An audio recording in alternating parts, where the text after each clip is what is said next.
Okie dokie. Good evening, everybody. Welcome back to another lazy live stream. I'm going to be finishing up a few projects, I hope. Or at least working some more on some projects that I have not got finished. And, it's getting a little late in the evening, or maybe it's early in the morning, depending on where you are in the world. So if you want to have me playing in the background while you just kind of tidy up around the house or make that morning cup of coffee, you do that, and I will be here. I'm missing an eyeball. There it is. I need to charge starting more, but everybody's broke right now, so I will start charging more for my things when people have more money to spend on my things. I found the last eyeball, so that's going to go right there. Right there. We're going to go right there. Yeah, right there. So I'm going to switch him on. I somehow ripped the back of the manatee, so that's getting something. Do. I just heard my cat walking around, so he must have just heard me turn the phone on. And lights. There we go. And I got some more squishmallows. Big ones. Let's see if I can make a backpack out of one of these guys. Right now I gotta get the chair empty for him because he's a needy boy. And he needs to be with arm's reach.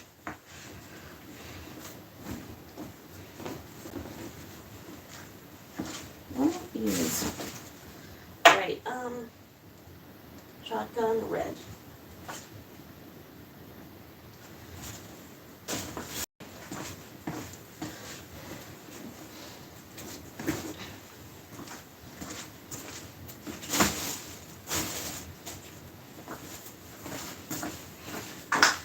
I'm gonna have a fight with someone for the end of this summer, I'm pretty sure. Alright, first thing I'm gonna do is Google him.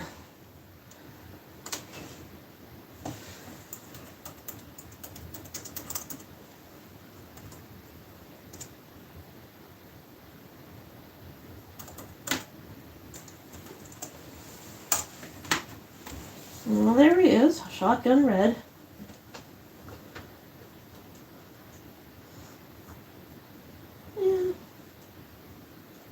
Okay, so it's not too vintage.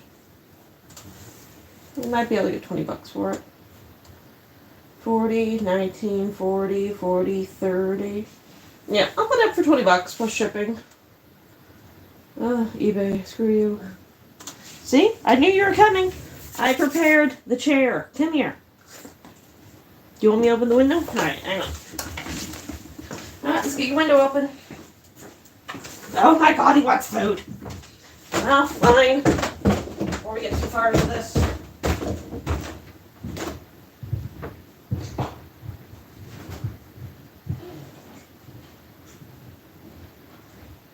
Last one.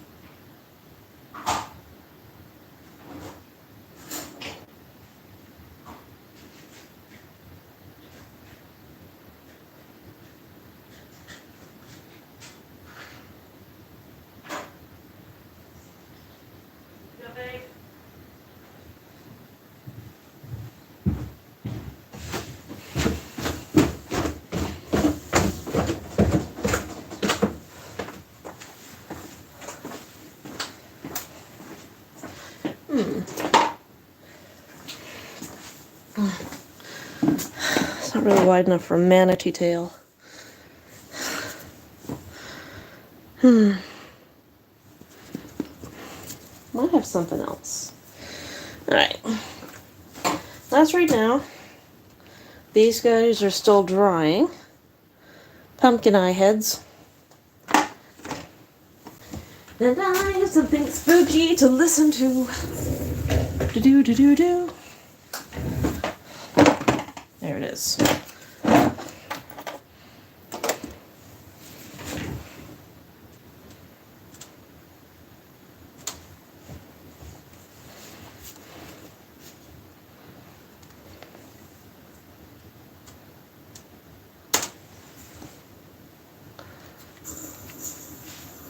Oh, no one needs to listen to me.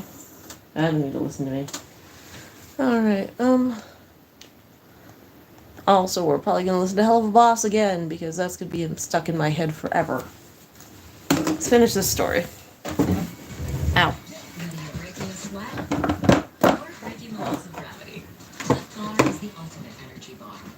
Oh, great. The blue is upstairs, isn't it? Well,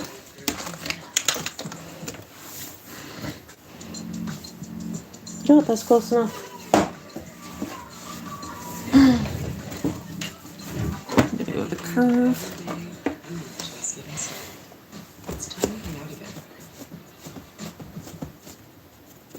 Says you need predator status. Yes, now. My advisors were taking every record of these predators off the internet. There was a vessel inbound for our world with a subspace trail pointing back to the planet Earth. Governor Tarver. Military advisor Cam was growing in compassion by the minute. It was obvious that he wanted to deploy it for action. Please, I beg you. We must try to shoot them down. Are you certain we cannot evacuate the planet? I asked. Cam sighed. You know the answer, ma'am. They were within orbital range by the time we detected them. It's already too late. I grimaced. Every NPL relay was broadcasting a planetary distress signal from the moment we identified the human ship. It was in vain, of course. It would take hours for our Federation allies to reach us. By the time they arrived, our world would be reduced to rubble. At least someone would investigate our death and hopefully put the pieces together. Was there any way to stop the coming onslaught? Was enslavement preferable to death? It was doubtful, but I didn't see another way to bargain for my race's survival. There was nothing else to be done. To put it simply, we couldn't divert resources to another army of predators. Our people didn't have the manpower or the spirit. Local forces were depleted from a recent Arxer intrusion, which was thwarted by the slimmest of margins. The humans caught us at a time of maximum vulnerability. There was no chance to fight or flee. As difficult as it was to surrender our home, it was the only option. Yes, I know. Send out an emergency alert. Get the civilians to bomb shelters immediately. I stared at my paws, cursing the day I chose to run for office. Contact the incoming ship. I will personally offer our unconditional surrender. Surrender? Without firing a single shot? The advisor growled. Perhaps they'll be kinder than the Arxer. My hope is they'll spare the children.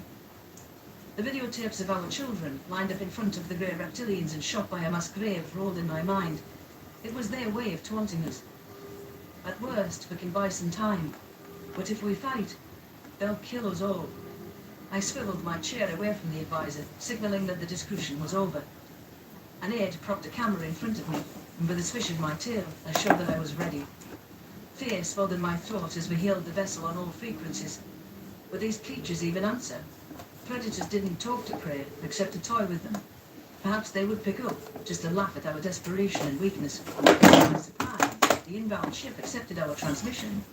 A brown-skinned being appeared on screen, sitting in some sort of pilot's chair.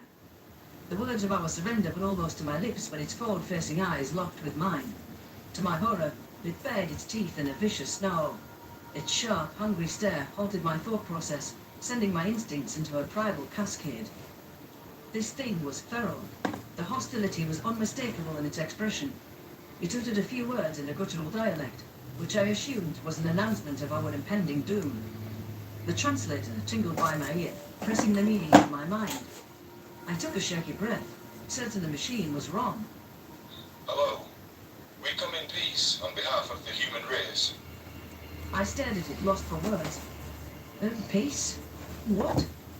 The translator spit out my question in the guttural language. The predator closed its maw, tilting its head. Did that translate wrong? You know, peace. Friendship? Yes, I know what peace means, I stammered. Why would you want that? Why would you not? It seemed almost taken aback. My people have looked at the stars for a long time and wondered if there was anyone else out there.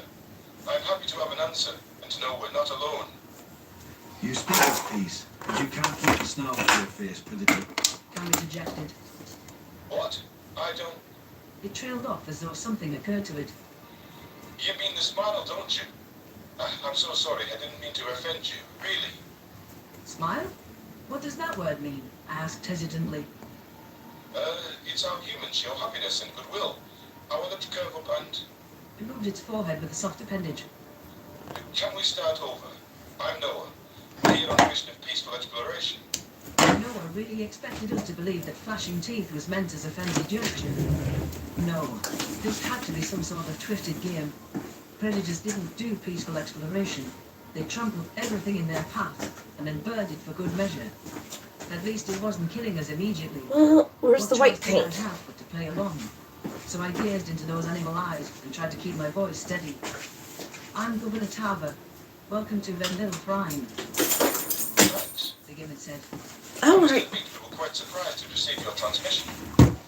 You were? Why did you come here if you didn't detect us? We're from a planet called Earth, rich in water and oxygen. One of scientists' nagging questions had been the origin of life.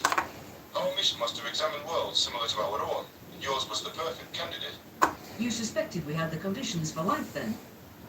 Well, yes, but every reasonable scientist back home thought our first contact would be a primitive life form. Finding a single-celled organism in your oceans would have been a major victory. Why would you care? We were starting to think we were the only instance of life arising, but now, finding a full-fledged technological civilization, it's wondrous. One that not only spotted us, but seems to understand what we are too. You keep using that first person, plural. Who is we? Of course, Hi, baby. where are my manners? Noah pivoted the camera to the side, revealing another human sitting at a console. This is Sarah, my co-pilot. She's logging all of this for our records. That's right. She agreed. I'm not much of a talker, but Noah runs his mouth in it for both of us anyways. The captain's eyebrows shut up. I do not. For a brief moment, watching their playful banter, I saw a kindred intelligence in them. My logical brain kicked in a second later, and the illusion dissolved with a cold certainty. Those predators aren't searching for life or science, I chided myself. They're looking for prey. It's an interstellar hunting expedition. This was the human's first realization that other intelligent life existed. All these measured words were a way of Well, testing. hello. Thank you for the thumbs up. Weakness. We couldn't clue them into the fact that they were different. Perhaps if we kept it together with minimal indications of empathy or fear, they would leave at their own accord. Despite my misgivings, our best bet might be to treat this like an ordinary first contact situation. What would you say to seeing Venlo Prime firsthand? As esteemed guests of the Republic, of course. Noah's eyes sparkled. It would be an honor. Come here, you bastard.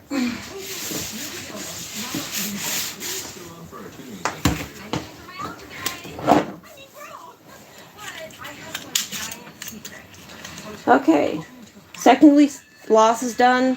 She's got her fifth, 1, 2, 3, 4, 6 eye, and it's drying.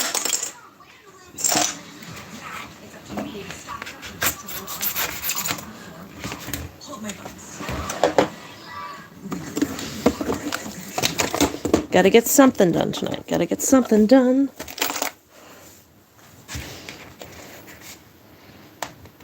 Yeah, we're gonna go with that. Give me you. This is not the good stuff. I need the good stuff. This is the emergency stuff. Oh, and here's the fluffy stuff. Hi, baby. Come on. Let's open your window. That's it. Come on.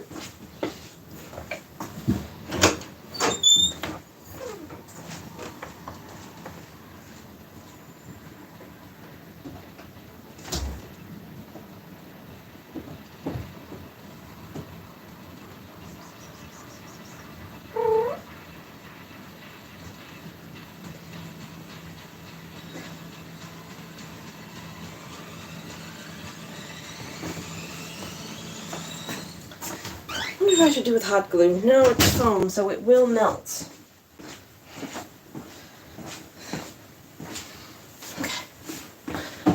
Memory transcription subject, Governor Talbot of the Venlo Republic. Dead. Standardized human time, July 12th, 21:36. A shiver crept down my spine, and it wasn't only because of the frosty air. The thought of standing in close proximity to a predator made my skin crawl. It was too late to turn back now. All I could do was watch with mute horror as the human ship powered down and a landing ramp unfolded. The time minutes marched over Venlo soil, and I suppressed a whimper. This felt like a nightmare, and I was woke up by the room. No one now their surroundings and their fascination. Then again, I landed on the intricate mansion behind them, then shifted to the city silhouette in the distance. The way they physically rotated their heads out of around was uncanny. The menacing eyes of a predator didn't quite offer the peripheral vision we enjoyed. How much was clear? There was no way they were appreciating the beauty of our architecture, and only a thought crept into my mind. Were they only landing to scout an invasion? Noah's eyes landed on our diplomatic envoy, and he stalked towards us without further hesitation. There were a mere 3 individuals present. Me, Cam, and my diplomatic advisor, Trevor. I knew he was reassuring, because it had been next to impossible to persuade anyone to tag along. Listen, I hissed. We need to act normally. No fear and no emotion. Cam flicked his ears in disgust. I can't believe you invited them here. We are buying time for the Federation to arrive. But how can you even look at them? You want to speak to those creatures for hours? Of course not. But the other option is another war with predators, and we see how well that worked out with the Arxa. Where's my hot glue gun? To avoid bloodshed. I will take Oh, I put it over here. We should have blasted that ship out of the sky while we had the chance. If you expect me to welcome these humans with open arms, that's not going to happen. You are not to antagonize them. Are we clear? I growled. Cam huffed, and I feared that was an answer of itself. There was no time to persuade him of as the humans had caused with their e-shot. I prayed that the advisor would come to his senses and keep his thoughts to himself. We needed to put our best foot forward if we wanted to get rid of the beasts peacefully. Keeping up the appearance of strength was important if only to discourage the humans from decimating our home. Trying to rile them up was a different story. That was nigh suicidal. Predators thrive on the assertion of dominance, so I doubted they'd turn down a pleasant challenge. Governor Tarver, Noah stopped a few paces away from our group and flashed his teeth. Here we go. I need to meet you in person. My heart pounded, fear coursing through my veins like a dreadful folktale. There was not a worse visual cue in the galaxy than floating monsters. The pleasant communicated felt much more tangible in person. I stood on my feet, trying to fight off the lightheadedness. A third sounded beside me, which I realized was Chell hitting the pavement. My diplomatic advisor fainting was not a good look. I knew that. Even Cam had his ears pressed against his head, earlier blushed at the bottom. Wonderful, I thought. So much for behaving normally. Noah's eyes stretched wide, and his mistake seemed to dawn on him. He quickly covered his mouth with a hand. Sorry, The predator captain muttered. I didn't mean to startle you. Are they okay? There was no way to salvage the optics of this one. The humans definitely realized we were afraid of them at this point. I don't think my plan could have collapsed in a more disastrous manner. The initial idea of surrendering crept back into my mind. Whatever their ulterior motives were, there was nothing to deter them from taking what they pleased. The strange thing was, Noah seemed more distraught than amused. This species was slower to pounce on weakness than the ox. Perhaps there was still a chance to salvage the meeting, or explain away their behavior. I flicked my ears, trying to calm myself. Yes, he'll be fine. This is just a bit overwhelming. Aliens landing on your planet. That must come as a terrible shock. Sora exhaled heavily before scribbling something on her notepad. Where's You my handled sweater? us quite well, all things considered. I can't wipe my hands on anything because I'm not wearing my proper shirt. Damn it. Okay, finish something tonight. No half-ass projects. You're going back in the bone box. Considered, I can't imagine what this would be like without your translator. I said. Please, forgive us. We're new to this whole first contact business. Cam knelt by Charles' side, trying to rouse him. Given that the nurturing trait stemmed from compassion, that wasn't the sort of behavior to exhibit in front of predators either. I had to nip his conduct in the bud, or else the primate would think it was commonplace. That answered what I should do. But how could I leave a man to die in the cold? How could I chastise my military advisor for basic empathy? That level of cruelty was beyond my sensibilities. Noah stooped beside the fallen diplomat, and I braced myself for the worst. Predators placed no value on sentient life, not even their own. The Archer taught us that much. It was obvious the human thought we should abandon Shell, rather than allow weakness to tarnish the gene pool. How can I help? Were the only words that came out of his mouth. I gaped at the human in disbelief, certain I had misheard. Where were the derisive comments, making light of Chan's condition? You have helped enough. Cam spat. Noah lowered his head. I'm sorry. It was an accident. It's all right, I jumped in, before a quarrel could break out. I apologize for my advisor's behavior. He's a bit on edge. I I understand. the male human said with a despondent sigh.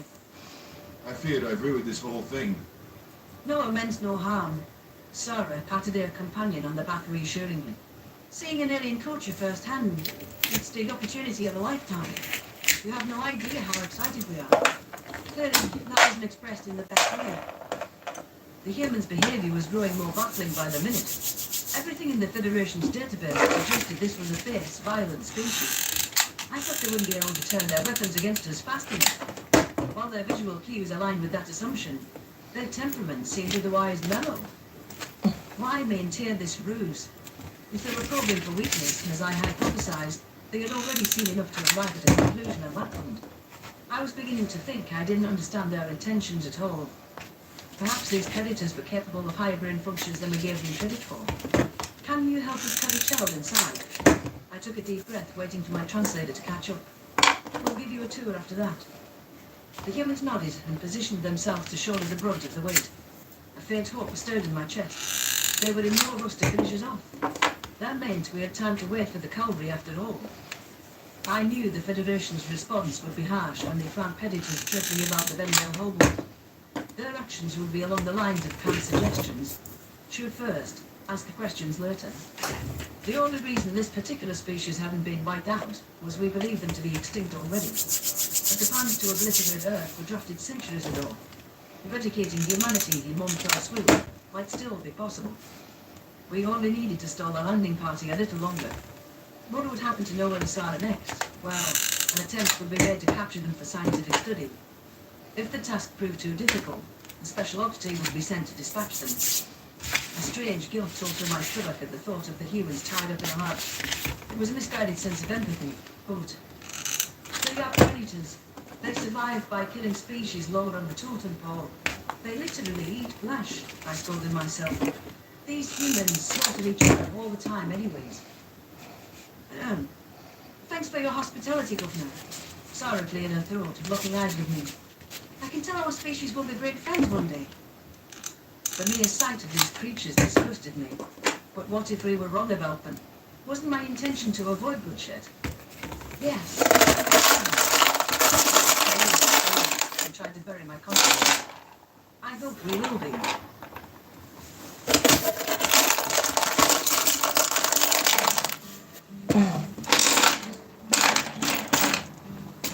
Alright, where's the little fuckers? Not near you. Some of our finest days. Aren't about sunshine at all. Finish a project. Immediately starts 3 new ones.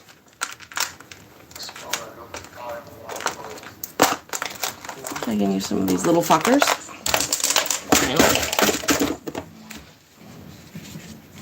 I'm making a pumpkin. I'm going to set all the eyes in with some air dry clay, and I'm going to have a weird looking pumpkin head. I'm not going to do the back, so that's going to be the front. Invest our gold. Use it, invest our gold to see why gold is everyone's asset.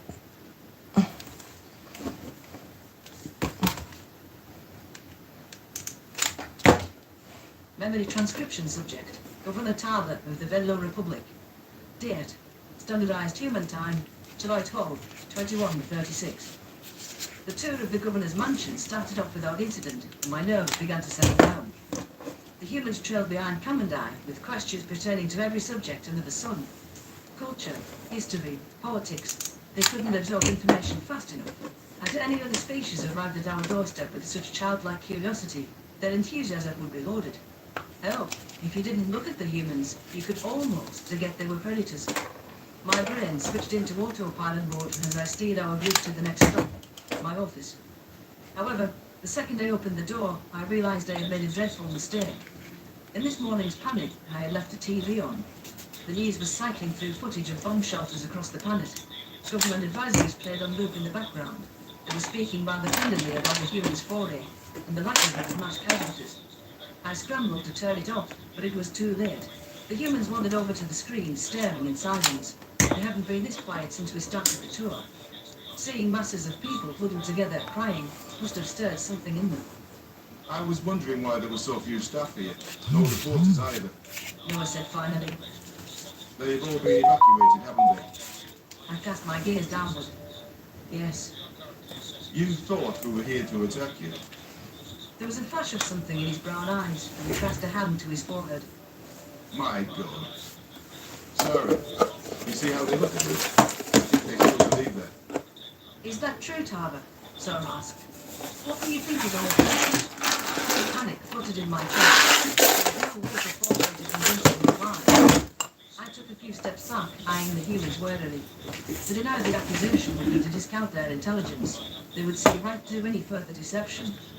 Silence was a way of confirming their suspicions without having to walk them. Tom, however, was eager to supply the answer. To kill us, and to have a grand old time dragging us out. No. That is not the case at all. Noah hissed. We mean you no harm. Look, if you want us to leave, we will. Sarah raised her hand slowly. We never wanted to cause fear or disrupt your lives. We just wanted to meet other people. Other people like us. There are no people like you. Camberwell. Really? She pointed to a 3D photo on my desk, her hand glint in her eyes. What about them? The picture in question was of myself at a conference with dozens of Federation leaders. It was obvious to any intelligent observer that those diverse life forms were not of Vendel origin. What were the humans supposed to think, seeing us comfortable with other aliens? They had to be wondering why they were so feared. I cursed myself for such a blatant oversight. You're right, I managed to speak, though my voice was hardly more than a whisper. They're not from this world, like you. Noah cleared his tongue. How many intelligent species are there that you know of? How did you find each other? I hesitated. If Did the I? humans intended to purge the galaxy, news of the Federation's existence would give them a starting point. It might also tip them off to the coming rescue party and cause them to accelerate invasion plans. But by the same token, they would discover it anyways. At least this way, we could gauge their reaction. Hundreds. Most of the members of the Galactic Federation. It's a central governing body of sorts. Why do we bother you then? You're used to aliens. Sarah's eyes narrowed to unnerving slits. Do we resemble something from your past? A growl rumbled in Cam's throat. Be right back. Grab my sweater.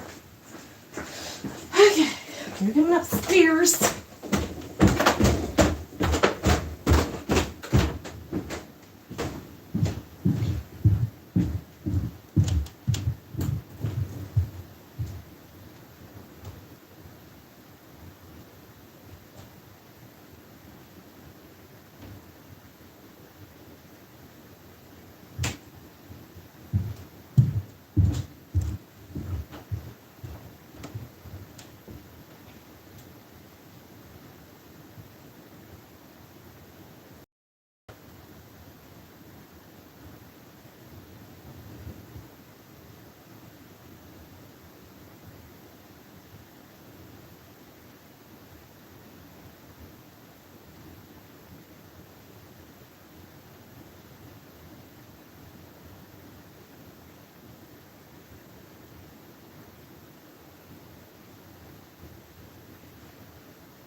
I bought goddamn earring hooks, and I can't found them.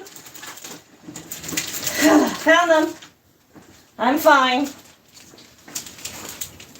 Everything's fine. Okay, where are those goddamn rings I made? Not there. They're there. Okay. Finish these up. I haven't got any business cards yet, but when they come in, I'll be ready. Predator. Sentient predator. Wonderful. Could this conversation have gone any worse? In his hatred, the military advisors just told the humans the actual reason they were different. It stood to reason that if they were predators, by default, we were the opposite. If their instincts weren't working together, we had to be celebrating them. There was a long silence, and I could almost see the gears turning in Sarah's mind. Surprise flashed on her face, as though she didn't understand why the nature mattered. Was this the first time the notion crossed her mind? It was tough to believe the humans were that oblivious to the food chain dynamics. Is that uncommon? She asked. Very. How many are there? You're the second. Noah turned his piercing gaze towards Cam. Who's the first? Silence blanketed the room with a heavy grip. Nobody wanted to explain what happened in the after. Not even Cam would offer funny comments on that subject. We didn't need to give the humans any idea. The captain seemed to notice our expressions darkened, and the lines on his own face hardened. Who is the first? He repeated. What words could provide an adequate description of evil in time? My eyes filled with water as memories resurfaced. My father, captured alive on the wharf, shipped back piece by piece. I'm gonna make earrings. I might as well use up all the random little shit I got. And I got these little microscopic jars. I will fill these up with something wonderful and I'll make some necklaces and kids will love that shit. Great, we'll do the turtles too while they're here. Let's get rid of them all. 5 minutes. Alright, get you closer so you can kind of see what I'm doing with my hands. Oh, I'll scratch myself. I'll be doing fine, I think. Okay, wow, it's getting warm in here.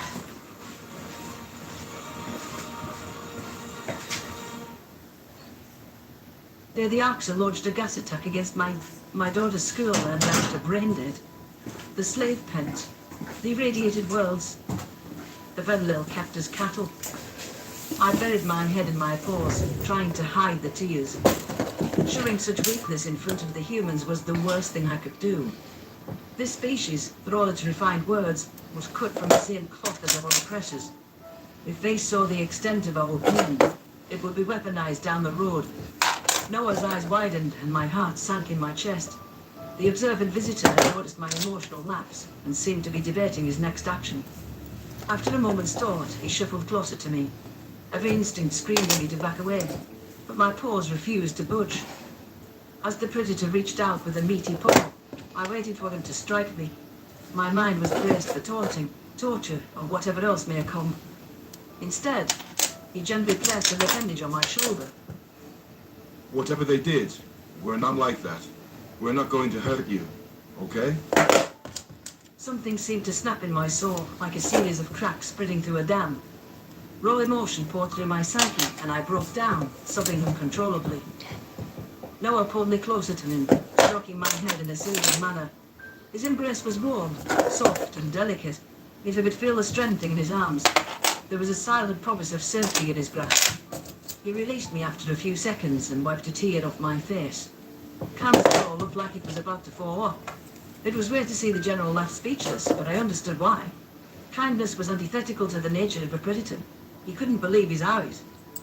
For the first time since the humans appeared, I considered that they might be benevolent. They had to feel empathy to understand how to comfort someone after all. A decision cemented itself in my mind. I couldn't allow innocent people to die simply because of their appearance. The predators might be a threat, but we adjudged them based on preconceived notions. I believe you, Noah. I sniffled. I'm sorry. That's the first time you've said my name. The human turned his head away, hiding a smile. Either of our names. I chuckled. Better late than never. Cam, rescind the planetary distress signal. I can't do that now. The advisor said. I wasn't asking your opinion. That was an order, I snapped. For star's sake, I'll do it myself. You don't understand. The Federation is already here. They're hailing us now. The string of curses escaped my lips, and the humans tilted their heads in confusion. I tried to imagine how it was that so. A few hours ago, they hadn't even known extraterrestrial life existed. Now, they learned of a galactic community, one that hated them without provocation. They were taking their news in stride, but it had to be overwhelming. Unfortunately, I still had one more bombshell to drop on them. How terrifying would it be, as guests on another world, to have warships arrive hell-bent on killing you? Wait, why is that bad? No asked.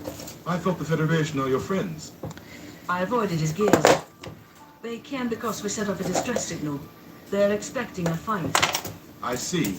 Well, why don't we talk to them and explain that it was a misunderstanding? Once they know that we're peaceful. No, I appreciate the thought, but the second they see your... I waved upon the general vicinity of my mouth and eyes. They won't listen to a word you say. They'll want you dead.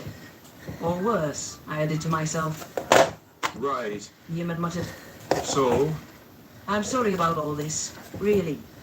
I scratched my chin trying to think. I'll try to drive them off. Just stay out of sight and let me do the talking, okay? No one nodded. got it. I took a deep breath. Despite their repulsive appearance, the human's actions exuded such a genuine kindness. They were strangely charming when you sensed the person beneath the monster. If anything happened to Noah and Sarah, the responsibility fell on my shoulders. To think, minutes ago, I had been hoping for the Federation to swoop in and save us. Now, my only objective was to save the lives of two predators.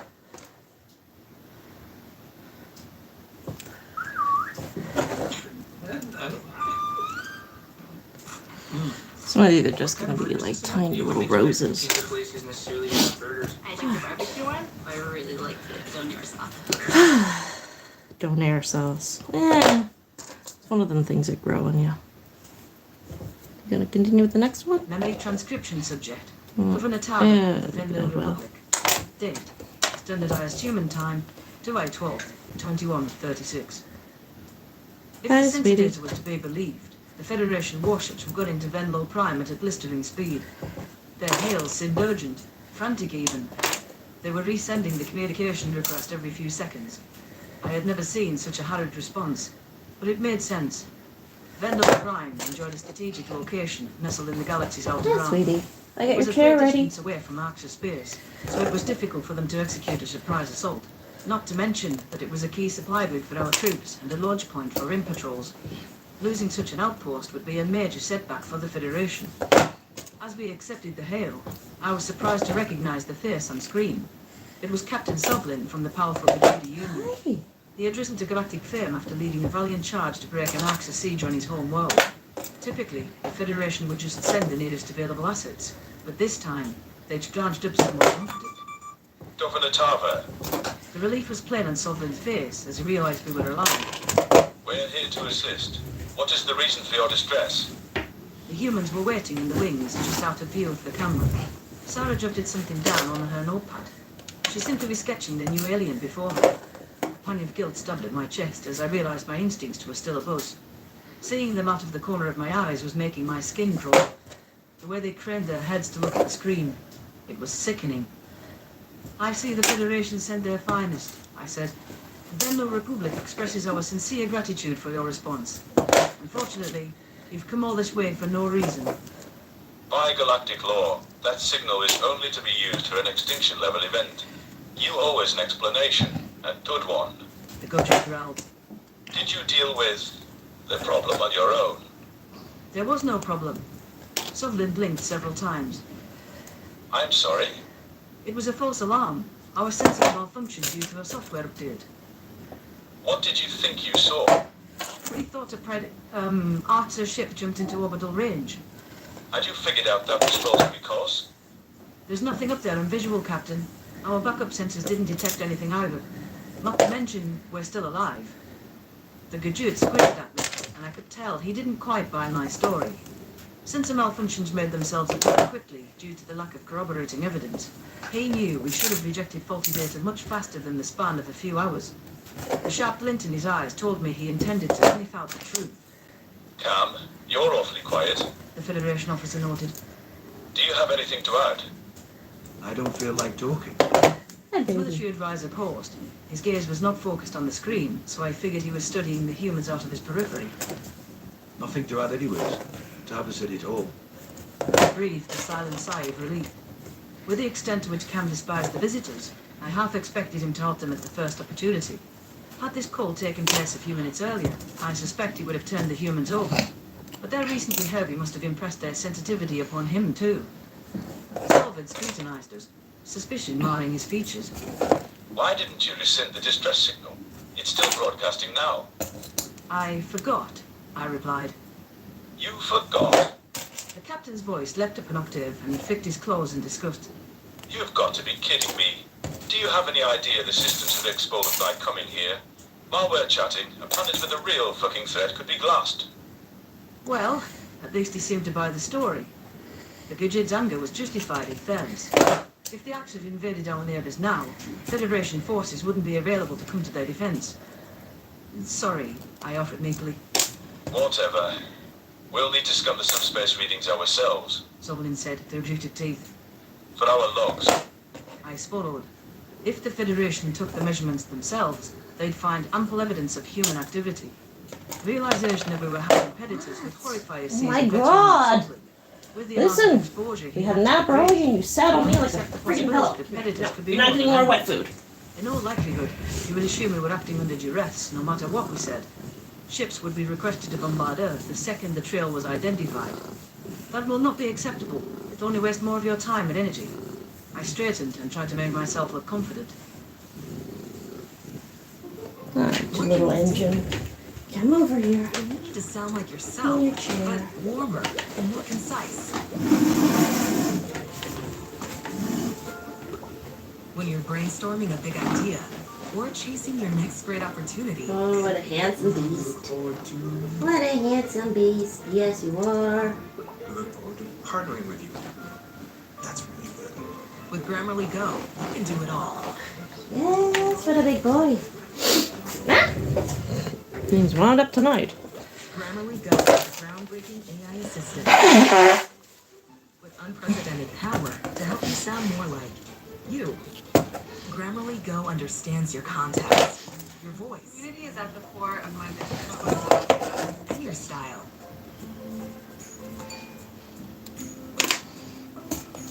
Oh, come on. Takes whatever. There's no need for a formal survey. Is all worried I've enough for your report? Standard protocol dictates. People have freaked out enough from the false alarm. The last thing they need to see is a Federation armada frolicking around in the atmosphere.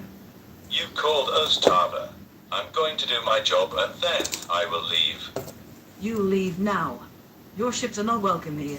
If you enter our orbit, you'll be fired upon. Sovlin's milky eyes glowed with hatred. Go ahead then. Fire away. You wouldn't dare. The indicators plotting out the armada's position tracked toward our homeworld, and I sighed in dismay. The last thing I wanted was to be trading missiles with our Federation allies, but we might not have a choice. It seemed that Sovlin would barge into our territory all the same, since he had the firepower to disregard our warning. He figured we'd give in to simple, brutish intimidation. I gave a few tail signals to Cam, indicating for him to detonate missiles just short of their formation. This was an irreversible step, firing upon our long-time allies. The Federation would, at best, abandon us in the fight against the Arcs. No species for extinction. I mean, There we go. chances would protect us.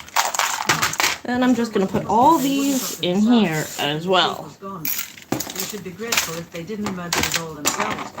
Captain Sutherland wrenched his claws in shock as the computer warned them of inbound missiles. He directed the fleet to reverse course and divert powerful shields. Then he relayed orders to the rest of the fleet to fall back. I thought he'd forgotten the video call was open until he shot a blistering glare at the camera. You shot at us. Gijid stared at his weapons console as though considering whether to return fire. You actually shot at us. That is an act of war. That was a warning shot. We don't want to hurt you, but we will, I hissed. How can you be so ungrateful? After all that we've done for you. He spat. I'll be recommending Sunshine in my report. And the next time you call for help, we'll let the Greys eat you miserable fucks. The feed cut out abruptly, and I sunk to the floor in relief. They would be held to pay at the next Federation summit, but at least our mistake had been undone without bloodshed. It remained to be seen how the humans would reward our gamble. Their body language betrayed little emotion. What if the astronauts were cross with us? We had plotted and nearly gone through with their execution after all. Then on. I turned to face the predators, prayed that we made the right decision. You're safe now. Noah clasped his hands together. Thank you, both of you. You didn't have to be connected. I hope the consequences aren't too severe. That guy sounded pissed. It was worth it. Did you see the look on his face? Cam chuckled. Noah's lips curved up and a rumbling sound came from his chest. It sounded like growling, but my translator was insistent that it was laughter. The predators conveyed emotion and left a lot to be desired. My logical brain agreed with the machine, but my instincts weren't as convinced. Sada jabbed an elbow in her partner's stomach. What did they say about Smiley? That hurt. He protested. I can't help it. Cam made me laugh. The military advisor flicked his ears. What can I say? I'm a funny guy. Funny or not, Sogvin wasn't playing. The Gajids are a lot of port with the Federation, I muttered. Where's his brother Sayru's bridge? Then you patch things up down the road? Zara asked. After decades of groveling? Sure, I sighed, shaking my head. But enough of that. We need to talk. The farewell predator nodded. What about? First off, do you still want to be here? We've been terrible hosts. I understand if you rescind your offer of friendship after what we put you through. It takes more than that to scare us off, Tava. I'm happy we could work through our differences together. Sora was well-spoken, same as her partner, but I couldn't shake the lingering doubts. If our species were to make an honest attempt at friendship, disclosure of acts of history was a must. A secret that abhorrent couldn't fester between us, especially when it would be the subtext of all our interactions. When the humans learned what the Axa had done, they would realize their own species' untapped potential.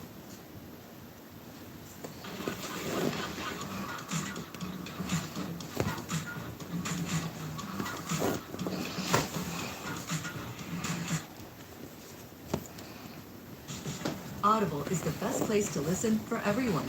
We're story people, comedy people. Oh, it hurts. Something new. Cut my finger yesterday. The best of what you love. See my boo-boo? Is it better? I'm fine. I'm fine. The tales would trickle back to their leadership Here. and circulate amongst the populace. There he is. What if it inspired them to take Handsome. the torch? It wasn't too late Fluffy. to change their mind on harming us. How deep could a predator's compassion run anyway? Aha. I drew a shaky breath. We never answered your question about the first predators we encountered. I think we owe you a proper explanation, You don't owe us anything. Noah said in a soft tone. If you're not ready, you don't have to talk about it. My resolve hardened as I met the male human's eyes. I recalled the horror in Noah's voice when Cam suggested they were here to kill us all. The feel of his rough thumb wiping saline from my cheek. Those were the actions of the Axa. These were people with intelligence and emotion. I want you to know everything, Are you sure that's a good idea, Tava? Cam asked. Yes, I am. I have to believe that the humans are worth the risk we're taking. I could feel my heart rate accelerating, despite my confident words. The mere thought of the Greers conjured fear. The first predators were the Axa. The Federation has been at war with them for centuries. The male human raised an eyebrow. All of you? Against them? And it's not enough, I responded. Noah, they've hunted 20% of all sentient species to extinction in this galaxy anyways. The predatory eyes widened. Why? They kill for pleasure. They want us to suffer. I reached for my tablet and pulled up a recent video the actor had sent me. See for yourself. Noah pried the device out of my paws. I leaned in to look at the footage. It depicted a group of Axa guards as they released found-raised Fenlo pups from their pen. The reptilians wanted to hunt their mares, to watch their prey squirm in terror. The younglings had their eyes gouged out, and if they didn't run fast enough to amuse the guards, they were prodded with an electric rod. As the Axa clubbed the poker repeatedly on screen, making sure to break all of its limbs first, I watched the humans' reactions. At first, they seemed shocked, but then their countenance morphed into something else. Their faces contorted into a mask of pure hatred. Eyes dilated, lips curled back. Okay.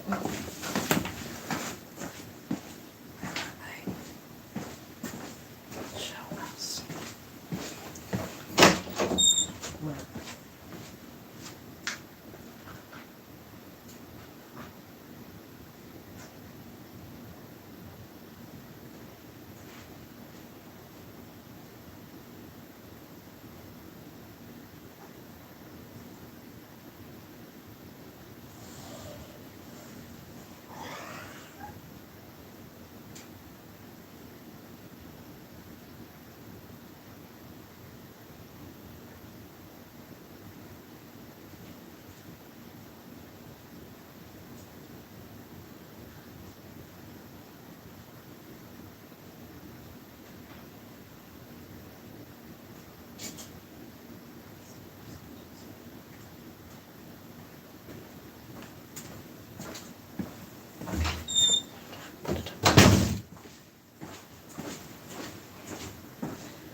Oh, handsome.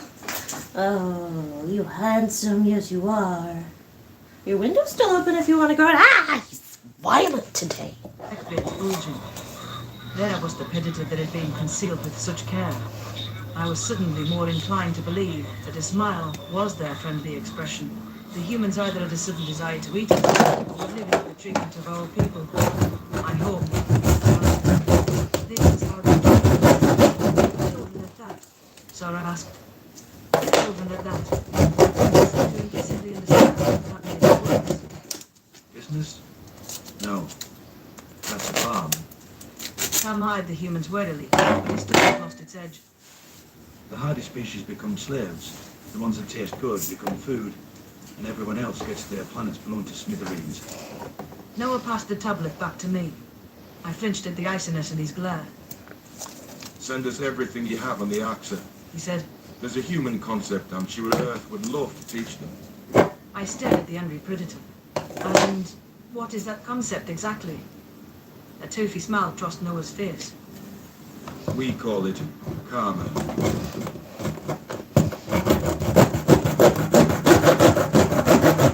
I don't want to damage it too much because I do still want to use the top part if I can. There we go.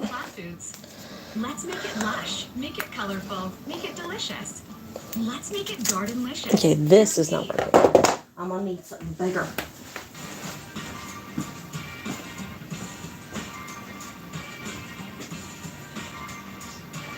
Some love to relax on our waterfront. Some don't. It's time to hang out again.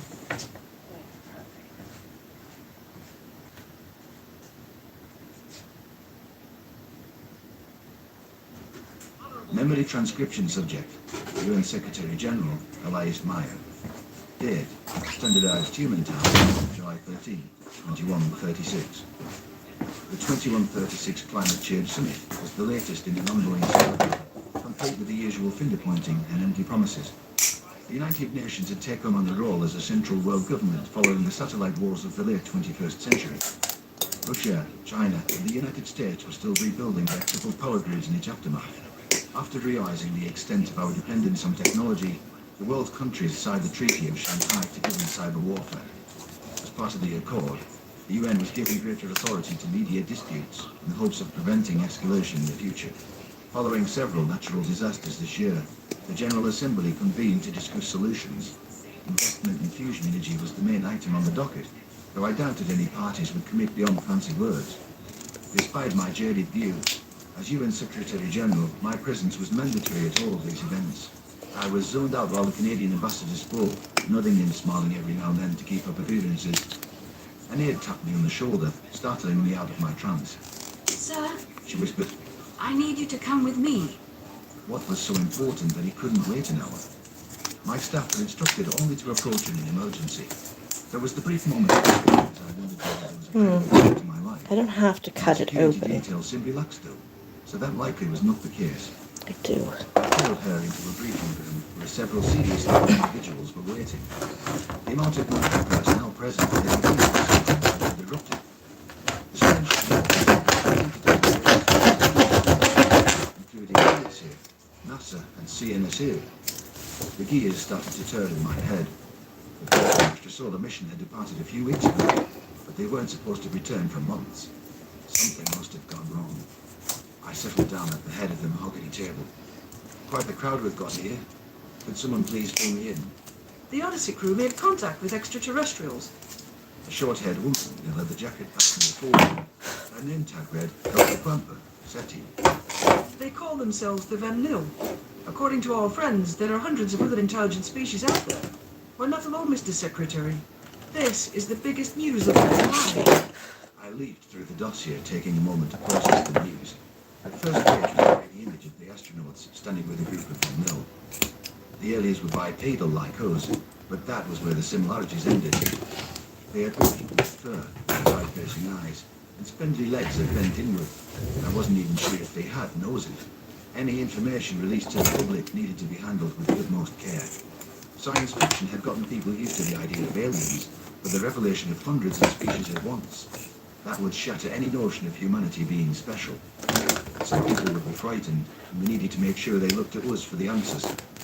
The last thing we needed was for conspiracy theorists and Europornists to take control of the discussion. The situation could devolve into something fast. Not to mention how delicate communication with the aliens would be. Their culture was entirely new. We could offend them without even realizing. It was no small task ahead of us, learning their language, establishing diplomatic relations, and monitoring potential threats. It would be the work of an entire generation. I count at least 40 generals in this room. Necessary. Not big enough. How the aliens The other mermaid one. Wonder where that happened. It's not so simple, I'm afraid. What do you mean? That shouldn't be a hard question. I had been expecting a yes, not a non-committal reply. My heart sank as the implication either they're friendly or they're hostile. The aliens are friendly, except for one species. That species is at war with the rest of the galaxy, and they're quite the formidable foe. They wiped out 62 worlds, and fighting them has cost billions of lives. They destroyed 62 planets by themselves. Jesus Christ. Please tell me you're kidding. I wish, sir. There's a full brief on the page labeled AXA in your file. There's also footage of them committing every war crime in the book. I mean, they literally eat children. Let's face it, we're barely spacefaring. We need to hammer out alliances with the other aliens pronto. I want every diplomat relegated to this project. Well, that's the thing. Dr. Klemper gave me an apologetic smile, as though she was about to give me more bad news. How could this get any worse? The Federation is afraid of us. The Venlil governor thinks they wouldn't want our friendship, even with her blessing. In fact, she says they might attack us on sight. Why exactly? I asked. Humans are predators, and the only other intelligent predator... Like big ass. The AXA. I sighed. The SETI researcher nodded. With a heavy heart, I leaned back in my chair. Humans could be petty and violent, but even on our worst days, we didn't eat children. You could at least give us that. I just my lips. So I'm hearing not to invite the Van Lil to the family barbecue. Yes, Doctor? Dr. Kremper stifled a laugh. And not to make that comment to them either, sir. I doubt they'd be amused. The poor Fabians thought we were there to kill them. But we won them over, didn't we? Are you sad we can't bring the Federation around too? Where's the cutter? I don't like the odds. Just had it. You're taking on a technologically superior Where is it? alone. I'm positive. Tava was quite emphatic. Our astronauts say her primary concern was for the safety of Earth as a whole. She believes there could be some drastic overreactions. After what they've been to, I can't say I blame them. In that case, humanity shouldn't expect a welcome party from our neighbours. It is a shame our revolutionary link with the Arctic included the possibility, or even the prospect of civil relations. The fact that first contact hasn't been having is not accurate by the sound of it.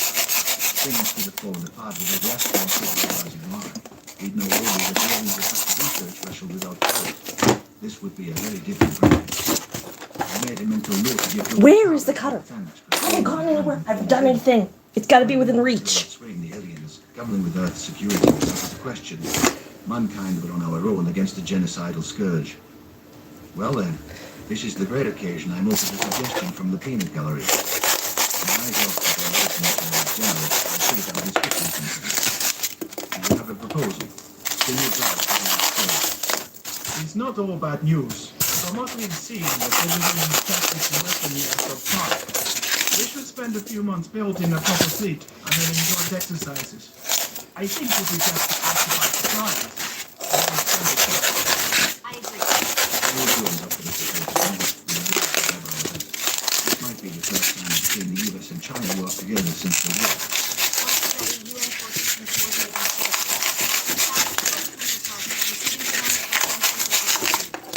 A ground assault is the perfect way to test our forces without showing our hands. We don't want to overcommit.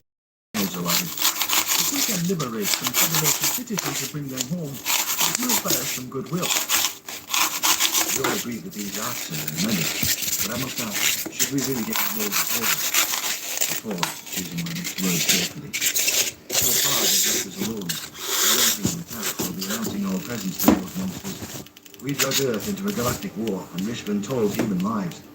Do we chance becoming Dead World number 63 for a bunch of aliens who hate us? In my opinion, they'll come for us eventually. We either fight them now, or we fight them later. General Jones replied. The difference is, if we choose later, we won't have anyone to stand with us. The Federation is not faring well. I grimaced. The acts of sadism is bound to awaken unsavory sentiments when it is plastered across the area. How were we going to prevent widespread hysteria? My original plan was to break this discovery to the masses. Following the dopamine is messy! I'm sorry. You mean to yell. Hinged on the decisions that were made today. I hope the public could handle the truth. If we're going to do this, we need unity at home. People need to know what they're signing up for. I pressed a hand to my temple, trying to suppress a growing headache. Release everything to the public and let them make the decision. If there's broad support for a war, then we'll fight the bastards. Perhaps the revolution will make us set aside our differences. Nope, that's not it. This threat as a united species. As far as I knew. Okay, where'd I put the hot glue gun? I haven't got it anywhere. That's right. Oh, there it is.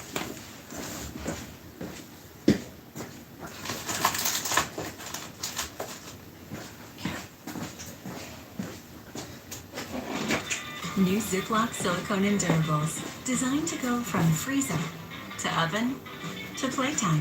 Ziploc knows that dinner Hi, is what sweetie. you make. Oh, what a Ziploc handsome boy. endowables unlock life. So handsome, so handsome. Ah! So sharp. Oh, what sharp claws you have. Okay, I gotta shut this off for a minute. Description subject. Slanik, Venlil Space Corps. Date, standardized human time, August 21st, 2136. Right. The first humans to appear on a Venlil broadcast were concealed by a vac suit and did not speak a word. The watching world had just crawled from our bunkers, only to find our leaders linking arms with predators. The immediate closure of the borders was the sole thing that prevented a mass exodus and word from getting back to the Federation. There was a great deal of skepticism from the public, as Governor Tava proclaimed that these beasts were peaceful. What? We were all waiting for them to throw their lot in with the AXA and prove our own. Instead, the United Nations pledged military aid days later and showered Venlo Prime with food donations. Our citizens slowly warmed to the Prime heads, touched by their outpouring of generosity. And some of their good works quieted the bosses calling for human extinction for the most part. The Terran astronauts were relentless too, on a television tour espousing peace. Their behavior reflected well on their species as a whole. At the end of the day, few wanted to meet a predator in the flesh. As human volunteers took to the stars, the scientific communities of two worlds worked to smooth over our first interactions. We found ourselves inundated by Terran entertainment, granting us a peek behind their bestial exterior. The first literature Earth shared with us was Frankenstein, which I'm pretty sure was a thinly veiled analogy. How do you convince the world that you're not a monster when they decide with a single glance? The scientists decided it would make a difference mentally for us to bond and to see them as people. Okay. The program was launched to talk to a human via text chat, no videos or images. Their experience was the stuff of nightmares, so it was easy to start without that in mind. Out of morbid curiosity, and perhaps some pity for Frankenstein's wretch, I had volunteered. The human I spoke to was named Marcel. He was a soldier with a dry sense of humor, a passion for environmental causes, and a philosophical mind. Against the odds, I liked him. We became inseparable. I confided my deepest thoughts and learned a great deal about Terran life in return. We finally docked.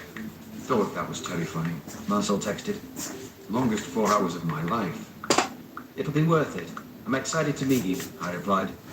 Me too, bud. I know it won't be easy for you. If you need space, or it's too much, please tell me. I will. After weeks of distant communication, the final phase was exposure therapy. The plan was for us to room with our human counterpart for several days. I would be alone with a predator with no escape. They said once you got past the first few hours, the nerves would settle down. We needed to get used to the humans if they were ever to be accepted. What do you think I look like? Marcel asked. In your head? I don't know. I try not to think about it. Why not? You know what humans look like on TV. Well, it's weird that you're a predator. You look at a dead man, all that blood and guts and think, hey, that's food. I'm a vegetarian, Slank. Not applicable. Yeah, not you specifically. I mean humans in general. The fact that you're wired to think that's appetizing, to kill other animals for a meal. It's not like that, but it's just evolution. Biology sucks. It does. I guess I'll know what you look like soon, Marcel. Yep, a face only a mother could love. I snorted, amused in spite of myself. The clicking of boots down the hall meant the humans were in the building. It were mere seconds to brace myself. I switched off my hall pipe and tried to regulate my breathing. We were alarming enough within to handle the overtake the space station if they were started. These were social predators, so perhaps encouraging them to travel in packs wasn't the best idea. The door swung open. I was flabbergasted by the imposing wall of muscle that entered. Something deep in my subconscious howled at the sight of a predator, blocking my only escape route. Startling hazel eye scanned my figure, and my breath hitched in my throat. Marcel's lips twitched for a moment, and I could tell from how he cursed him that he didn't want to smile. We had been warned repeatedly about the human's teeth-bearing display of friendliness. Slank. The voice was harsh and raspy, as though he was gargling salt water. I know the feeling's not mutual, but Count, you're adorable. I gritted my teeth, trying not to back away. Oh, thanks. Come in. The human saw that I had set my belongings in the bottom bunk and tossed his duffel bag on top. Well, this isn't that bad, I thought. There had been no sudden weakness, stricken assistance, and he didn't have the razor teeth of the accent. With his back to me, I couldn't see his piercing eyes. All positives. My heart was hammering in my chest, but I had kept myself together. Jeez, I'm starving. The human announced as he began to unpack. There were few words I would have liked to hear less. Isolated in close quarters with a hungry vegetarian predator. Oh, fuck. Why had I signed up for this? The nearest meal was obviously me. I skittered backward on instinct, tried to shield my throat. Marcel frowned. I was just going to suggest that we grab a bite together. Or, I brought snacks. We can share. Sorry, I squeaked. The human retrieved a plastic bag from his belongings and popped it open with a single tug. He withdrew a yellow wafer, shoving it down his gullet. As he turned the back to face me, I eyed the offering suspiciously. It's a potato chip, He said, before I could ask. baked from a Terran plant. New from PC, pierogies simplified. Your chips won't know what hit them. Shop it now. Did I trust the predator enough to consume his foodstuff? How did I know it wasn't dried animal fat? I tried to remind myself that this was my friend, the one who gave me relationship advice and told silly jokes. My stomach squirmed as I grasped the chip, but I placed it in my mouth anyways. It was salty and starchy, yet strangely addictive. My ears twitched with pleasant surprise. That's good, Isn't it? Marcel mumbled to a mouthful of food. I think I could do some carbs with all these. Ah, god damn it, stupid idiot. You Ah. mentioned something about that. It's psychological research, isn't it? I don't know. No scientists just mentioned it was a test. The UN signed off on it, so I hope it's ethical. They probably just want to be sure you don't want to eat us. I'll pass with flying colours then. Not sure where the lobby's though. I'll take you there. Great. Let's get it over with, shall we? Once the fun began to subside, speaking to Marcel felt less forced. It tickled my instincts, but that in a way my Just conscience wanted to grained fly little away. A little discomfort was not. Oh, I should have used the white It glue. wasn't like That's it what I actually did did anything wrong. to threaten me, or diverged from an online Damn it. persona in a noticeable way. Chatting via text was easier, but it was unfair to ostracize the humans forever. The predators had been understanding enough as things were, unless any red flags were uncovered in their psychological screening.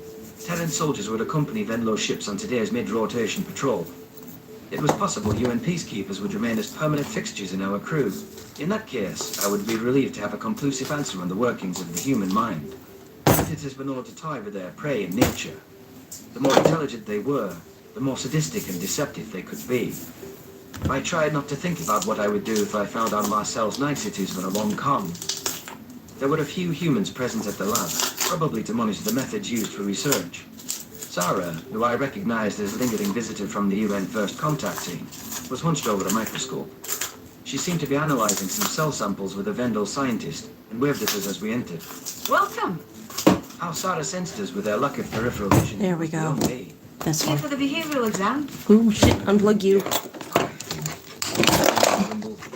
Excellent. Just sign the consent form and then speak to Ilja here. Sarah gestured toward the Ven mill hovering beside her. Don't worry, it'll be quick.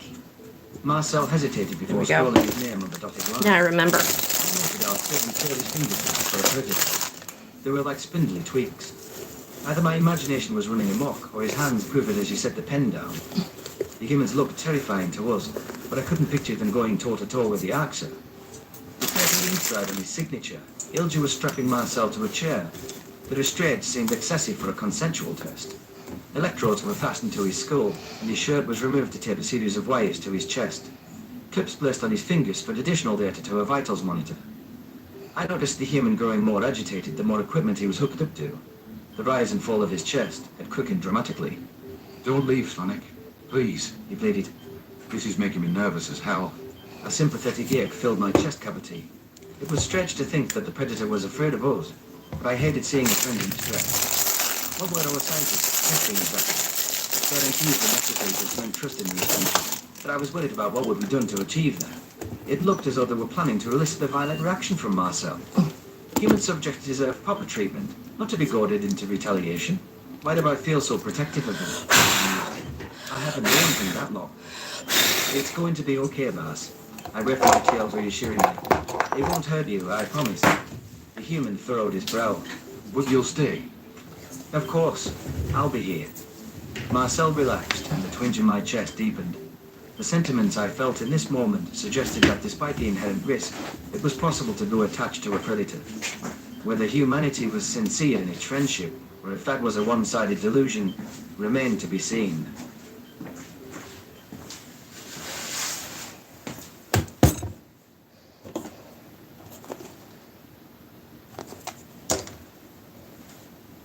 Hey Dad, can you cook with Ziploc endurables? I can steam this. Red chilies, black pepper, ginger, soy sauce, oyster sauce, sesame oil, cornstarch, brown sugar, green onion, silicone container. Put everything in, 18 minutes. Entirely made in the endurables container. Memory transcription subject. Sonic. Vadlil, Space Corps. Date. Standardized human time. August 21st, 2136. That will work The great. patrol ship drifted along the Federation border, dispelling fuel into the endless night. A brooding Marcel sat at the helm under my supervision. Human pilots had no real-world experience flying ships. Their only insight into interplanetary battles were clumsy simulations back home. Perhaps it was unfair to hurl them into the war out of desperation, as unprepared as they were. I couldn't stop thinking about the results of the experiments and how revolutionary the findings would be when broadcast. Marcel bolted from the lab in a sweat-soaked stupor, and I made a judgment call to give him some time to regain his senses. In his absence, Ilja shared a cumulative AI analysis of all human subjects. A larger sample size was needed to validate the findings, but it was enough to put my mind at ease. We had proof that humans felt empathy. The predators were recorded doing things they claimed to enjoy as a baseline for pleasure. Eating sugary snacks, listening to their favorite song, playing games, and so on. A variety of metrics were assessed for comparison, including boredom and anger.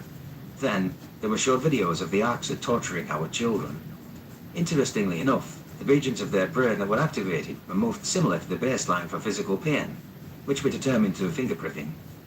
Some human participants were so disturbed by the videos that they had to leave the room. That even manifested itself in physical symptoms, such as elevated heart rate and vomiting. Much to my relief, the restraints proved an unnecessary precaution. Enlil's xenobiologists were worried that violent footage might trigger predatory instincts, and that humans could experience a lapse in control. They wanted to avoid having to put a tenant subject down if they lashed out. It was best for everyone's safety. My gaze flickered over to Marcel, curiosity brimming in my chest. The human was evidently lost in thought as well. His face was bright red as he cast a smouldering stare at the floorboards. I was worried he was going to rip his own hair out with how he was tugging at the coarse open strands. Perhaps I should leave it alone, but I was dying to know his thoughts. If I may ask, what frightened you about our scientists? I blurted out. Did you really think they would hurt you? We don't have the same disposition as you. You're going to laugh, but most of our old myths about aliens, Yes? well, they involve us getting abducted and experimented on. Hey, for all I knew, you were testing how humans react to torture. You think we're that barbaric? Our scientists just want to help you fit in. We need conclusive evidence of your empathetic capacity. Else, we'll never silence the doubters. I don't see why we need to prove yet again that we're not the Arcs. Humans haven't done anything to you. You're a contradiction of hundreds of years of scientific dogmas. Not to mention, certain groups in the Federation are more like you, much more than us. They'll demand proof, and I'm not sure even the finest scientific rigor will withstand their scrutiny. It's not fair, I know. The human was silent, directing an intense glare at the scanner feed. The subspace readings were blank, with no indicators of activity beside our rod. If there was anything to be gleaned, it wasn't on an empty screen. Maybe the experiments had jarred something in his personality after all, because I never remembered him being so sullen on mine. If we needed to abandon the patrol and return to base, I'd like to know sooner rather than later, before he endangered himself, or others.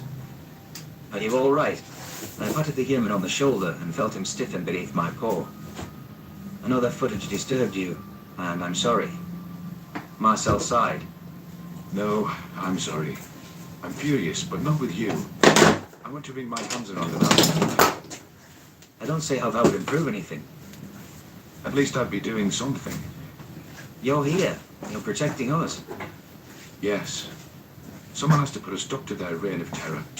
There's been no issue retreating people back on Earth. We have a great gift from tormenting children. It sickens us. Why are they like that?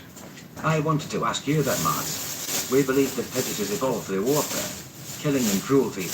Isn't it a survival advantage to you? Well, killing, yes. Killing the competition, or the dangerous things that lurk in the night. I suppose that's how we became predators. We aren't natural ones, you know. We were once prey animals, same as you, using our cooperation to survive. What? And you chose to be like them? Yep. I won't pretend we're cute and goody like you. Some people have walked ghastly paths throughout our history. There's plenty of blood in our hands, but in modern times we have rules for war called the Geneva Conventions. The Archer's methods are dishonorable and pathetic. Before I could inquire as to the nature of these Geneva Conventions, shrill alarms blared from the ship's computer. 9 indicators popped up on the scanner feed, suggesting inbound Arcs had bombers. The flurry of activity when the humans arrived must have piqued their interest. The reptilians loved to target weak links, and an isolated station such as our lodging was just that. Where is my red phone? Ah! Fine, fine. I'll use this. I won't, but I'll use it. There were countermeasures developed over the centuries, but I didn't know if they'd be sufficient today. Our onboard AI could map the enemy's trajectory and time the warp disruptor pulse with that information. Once we knocked the grid out of hyperspace, our directive was to scamper off until reinforcements arrived. Slowing the Archer's progress brought valuable minutes, even without a I'm gonna have to sew that by hand, aren't I? It made the difference between catastrophic loss of life and successful defense. I switched on the comms link. Prime outpost, we're reading 9 Archer bombers en route. Figure they have you as their target. Fuck. We have to stop them at all costs. The exhaustion was evident in the male Venlow's voice that answered. I couldn't imagine how much stress the officers were under monitoring UN arrivals. The first large transport of humans, and a couple hundred wind up dead. They'll never forgive us. They'll never send anyone again. Sir, my human partner can hear you, I said. Oh, right. This is General Khan from Vendel Command. We copy you. I'll ask the humans to position their so-called fighters in an intercept course while we evacuate personnel here. Store for time if you can. I drew a shaky breath. Yes, sir. We'll do our best. Nausea swelled in my throat as I synced the ship computer with the disruptor beacons lining the border. My mind strayed to its usual Ow! It replaying my hurts. brother's funeral. The shock was still as fresh as it was months ago when I first learned that his transport ship has burned down. There wasn't a trace left to remember him by, no body to recover. Would I be the next to fall by the Archer's claws? Every instinct told me to flee, to put as much distance between us and those monsters as possible. However, the pulses needed to be timed down to the nanosecond, which meant our proximity was a necessity. My brain felt overstimulated, as if my senses were set aflame. Being around a human for hours, which pushed me to my limit. It's hard to think with my hands so frozen. I pondered with a tinge of guilt. How selfish I am. I haven't even considered how Mars is feeling. I hope the wordless Marcel was okay with the peril we were in. He had loved ones back on Earth, including a fiancée who he spoke of with fondness. He didn't want to die here. There was no data on how the primates behaved in life-threatening situations, how they coped with stress. But with the Greers closing in on our position, there was no time to explain our standard procedure. We thought there'd be time for our allies to settle in before hurling them into the fire. Hopefully humans had solid self-preservation instincts and could use their cleverness to fill in the blanks. Those bombers were about to become quite real. There were no visible signs of distortion as our pulse detonated. The AI's calculation was silent and flawless. I'd liken FDL disruption to pulling a rug up beneath someone's feet. The warp bubble burst in an instant, plunging the packs of vessels into real space. No doubt it was disorienting for those Hellspawn on board. Watching their angular ship spring forth from nothingness would be a magical sight if the stakes weren't so dire. The bombers slowed to regain their bearings and to scope out their surroundings. They wished to exact revenge on the prey-animal who dared to fight back. It was evident our architects spared no thought of beauty. I can do this. Jutted out on both flanks, perfect for slinging destructive volleys. I can do Turrets this. for kinetic weapons dotted the armor in case of a close-range engagement. The temperature of the underbelly provided storage for antimatter missiles. I imagine the predators relished the terror their constructs instilled. Witnessing their fate felt like paving into the jaws of death. Okay. Hideous ship, sir. I gripped. There was no reply from Marcel. I would suspect he froze in fear if I hadn't seen his hands tighten around the steering column. An uneasy feeling crept into my mind. Every creature handled stress differently, but his behavior was off by a long shot. Come on, Slummy. The Greers are the threat here, I scolded myself. Not the human. Knock, knock. Anyone home? I tried to keep my voice playful, but I was desperate to snap the human out of his trance.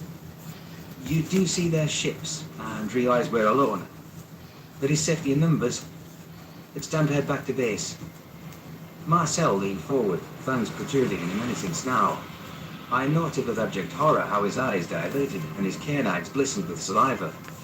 If that was an expression of happiness, why was it appearing when our territory was under siege? Mars, we need to flee. Now!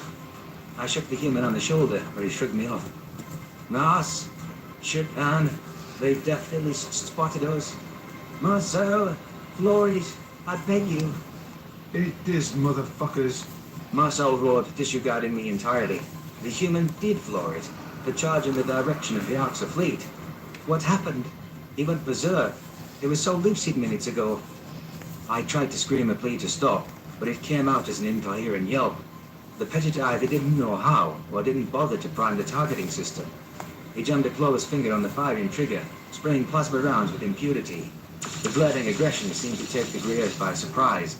It marked a drastic shift from Avenlo's typical flightiness. A few glancing blows struck the lead ship, jolting its pitch. One must have impacted the propulsion system, since its drive plume flickered out. Marcel turned the stream of fire towards the crippled vessel's brethren. Some hits connected at random, though the Arxa seemed more pissed off than wounded. We made a swooping pass across the formation before banking heavily in the direction from which we came. The computer warned me that we had been target locked by all 9 hostiles. Run! I whimpered. Marcel cleared his throat. Yep, good idea. The human pointed the ship in the direction of the Federation border. Why wasn't he trying to return to the outpost? The last remnants of my logical brain suggested that he was trying to lure the Arxa away. I winched as my harvest shifted into my neck. Our inertial dampeners were struggling to keep up with our blistering acceleration. Only 2 Arxa ships gave chase, while the rest returned to their intended course. They couldn't resist sending someone to hunt a straggler down. I knew the enemy bombers would slowly close the gap with relentless abandon. The optimal way to lose our pursuers was to slip into subspace, but unfortunately, work required several minutes of stationary preparation. The human signed our death warrant with his stupidity. Our puny ship gunned away from safety with a pair of apex predators in hot pursuit.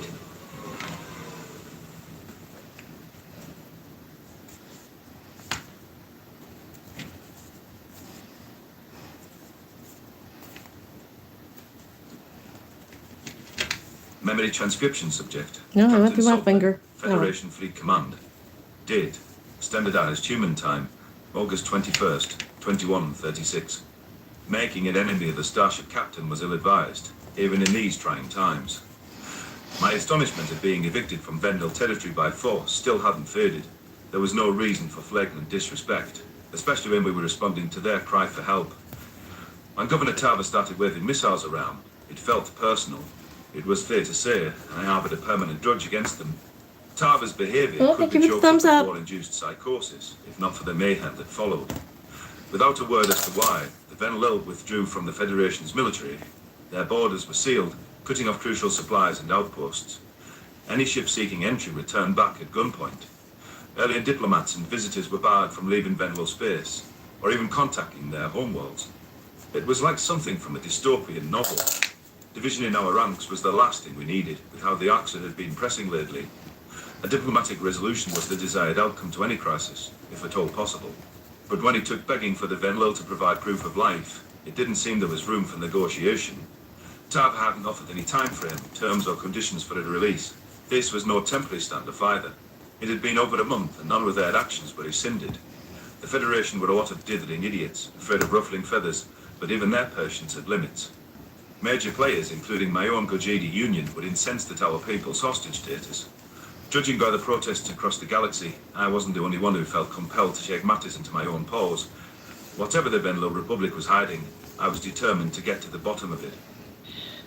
Sovlin, Piri, the Gajid Prime Minister, sighed in irritation. She must have seen my eyes gloss over. you still with me? Or are you plotting revenge in that thick head of yours? I blinked several times. Sorry, ma'am. As I was saying, I'm disappointed in you. You went off snooping on the Venlil without permission, and used Federation forces to do so. What do you have to say for yourself? Piri asked. I haven't crossed their border. I pointed a claw at the viewport towards the invisible threshold. If we decide to break our people up by force, we need the facts. The Federation has a right to know what the Venlil are up to. What makes you think they're up to anything? Tarver isn't stupid enough to commit diplomatic suicide, not without cause. I mean, the resolution condemning their actions passed by unanimous vote. She's lucky we haven't done more than place their membership on probation. Piri tilted her head, weighing the circumstances for herself. Shutting down all communication overnight and banning travel looked draconian to me. The drastic nature of it all did not make sense. I couldn't fathom what quelled the populace's rebellion. The entire galaxy was iced out for an unknown transgression. Even the Venlo's closest allies were left baffled and in the dark. Talk of warfare was brewing, as much as the Federation wished for it not to be so. Why would Tarver invite such extreme fallout? What could make losing every partner worth it? I don't disagree. Venlil would need a serious incentive to draw our ire. The politician Purple's said. an option. They've always been loyal to the Federation. Maybe we'll go with white for today. Save the purple for a bigger project. Cowardice, they have lost, I growled. It's as though they're trying to make enemies of us. It can't be that. Not when the Archer breathing down their necks every hour of every day. Piri focused her gaze on me, a disapproving glint in her eyes. I should reprimand you, Sovlin, but I'd like some answers myself. What have you learned through your prying? The Venlil are still letting someone into their territory. I'm not sure if it's a Federation member. A group of transports docked at a Finj outpost today. They weren't chased away like the rest of us. Are you sure they were allowed to stay? I'm positive. They got an escort from the ceremonial fleet. Tarver's personal parade. I'm just not close enough to make out their subspace origin. Not, without crossing the border. So that's why you called me now. You want my blessing in case you get caught. I hear about it the hard way. That's one way of putting it, ma'am. May I poke around? Very well. I want to report as soon as you learn anything. And Sovlin, don't make me regret this. The video feed cut out. I eyed the space ahead of us with giddiness and gave my first officer a shell thump that meant to proceed. The posting was filled by Russell, I veteran should put of the that cautious Commonwealth. There But had been you are wide enough, objections to my plan from him. His allegiance was to the Federation first, and unveiling the truth about the Vendel's misdeed was in the collective interest. Anyone with eyes could see that their behavior was off. Paramount Plus has crime dramas locked up. Okay, yeah, that's fine. Yeah, there we go. There we go. You're the one who told me not to trust anybody. Now streaming on There you go. Plus. Anyone with eyes could see that their behaviour was off. The crew Oh, left green. as Brissell declared a new course for the Finches at Vendale Space. We could hide behind the guys that controlled it straight into their territory by mistake. All I needed was to get in range for our signal interceptors. Local broadcast could offer some clues if subspace readings proved unattainable. Our warship pivoted, angling us toward the forbidden region. I settled down in the captain's chair and monitored the bridge. We would drift over the border gradually, in the interest of stealth. If we were able to pull this mission off, I would be exempt from my initiative. Satisfaction swelled in my chest at the thought of adding to my repute. Sir, you might want to look at the scanner data. Brissell barked. Venlo patrol ship, heading straight for us. I slammed my paw down in frustration. We're still on our own damn side of the border. They can't object to us patrolling our own damn space. According to the computer, the patrol vessel was on an intercept course toward us. The centimeter suggested their speed was at max velocity, well above safety recommendations. They were going to burn out their own engines, pushing them to that degree. How had they gotten minds of our plans?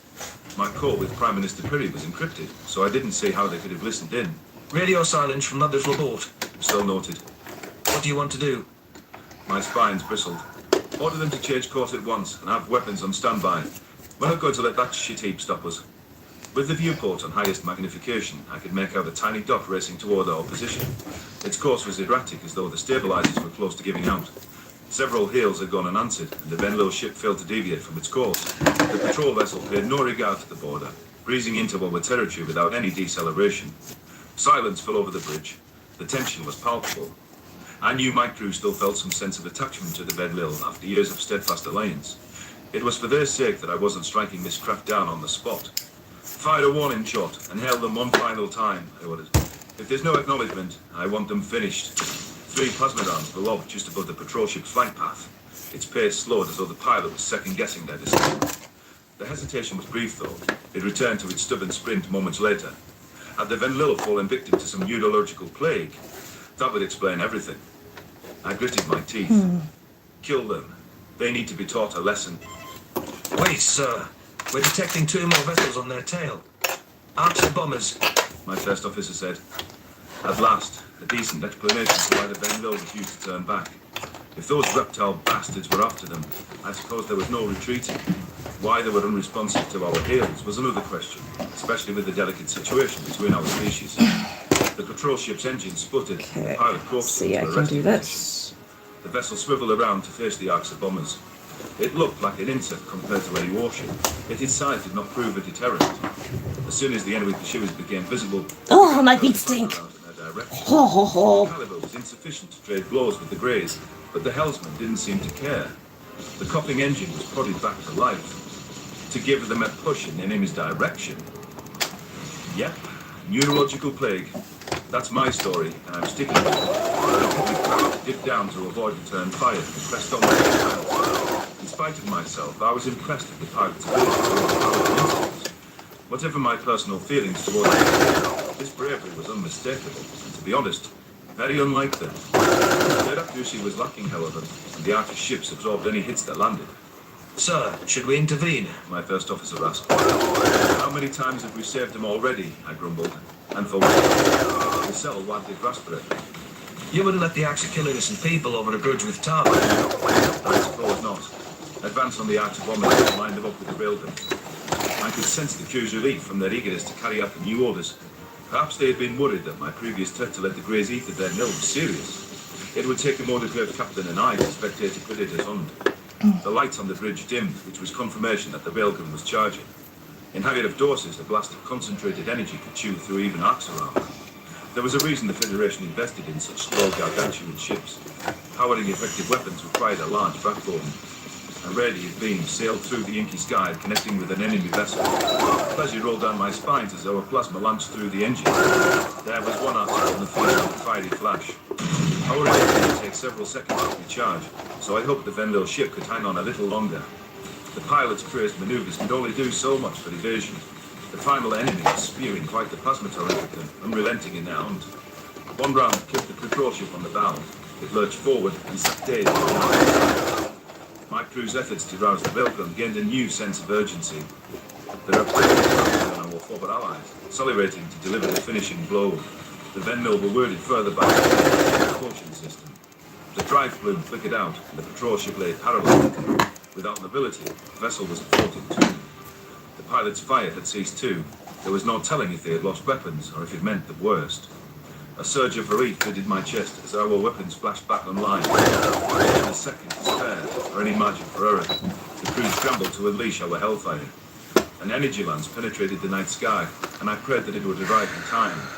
While the Venville were traitors, I preferred them to the effronter sapiens known as the Arxer. God damn it! Our railgun strike pierced the Arxer's shell, splicing it clean in half.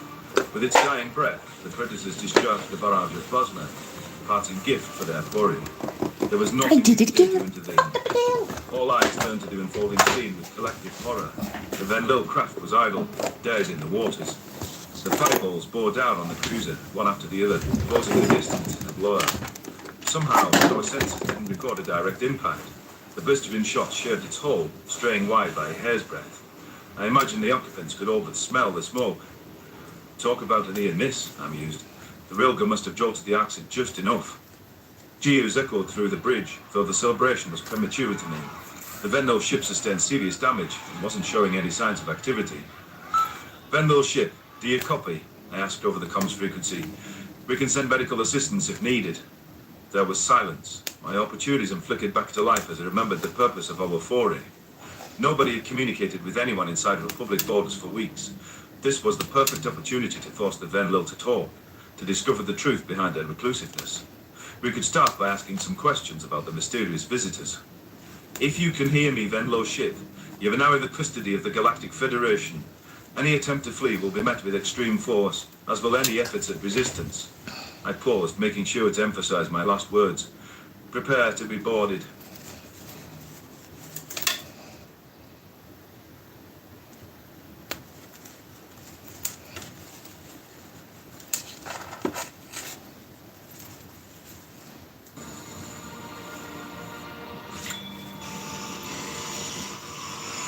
Okay.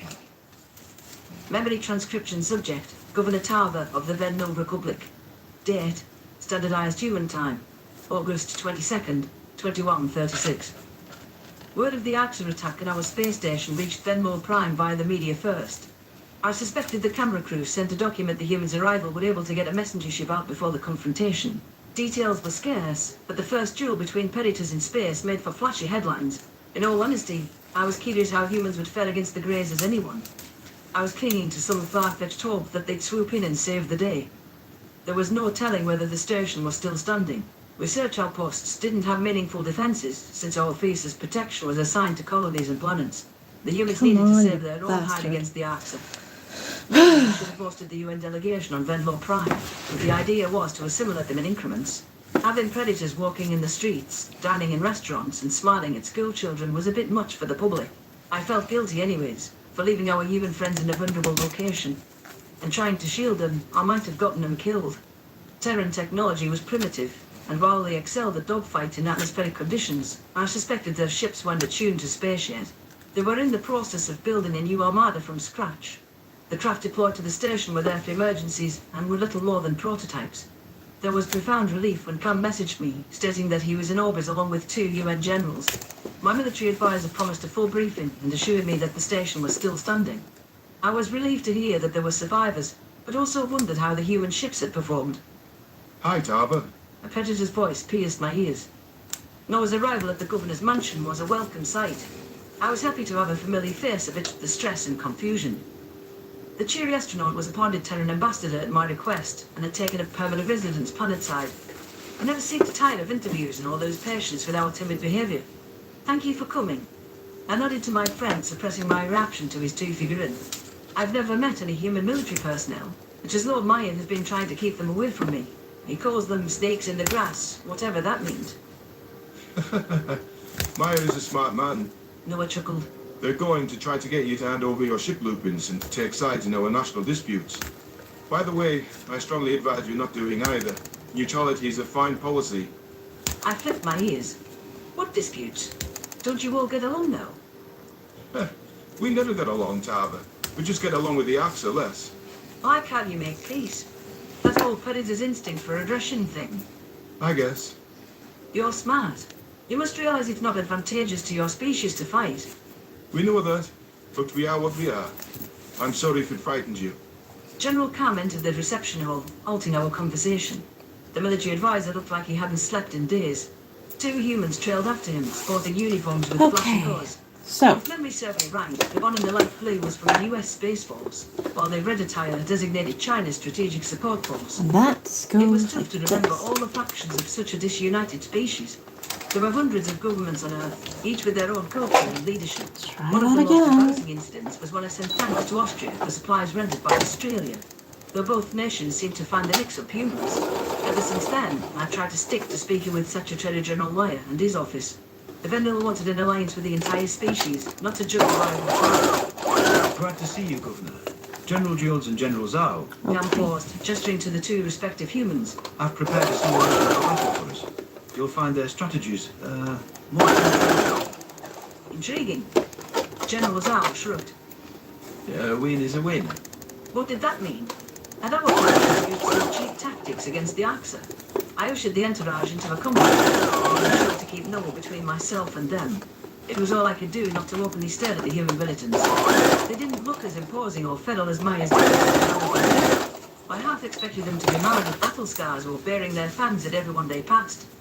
Cam fiddled with the hull projector, syncing the Terran devices with ours.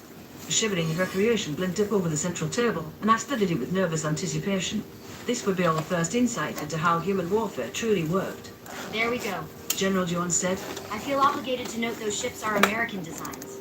Zhao rolled his pitted eyes and displayed a lot more than natural. You had to slip that in, didn't you? They used our weapons modifications. The most important part of any system is the firepower. Wouldn't you agree, Tava? Would you mind if we watched the simulation before I offer my opinion? In a sheepish voice. I wouldn't want to speak in ignorance. Noah smirked, shooting me a knowing glance. The ambassador moved to his half-track. Did a decent job deflecting the question. Motion activated on the projector, and the visual representation sprung to life. Computer data and analysis augmented the view of the battlefield. TD Insurance Auto Centers. Got a whiff of something. Is it you? Drying? One shot. Maybe. Stop touching And it! analysis augmented the view of the battlefield. Maybe. 6 after bombers battled down on the outpost, opposed by a wall of human ships. The Terran fleet was comprised of tiny one-seater ships whose only asset appeared to be speed. The humans outnumbered the reptiles by an order of 20 to 1, according to the computer. Sheer numbers didn't matter when their primitive weapons were ineffectual against the Greys. The UN had to have something else up their sleeves if the station survived, I thought. I would also with blinding mobility. Plasma and kinetics reigned on the Greys' position and locked down the pesky targets. They began shooting in all directions, as that was the surefire way to connect with something. Terran indicators blinked out by the dozens, which earned the wins from me.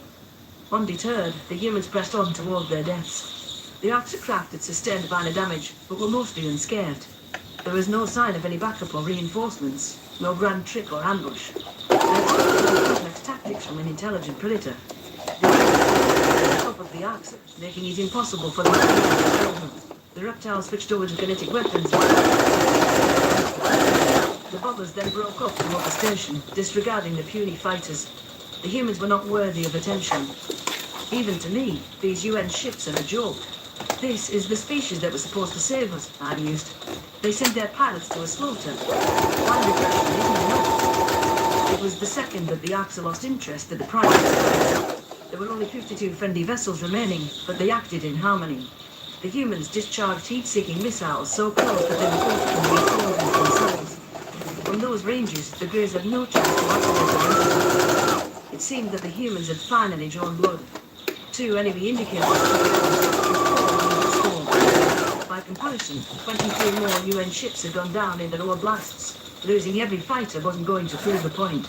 It was time to order a retreat before there were no forces left. Instead, the primates violated all laws of self-preservation. The Terrans formed a barricade in the Axis path, trying to intercept their fire.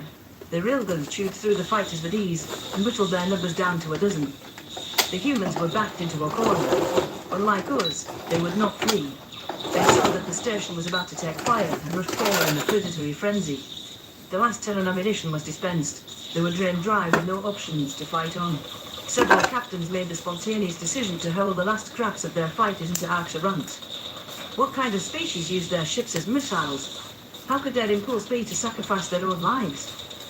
In the wake of the humans' early battle, the reptiles proved unable to withstand multiple drive explosions. The handful of remaining fighters sat defiantly, almost daring the Archer ships to emerge from the smoke. The simulation froze as they reached the end of the data input. We suffered heavy losses. If only our drone program was ready for deployment, that would be a game changer. At least we know now the Arxer can be taken down. General John said. There were no Vendel casualties. We destroyed the Greys before they reached the station. They glanced away in horror. Only 3 UN vessels remained from the original allotment. The humans sacrificed ships numbering in the 3 digits to stop the Arxer. That could hardly be considered a victory. How could predators develop vessels that were that much weaker than their counterparts? That loss ratio was unacceptable in their long-term war.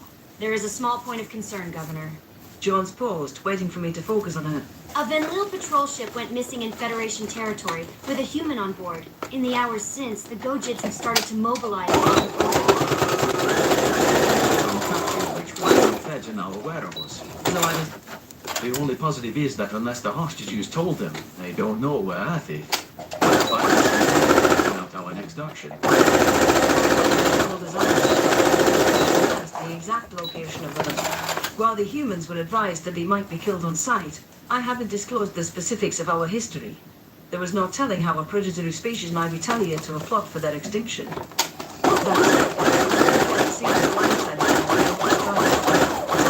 I had to divulge the full extent of the Federation's hatred. Well, maybe we should speak to them. Noah chimed in. I'm not sure we shouldn't have from the start. The Arxer had a sample size of 1. The Indians have no experience with humans or any other predators. If Tarva vouches for us, they might come around. I stood up from my chair. I doubt that. They'll hate you. The Terran ambassador frowned. If you can accept us, why can't they? How do you know that the Federation will try to kill us just because we're predators? I just do. Noah crossed his arms. You're going to have to do better than that. I need a word with the ambassador alone. No. I think we should all hear this. General Zal's posture was stiff as a board, as though he'd sensed something off. Whatever pertains to our safety concerns everyone in this room. Well, it's because... Noah tilted his head inquisitively. Worry sparkled in his brown eyes as he noticed me shining away from him. Yeah. I wondered if even he could forgive me for such a great omission, for the betrayal of his trust. Because they tried to kill the last predators they found. I slumped my shoulders in defeat, avoiding his gaze. I didn't want to tell you. You're saying they killed another predator species before? The ambassador asked. No, there are only 2. Then... The Federation knew about humans and Earth a long time ago. The vote to flush your planet was unanimous after footage of your world wars became public. General George's eyes narrowed to slits. Unanimous. That includes the Venlil? Yes. Before my time was... Yes. We were meticulous in our planning. We believed we couldn't fail. Wow. Hurt flashed in Noah's gears, though the human quickly blinked it away. All right. What stopped them? The Federation thought you were dead. Something about hundreds of nuclear explosions right after those world wars ended. I myself wonder what that was. Testing. There were countless nuclear tests in that era. In Oops, sorry. unpopulated areas, might I add. No one muttered. I see. At any rate, that's how we knew exactly what you were and where you were from, before your ship ever hailed us. The Federation will recognize what the captive is and find Earth's location on a star chart. George's eyes were icy. You didn't think this was something we needed to know, Tarva? Yeah, why are you telling us now? Zhao spat. I shrank back under the Predator's withering gears. While their anger was justified, it rendered me unable to form a response. Open hostility was not something my instinct processed well. Not when they were eyeing me up like their next meal. The Covenant didn't want us to have cause to attack the Federation. Noah said, leaping to my defense. They are our friends, no matter how unjust they are. Besides, she's only known us for a month. Cam cleared his throat. It's little consolation, but the Federation means well. Truly. Well-meaning or not, they want to kill us. We have to make difficult choices. Jones growled. Earth must be protected at all costs. I don't think Tarva wants to see that side of us. I will support you all, no matter what you choose, I stammered. I don't want humanity to die. If you evacuate people from Earth, They will be welcome in our territory, and though I have no right to ask, I beg you to show the Federation mercy. The human generals did not respond aloud, but their expressions conveyed a simmering rage. As Noah once told me, the concept of karma was close to their hearts. I suspected any Terran mercy was dependent on the Federation's next actions. The galaxy's prejudice could become a self-fulfilling prophecy.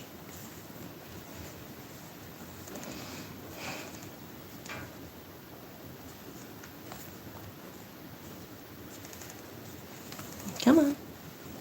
Kind of wish it was all in one big story, but you know, whatever, I guess. Memory transcription subject, Slonic, Vendel Space Corps. Date, standardized human time, August 30th, 2136. The glow of the artificial lighting was the first thing that met my eyes. I stared at the unfamiliar surroundings in confusion, trying to recall where I was. This doesn't seem right. How did I get here? Someone had cocooned me in a blanket, which insulated me from the drafty room. There was light pressure in my ears, perhaps from some sort of bandage. Pain pulsed in my temple, dulled by a painkiller. Snippets of shapes lingered in my memory, but there was nothing concrete. I think I had been drifting in and out of consciousness for days. My brain concluded that this was a hospital, which meant I was recovering from a serious injury. My adult state suggested the damage was concentrated on the head. Gritting my teeth, I tried to think of the last thing I could remember. 2 Arxer bombers were chasing my spacecraft, and after that, everything got busy. How was I still alive? It had seemed to be a hopeless scenario. There was a grim certainty that they would catch a small ship sooner or later. There were vague recollections of being paralyzed in fear, plastered against the seat. The person flying was screaming my name, and had the most visceral look on their pallid. I snapped upright. Marcel! Where is Marcel? What happened to him? Easy, calm down. A gentle voice came from my right. A Takan male was seated beside my bed, keeping an eye on my vitals. You're safe now. I'm Dr. Zahn. You're in the medical bay of a Federation warship. The Federation? My heart rate spiked, which Zahn seemed to notice. Why are you involved? Well, your craft came to our territory, so we took out the Arxer. It was fortunate that the Greys crippled your ship first. If they didn't, our boarding party wouldn't... Where is Marcel? I blurted. The rush of panic was best described as gasoline racing through my insides. It was not safe for him to encounter unprepared aliens alone when his appearance was so jarring. My mind leapt to the worst-case scenario. Had the Federation killed the human on sight? Oh, motherfucker, son of a bitch! The doctor patted my arm. He's not here. Rest easy. He's not a threat. He's alive, I exhaled. Please, take me to him. I don't think that's a good idea. I need to see him. I won't be able to function if I don't. I staggered to my feet, but bubbled when I tried to walk. Zahn caught me with a grunt, setting me back on the bed. Sympathy flashed in his amber eyes as if he sensed my desperation. The doctor retrieved a wheelchair from the storage closet and eased me into it. Captain Sovlin is going to kill me, but if that's really what you need to heal, then all right, Zahn grumbled. The Takan doctor pushed me into the hallway, steering us past maintenance rooms and lounges. My concern intensified as I received pitying stares from the crewmates we passed. It reminded me of the look people had when they learned the species' homeworld had been destroyed by the Arxer. Had the Federation assumed that humans attacked Vendel Prime? Oh God, how long have I been out? They would at least hear Marcel out, right? They're rational people. I tried to convince myself. I need to back up this story before something terrible happens. I have to speak to their captain at once. A pair of automatic doors creaked open, and Zahn rolled me into an observation room. The room of opposite stood by a glass pane, which provided a view to the holding cell. They seemed to be pointing to a spot in the corner. From their whispers, I caught the words, non-responsive, and hungry. My blood turned to ice as I realized what the tan mass in the nook was. Marcel was curled up in a ball, hugging his knees to his chest.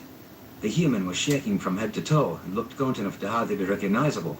His coverings had been removed, leaving his form exposed and barren. His face was bedded in the wall, so I could only see the purple bruises lining his spine. A desperate scream poured from my mouth, high-pitched and agonized. Oh I found God, here myself we toward go. the window, crawling on all fours. The sounds of the doctor trying to pacify me and the bewildered shouts of the captain registered, but I drowned them out. Marcel! I shrieked. Pain lanced through my vocal cords from the volume, but I hardly felt it. The human lifted his head, turning his neck toward the glass. The moment his face became visible, I gasped in horror. Claw marks traced down his right cheek, deep gashes. Marcel hadn't even bothered to clean off the dried blood, perhaps losing the ability to care. The sockets around his hazel eyes were puffy and bruised. The left one was severe enough to be swollen shut. To add insult to injury, a thick metal band was clasped around his neck, restricting his airway. The human rose on weak legs, but stumbled to the glass. His gaze locked on me, and his lips curved up slightly. The band at his neck crackled with electricity seconds later. With a yelp, the predator collapsed in a heap. One of the officers must have triggered the shock as a form of punitive control. My heart twisted watching my friend racked with pain. I snarled towards the Federation posse. Stop that. The one I believed was Captain Selvlin blinked in confusion. It's snarling at you. That's how humans show happiness. They don't have tails or movable ears, I growled. The electric current ceased to my relief. Marcel languished on the floor, clutching his throat. The skin beneath the collar looked red as though the human had been zapped repeatedly. The predator struggled to a kneeling position and pressed his blade hand against the glass. The Federation officers backed away like they thought he could reach through a solid object.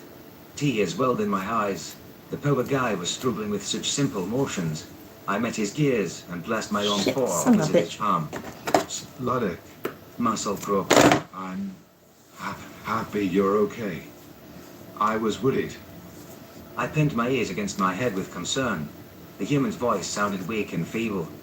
I could only imagine how much he was hurting, looking at the wounds all over his body. By my estimation, we weren't feeding him either. The Federation was letting him endure a slow death by starvation. I sniffled, wiping a tear off my face. I'm so sorry, Mars. It was my job to protect you, and I failed. I left you all alone. Don't cry. But please, it's not your fault. The human murmured. Dr. Zahn seemed floored by our exchange, as though he didn't understand what was happening. A paw grasped at my scruff and dragged me away from the glass. I reared on my assailant, flexing my claws as best I could. There was no chance I was letting anyone take me away from the human. What is wrong with you, Slanek? Captain Selvlin set me down in the hallway, deflecting an attempted swing. You're crying over a vicious, sadistic predator. A human. What is wrong with me? The veins in my eyes bulged as white hot fury coursed through my blood. How could you do this to him? Marcel is my friend. I thought you'd be more grateful being liberated. A species that enslaves and exploits you are not your friends. I can't believe I have to say that. We aren't enslaved. We're partners with them willingly. Selvlin recoiled. I'm sorry, what? A science vessel made contact with us. After speaking with them, we couldn't let you chase their trail. We knew this is what you fuckers would do to an innocent species that came in peace. I refuse to believe that. The distress signal. Their history. Well, just look at them. He spat, spines bristling. The Fen-Lil wouldn't betray the Federation. Not for their kind. Do you have any idea what species you're dealing with? We do. Vendel scientists did tests that prove that humans feel empathy. They are kind and gentle. Marcel is kind and gentle. Kind and gentle? As if. Oops. I can think of a quick way to solve evil. The captain's voice was low with anger. Marcel hasn't eaten in days. Let's see how gentle he really is. Selvlin grabbed me by the scruff again and marched me back into the observation room. He opened the door to the holding cell, flinging me inside with disdain. Zahn shouted at him to stop once it was obvious what the intention was. The doctor tried to remind him that I had a head injury, not to mention being under the influence of painkillers. The rough officer ignored him and clicked the door shut behind me. A brief tinge of fear crossed my mind. I knew Marcel didn't want to eat me, but this might be pushing his instincts. When his options were starving to death or gnawing at my bones, there had to be some temptation. The human glanced at me, surprised at my involuntary entrance. Russet hair sprouted along his jawline, which gave him a rougher look than I was used to. He approached cautiously and watched me with set eyes. Seeing that I didn't back away, he settled down beside me. This was the closest we'd ever been, which made the discoloration around his left eye all the more noticeable. Whoa, what happened to your eye? I managed. Sutherland was tired of looking at me. Said, next time we do it with claws out. Then. The human gestured to the gash on his cheek. It's everything I do, Slanek. They hid my existence. I reached out with a shaking paw, tracing the wound. Does it hurt? Keep going with the stupid questions, Slanek. Bravo. You're really making him feel better. Marcel nodded. Everywhere. The fissure inside my chest widened. The way his voice cracked with that word was heartbreaking. The human lowered his head into his hands, and defeat radiated through his posture. I couldn't bear to see the sharp, considerate Marcel reduced to this. I'm going to get you out of here. I promise, I whimpered. But, my friend, don't make promises you can't keep. The human coughed. My claws took the predator closer to me before I realized I had done it. Marcel's eyebrows shot up in surprise, but he didn't try to pull away. He rested his head on my stomach and tried to absorb some of my body warmth. I petted his hair with a tentative paw, humming soothingly. His oily mane was softer than I expected it to be, except for the strands that were crusted by blood. The human closed his hunter eyes, relaxing into my arms. A more peaceful expression set for... Okay, hang on a second. Oh, no, you go back to sleep. I'm just reading them.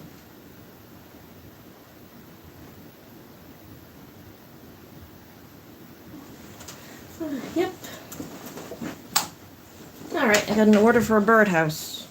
What's wrong, baby? Go back to bed. Only 9 o'clock. Oh my god, it's only 9 o'clock. Alright. I'm not getting any work done because I'm listening. Oh, no, I'm... held on to his face, and I embraced him with fondness. Sovlin was right. I saw exactly how gentle Marcel was. With his bruised skull cradled in my lap and his shivering body snuggled up against me, he seemed so frail and innocent. But I will get you out of here. Because you are my brother.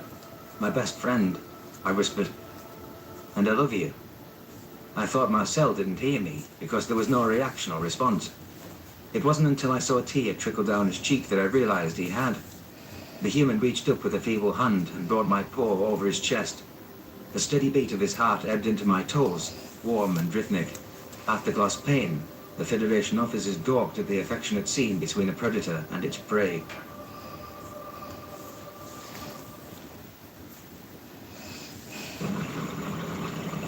Nothing better than taking a me day. Imagine if every day were a me day. The BMO Eclipse Visa Infinite card makes every day more rewarding with 5 times the points on the things you love, like can't really see what I'm doing, but restaurants, food delivery, you bet, even ride sharing, and you can spend your points like cash on the things you really want.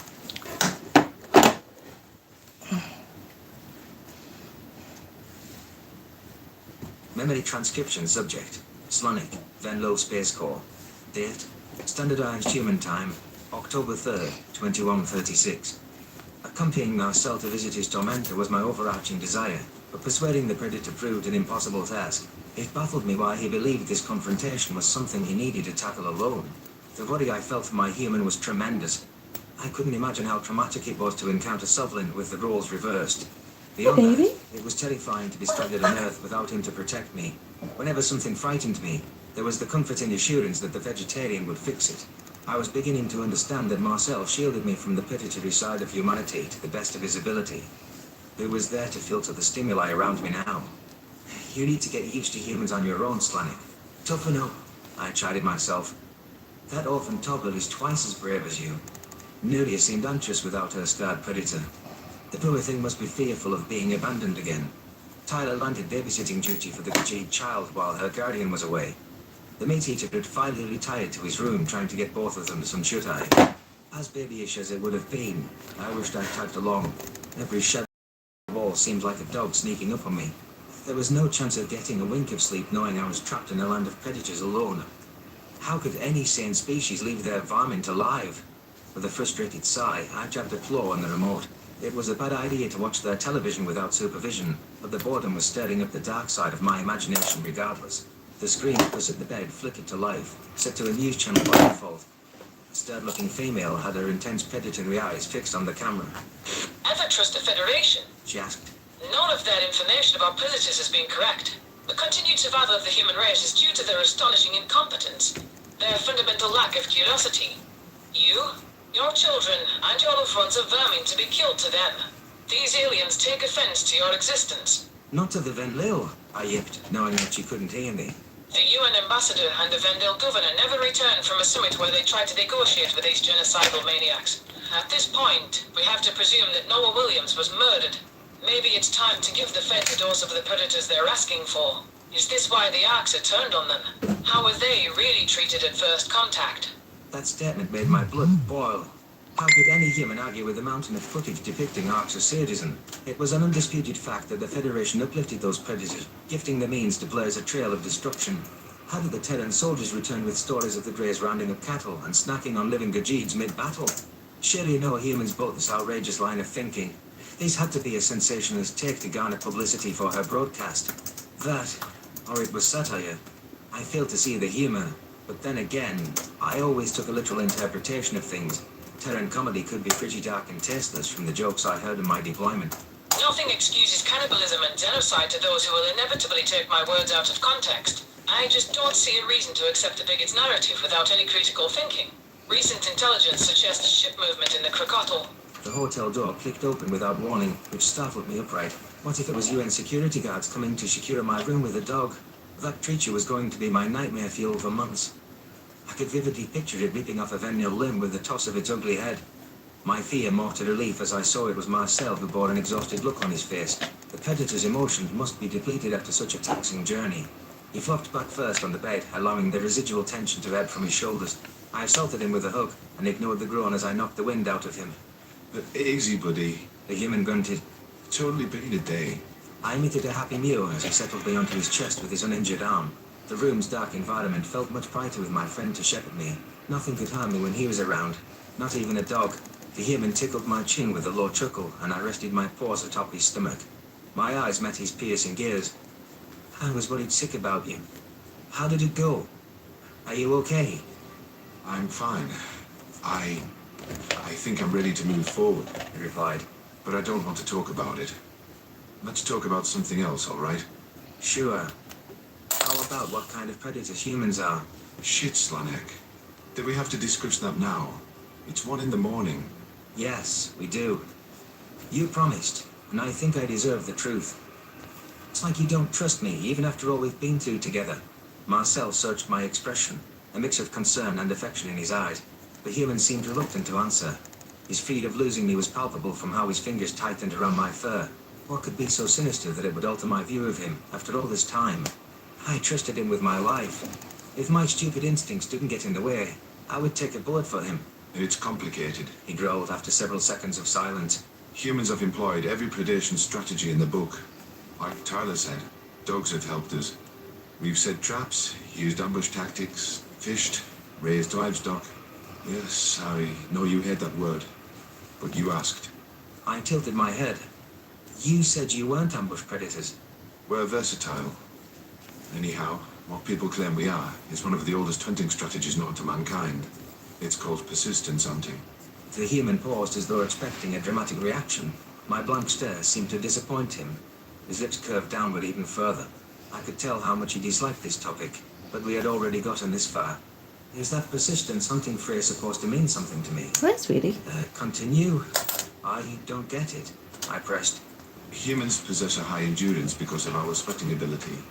We can run a lot longer, especially in the hot climates we originated in. Marcel closed his eyes, unable to meet my gaze.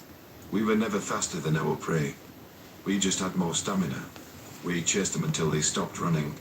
A chill ran down my spine as I processed the meaning of those words. Was he telling me that humans pursued their prey for hours, maybe even days? That they never tired or gave up on a pursuit? Such an ordeal meant their quarry had an eternity to contemplate their demise. The victims spent their last day in a desperate, agonized flight. Their terror lasted much longer than the split second of an ambush. My brain began to imagine running from a human, feeling the burning of my muscles and my lungs. The savage predator would draw closer every time I paused to rest or dampened my pace, knowing all the while that the second my legs gave out, my death was a certainty. There was no hope of escape, short of confronting the hunter. What an awful way to go. Having your own body betray you and languishing in a pool of chemical exhaustion. The predator would slowly approach, bloodlust in its eyes, signifying the end. I thought humans showed mercy. They conducted themselves like reasonable, kind, and failing people, not relentless beasts that inflicted torment on the weak. Tears streamed down my face at the thought of my human partaking in that sort of predation. It felt awful to think of him in that regard. If he was born a few thousand years ago, would he have chased helpless creatures through the scorching heat too? Was that what was coded in his instincts? Slanek? Gosh, you're shaking. Marcel rubbed my ear comfortingly. Say something, please. Even if it's that you hate me. Sadness seeped onto his expression, which knocked some sense back into me. It was painful to see how heartbroken he looked. I resisted the urge to swat his hand away and attempted to regain my wits. The Predator's honesty was admirable when he foretold precisely how I would react.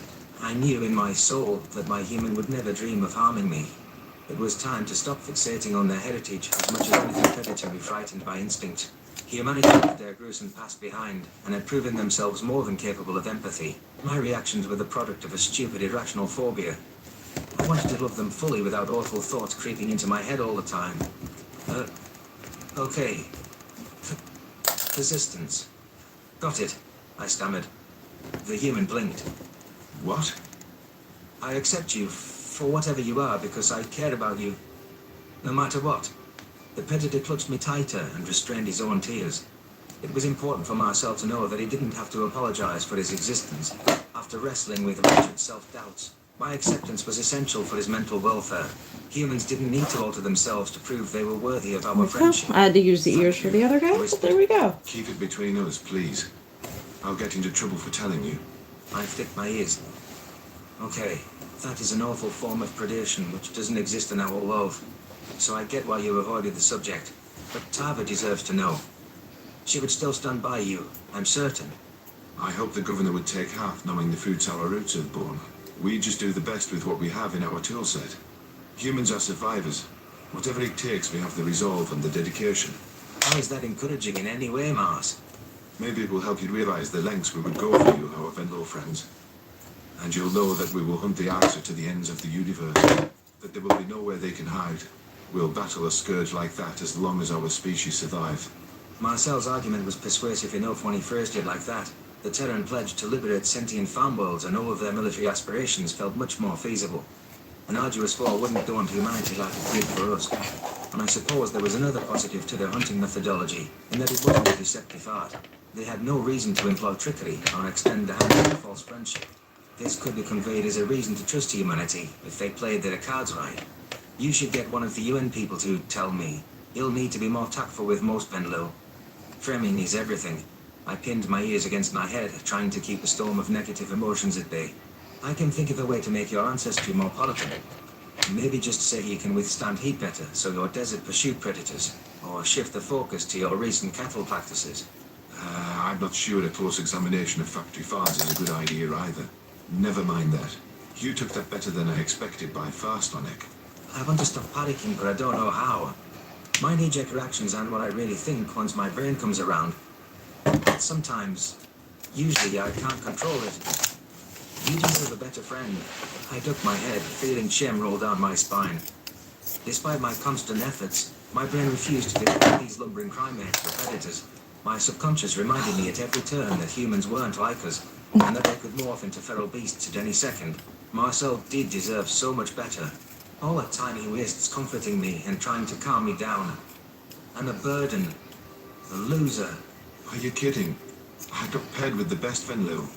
Marcel had his signature snow, which was menacing yet gentle. I wanted to be part of the First Contact program so bad. Do you know how many questions we had to answer? 30? 50?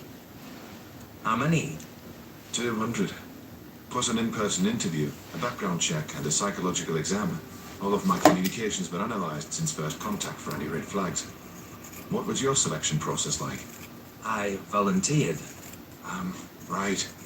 I'm sure there weren't a lot of takers for your position. The red-haired human chuckled. There was no guarantee that my partner would get past seeing me. You know from the stories around the outpost that some people didn't. That was a true statement. Several Venlo fainted once in proximity of their pen pals and were taken off to the infirmary. A smaller minority abandoned the program altogether due to meeting their Terran counterparts. I remembered how my fear had been almost painful that first day. It was no wonder a few Venlo found the humans too intimidating for cohabitation. Still, I couldn't imagine how those predators felt, being rejected on sight after weeks of chatting. The worst horror story was of Venlil that panicked at a human stepping into her room and leapt into self-defense mode. She grabbed the nearest sharp object, which was a pair of scissors, and plunged it into the Terran's shoulder. Our partner, while wounded, was able to wrestle the blade from our claws. The violence was not returned. The predator didn't press charges for some reason, despite Venlil government's offer to prosecute. Meanwhile, Marcel and I shared potato chips on our first day. Not the worst pairing he could have had, I suppose. Anyways, I talked to Lucy, you know, my fiancée on the right here. She wants me to come home, but I've gotten used to having you around. Marcel took a deep breath, scratching his stubbly scalp. Maybe it's not the right time to ask after what I've just told you. No, I'm calm now. Go on. How would you feel about living with us? You can come and go as you please. Anytime you want to return to Venlo Prime, you don't have to stay. But we'll take care of all your expenses whenever you want to be here. I gaped at him. The idea of a permanent residence with my human filled my chest with warmth. But Earth was as alien as any world could get. A trial period was all I could commit to see how I handled prolonged exposure to a predatory environment. Would the UN, or technically the regional government, be okay with my staying? I'll think about it. Does that mean you're going to receive a military discharge? No, but I've requested a transfer home so I can live planetside. I'll only be involved with the defense of Earth, should that be necessary. And what about Nunya? She needs you more than I do. She'll be devastated if she ends up in a camp alone. Don't be ridiculous. We're going to adopt her. I already spoke with Meyer about the necessary paperwork, and he's going to contact the American State Department. They're starting from scratch on that one, I think. The Gajee child would be elated. I wondered how being raised by predators would impact her development, but I knew she'd grow up in a loving environment. It was obvious the Yemen considered her to be his own daughter and would care for her accordingly. There wasn't a more touching tale than to witness these pursuit hunters rescuing the children of a species that swore to destroy Earth. Sounds like you've got it all figured out, Maozel, I whispered. Ah, you fluffy little shit. The Yemen glowered at me while I feigned ignorance. Don't you dare start that too. I can and will rescind my offer. I wagged my tail. Too late. No takebacks. My family back on Vendel Prime would say I was suicidal to accept. But the more I thought about his proposition, the more enticing it seemed. Navigating humanity's diplomatic hurdles, helping a predator raise a prey child and protecting their planet from harm could be my new calling. Maybe one day, Earth would even feel like my home. At any rate, free rent sounded pretty darn good to my ears.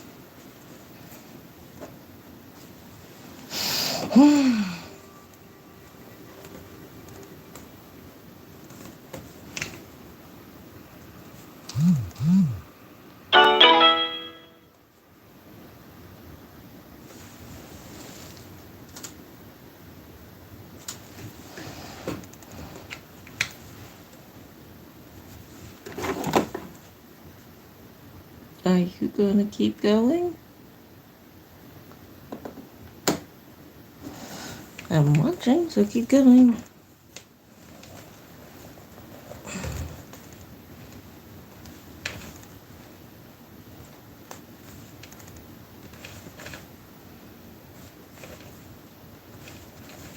Fancy feast? Fucking whore, cocksucking motherfucker! Feed by hand? Mm. In a bowl. Or as a topper. Savor the moment with Fancy Feast. It's possible to have too much protection. Now I have a right amount for me. Memory transcription subject. Governor Tarver of the Vendel Republic. Date, standardized human time, October 3rd, 2136. In half a day, our ship had reached the edge of Republic space and would be able to transmit communications back to our UN contact. The Terrans had been slated to open an embassy on Venlo Prime a few days after our original departure. That meant they would have a full diplomatic staff on world and would be available to help humans abroad. Many Terran nations requested their own embassies so they could conduct their affairs as separate entities. While I liked the Predators, I wasn't giving out an absurd 198 embassies versus every other species singular site. Humans were welcome to bicker amongst themselves about who could send their own diplomatic corps and how to divide the turf if they must. I had no interest in making their discordance my business. My focus was on smoothing over both our relations with the Federation. It was also a priority to stabilize my friends' mental health, especially after weeks of isolation and boredom. Learning how the human mind coped with stress would be useful down the road. After careful consideration of the astronauts' mannerisms, I decided there was no major cause for alarm. All of our research showed that humans were highly social creatures. And I Mr. missed Noah one. perked up just from having new conversation Okay, partners this at is hand. 31. These are He not did in so well order. in the company of his own people, and he'd be begging to get back into the field. He only needed to recharge his batteries, as the Terrans said. Noah's excelled in quite an uncomfortable position, volunteering with the belief that he would be a martyr, standing in as a representative for his whole species. That kind of pressure has to pile up. In conclusion, the International Space Station proved that humanity can cooperate in the stars. The Predator was finishing a story I'd heard before. He had a rapt audience in our Mazik passenger. That scientists see our beautiful Earth differently from above. The ISS was our first foothold off-world. It paved the path for lunar colonies and set a precedent of joint exploration. So then, why has your planet still not united under a single banner, Noah? You do not care for distant members of your species without a, shall I say, stellar view? Came the scoffing response. When President Kupor's question reached my ears, I was concerned that other diplomats would voice similar concerns. The Mazik still seemed leery of the human, despite being thrice the weight of the Predator. No offense to Noah, but I'm pretty sure the beige pranimal could knock him out with a stamp of his flat paw easily. Humanity's internal divisions were a disquieting issue to the galaxy as a whole. The newcomers seemed to be trying to work up the courage to ask about it for days. With the external threat of predation in our formative years, our species had to maintain unity. Cooperation was our bread and fruits bed, so to speak. Indulging in petty squabbles would have gotten us killed. I'd seen several exit interviews with various leaders before we left signal range of Arthur. Many dissenters cited Earth's disputes as proof that the Predators were incapable of cooperation. It was their main evidence that the primates were still warlike and disagreeable. Humans evolved in a lot of small tribes which later became nation-states. These each have their own distinct culture, beliefs, music, stories, cuisine and languages. The Terran ambassador replied, leaning back in his seat. It would be losing a part of our heritage to renounce that. And because of our differing viewpoints, we don't always agree on how things should be done. Kupor flared his trunk. But why can you not maintain your practices under a common entity? You claim freedom of beliefs are a core value. It would be like you unifying with the Navox. You may like each other plenty, perhaps your even eyes, but you would not abide by the same jurisdiction. We have common forums, alliances and trade agreements. So Nicordus was quite mistaken in thinking we do not speak the language of diplomacy. We work together when it matters. It didn't escape my notice that Tosser, the Nivok representative, was watching with interest. The Sivkit, Cerulean and Yortorkians were also observing the exchange. None of them were being subtle with how their ears swiveled toward the Predator. The other Federation diplomats had flown with Russell in a separate ship, too daunted to embark on a human-infested vessel. Cooper was just the only one bold enough to voice what they are all thinking. Now the floodgates are open, I thought. I better be ready to intervene if Noah gets overwhelmed. Predator Noah, please forgive my impertinence. Laulo, the Yotl diplomat, spoke in a measured tone. The uplift had given the human a wide berth, but at least was able to meet his startling gaze. Do you humans still fight wars when you, disagree? Sometimes. What always hopes those quarrels can be resolved with words. Rest assured, a common thread like the Arxa should place any of our lingering disputes on the back burner. The Federation representatives looked baffled by that answer. As I learned early on, the national affairs of Earth are a complex matter. It was imprudent to deal with any nation individually, since that could be construed as favoritism. Most of the Gimmon's rhetoric was posturing, but they were always locked in jealous competition. It was strange how human tribes perceived their interests as separate. They had much more in common than divided them, and they even seemed to recognize their folly when asked. It was one of the several areas I pointed out to renowned neuroscientist Ilja for closer study. I suspect a human's temper can run much hotter, much quicker than ours. Chaucer offered, in a matter-of-fact tone. None of my research suggests their end goal is loss of life. It's just the result of aggression. Their predatory inclination is to deal with a perceived threat through violence rather than fleeing. Not fully accurate, Doc. Humans have a fight or flight response. Hello, growled. We can panic or freeze, just like you. It varies from person to person and what temperament they have. Some of us are wholly incapable of aggression. A contemplative silence fell over our entourage, and Chaucer scribbled something in his sketchbook. But that last tidbit was news to me too. I assumed aggression was part of every predator's natural makeup, since that ferocity facilitated their ancestors' survival. Were there really some humans as timid and anxious as us, that cowered at threats like Van Milne? If so, it was obvious Noah was not one of those humans. And while the ambassador was skilled at masking his emotions, hostility seeped through whenever he saw the Vendel threatened. Its source was almost paternal. The look in his eyes at first contact when he watched the Greys tormenting our pups was apoplectic. Lots of compassionate humans were angry when they saw those videos. I wish we were home so the Federation could meet the volunteer doctors and aid workers. It's been too... A rattling noise hummed through the ship walls, jolting me out of my thoughts. This time, it was more insistent than its previous occurrences throughout the journey. There was no reason a ship which deployed a year ago should experience issues, but it roused some worries nonetheless. Hey, Taba, you're not going to panic, but is that grating sound an all? The Terran ambassador...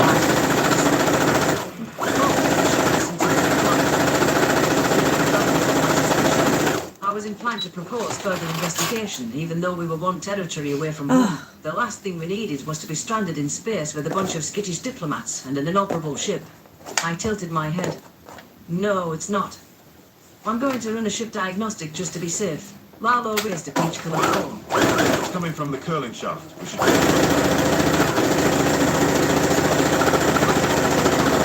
Sailboat. The printing press is a novelty to you primitives. Were your ancestors born with spaceships? Noah glowered at her, and then evoked Cross with his ocular intensity. I didn't know we were graced by the presence of a species that were endowed with divine knowledge.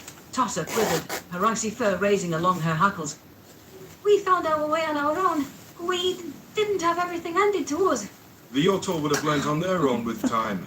You interfered in their natural development so that it could join your war. Are you daft, Predator? The Axa don't give a green stalk about natural development. And further to you with your insensitive and tone-deaf comments. How the fuck did you become a diplomat? Paolo looked aghast at the Predator's vehement defense of his species. I think he assumed that the ambassador didn't know the Atol's origins, but it was obvious the human had done his homework. The marsupial was likely surprised that the Tenor would side with him, especially when he was accustomed to verbal beatdowns from fellow diplomats.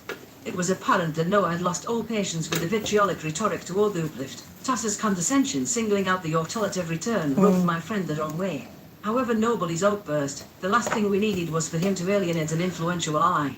The Nivox could be a crucial supplier of resources and ship parts to Earth. Axeli, the Sivkit representative, was sobbing from the primate's raised voice. She had yet to speak a word to Noah, only introducing herself to the rest of us while he was asleep. A shouting match wasn't the way to calm her nerves either. Stop it, both of you, I hissed. Every second we spend bickering, the Axa win. Let's be respectful to each other, all right? The human drew a shuddering breath. My apologies, Governor. I'm not the type to stand idle while someone else is mocked and bullied. It's not mockery, Predator. I'm merely stating facts, Tosser said. My name is not Predator. It's Noah. Ambassador Williams. If that's too fucking difficult, I'll settle for human. Sorry about that. Laulo muttered. The human snorted. You're fine. At least you used my name. The Nivok curled her lip. Predator is just a word, which does describe you. You're too defensive, Noah. So you can pronounce it. Fascinating. Despite my best efforts, the two of them were still at each other's throats. Whoever managed terror relations with the Nivok Imperium, it couldn't involve Noah in any way. The human was so incensed by his counterpart's attitude that he hadn't noticed actually balling up into a fetal position. I believed he would have backed down if he'd realized the fright his ire had caused. Not another word. I swished my tail in frustration. Noah, you're coming with me alone, and that's not up for discussion. I'm going to run a diagnostic, and we'll see if Lalo's intuition is correct. The Tenant Ambassador opened his mouth to argue, but then followed my pupils toward the snivelling Sivkit. His expression softened, replaced by a worried furrow of his brow. That agitation might have undone any progress with the Mazik, too. President Kupo had inched away from the human and was trying to comfort Axley with soothing words. The timid female was unresponsive, rocking back and forth. At least our Zavilian friends seemed to enjoy that, I mused. Chorson was trying to be the ship's stenographer during that whole exchange. Kupo lowered his gears and strode over to me with dejection. The Predator risked a glance over his shoulder, making eye contact with Laulo. The marsupial mouthed his gratitude, and the Terran's posture relaxed. He gave the Yotol a slight nod of acknowledgement before shuffling into the cockpit. I hovered by the ship computer, pulling up the troubleshooting module. It would take several seconds to complete a cursory scan, which would give Noah's temper time to blow over. I hoped that nothing was amiss with the vessel. The implications of the defect would be unpleasant. I didn't scare you, did I, Tava? Noah murmured. I snorted. No. I'm just trying to stop Earth's foreign relations from imploding on week one. For the sake of argument, let's say you piss off the Nivox. The Federation will parade them around, using them as proof that you can't be allies with humanity. And then we lose the undecided votes. Exactly. There is too much at stake. For all of us. A soft beep indicated that the diagnostic was complete, and we returned our attention to the computer. A holographic avatar of the shuttle zoomed into the ship's underbelly. It highlighted a long pipe in blinking red. An auto-generated note indicated that cooling fluid was leaking. The shaft was nestled into the warp drive, so it didn't take an engineer to figure its purpose.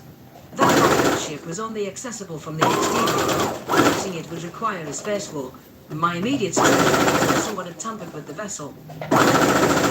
Just enough that it wouldn't cause immediate alarm, or break down in range of the Kolshian surveillance. But who would have sabotaged it? What's their motive? The human said calmly. Stop the ship. I'll get a vac suit and try to catch her up. I flicked my ears. No. You need to stay here and keep an eye on everyone. Why? I suspect foul play. Deliberate damage. If it's one of the species on board, they could be trying to lure you off the ship. That way, they can take us all out without having to fight a predator. Noah squinted in confusion. It was refreshing that the ambassador didn't panic at the first hint of danger. His reaction was cool and calculating. The human lacked a full understanding of the situation, but I suspected he disliked the uncertainty more than the peril. Makes sense. What did you think? I don't know. Our vessel went missing in no man's land with all of humanity's allies on board. You know who would foot the blame. He frowned. Always me, isn't it? I flicked my ears in acknowledgement.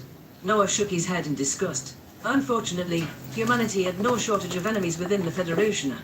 The two of us needed to talk it over and work out anyone who could offer a possible angle. Ruling out the 5 species on board was our top priority, since they would be an immediate threat. Of course, it could be someone on Russell's ship. I wonder if they ran into any trouble, or if this was only targeted at the human, I thought. I don't know where to start. I slammed a paw on the console, stressed at the prospect of shipwide interrogation. There could be any number of parties involved. Someone inside or outside our group. And how do we even begin to narrow the field? Let's Noah growled. Can we clear anyone on the ship? Someone we can account for, or... I trust Chosen. Really? Kind to you, which you're seeing a lot. That's exactly why he's suspicious, Talbot. He's too nice. What if he's up to something? The Zerilians were the only ones to reach out before the vote. Also, as you know, we do with all our instincts. Afraid of a punishment. Glanced up to you. Good. Times and a touch of relief flickered in his brown eyes. It saddened me that mistreatment was so commonplace with him that no interaction triggered alarm bells in his head. The Zerilian scientist was the only person I'd seen attempt to squash his instincts in his first meeting with a human. If we trusted Chosen, bringing him into the loop might not be the worst idea. 3 minds were better than 2, and he was intelligent enough not to jump to conclusions. Besides, someone needed to mend the cooling shaft damage. I would volunteer, except that with my technical know-how, I was more likely to make the warp core spontaneously combust. The fewer people know the true reason for our predicament, the better. Let's hope Chosen can keep his mouth shut when asked. Sharing my suspicions with the entire ship would only incite panic and lead to infighting and accusations. Knowing how paranoid some species were about predators, we'll find a way to blame Noah. Because obviously the nefarious human would cripple his ride home after weeks of imprisonment for some illusory goal. It made perfect sense. If you didn't think about it. I sighed. Do not tell anyone anything, other than that we're fixing a minor problem. We're going to fetch Chosen. The human nodded. Anyone who took out the seat, he would be an observant predator like Noah. One way or another, we were going to get to the bottom of this debacle. I suppose it was too much to ask for these introductions to be smooth sailing, and for Earth to attain some genuine allies without any hiccups.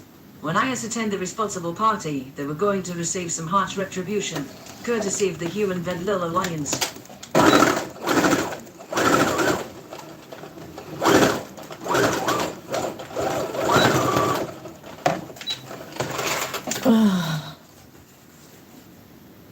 These are not in order. I'm so confused. Trying to get an order for a birdhouse.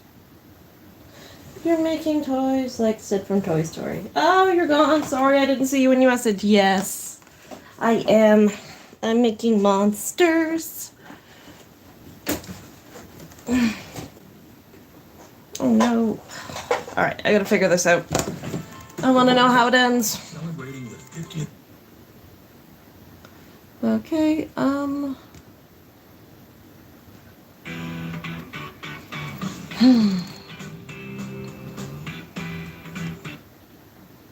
Says unique predator status. Alright. I'll be back. We're digging every record of these predators off the internet. There was a vessel inbound for our world with a subspace trail pointing back to the planet Earth. Governor Tarver. My military advisor Cam was growing more impatient by the minute. It was obvious that he wanted to be cleared for action. Please, I beg you. We must try to shoot them down. Are you certain we cannot evacuate the planet? I asked. Cam sighed. You know the answer, ma'am. They were within orbital range by the time we detected them. It's already too late. I grimaced. Every FTL relay was broadcasting a planetary distress signal from the moment we identified the human ship. It was in vain, of course. It would take hours for our Federation allies to reach us. By the time they arrived, our world would be reduced to rubble. At least someone would investigate our death and hopefully put the pieces together. Was there any way to stop the coming onslaught? Was enslavement preferable to death? It was doubtful, but I didn't see my race's survival. There was nothing else to be done. To put it simply, we couldn't divert resources to another army of predators. Our people didn't have the manpower or the spirit.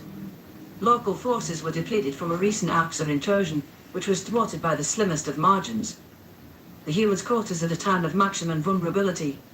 There was no chance to fight or flee.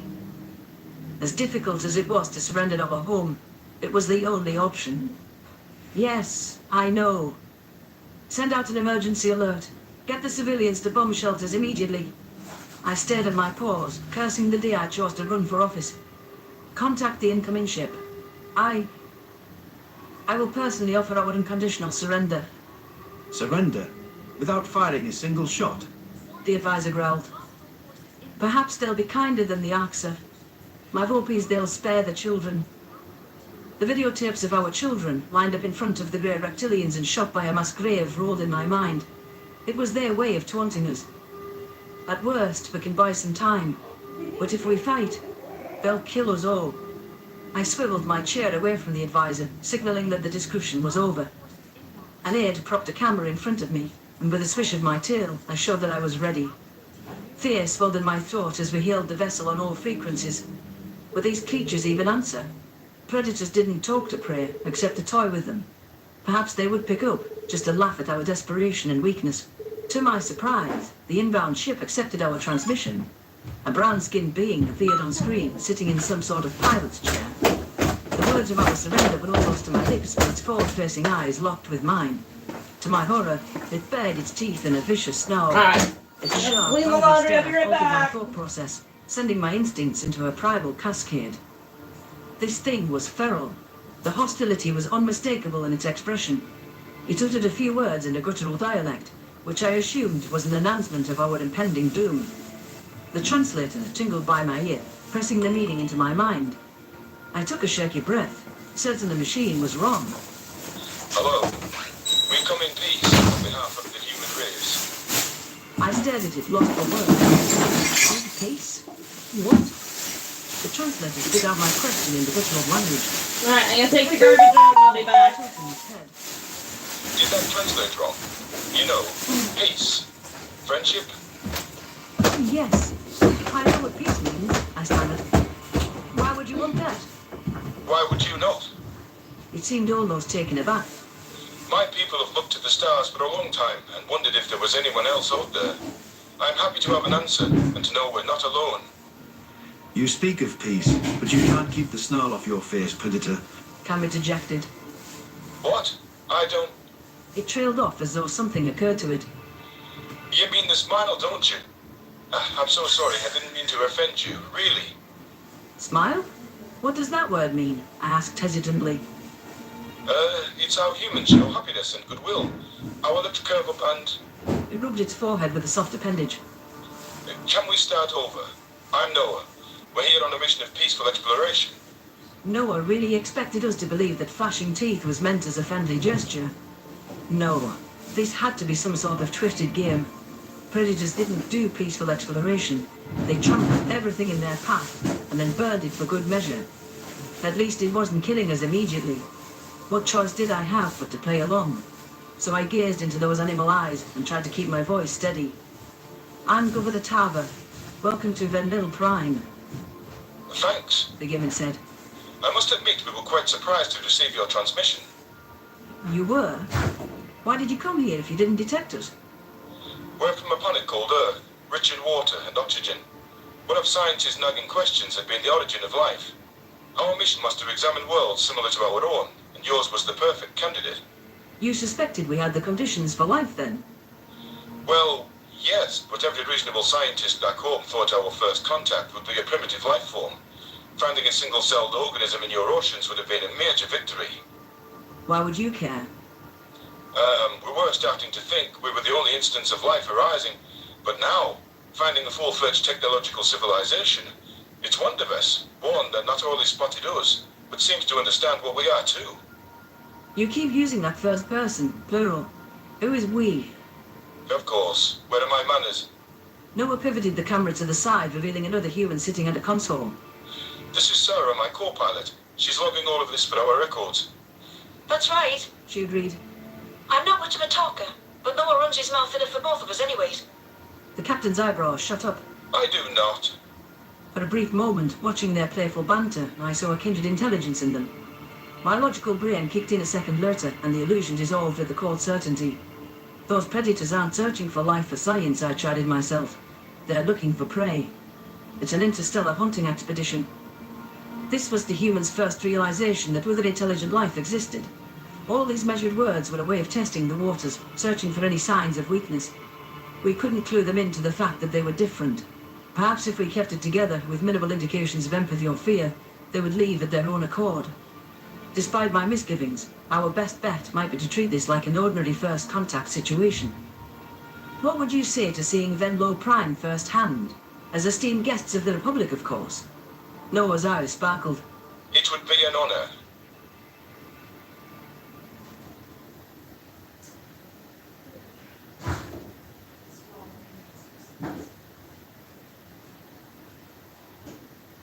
Turning setbacks into bounce backs.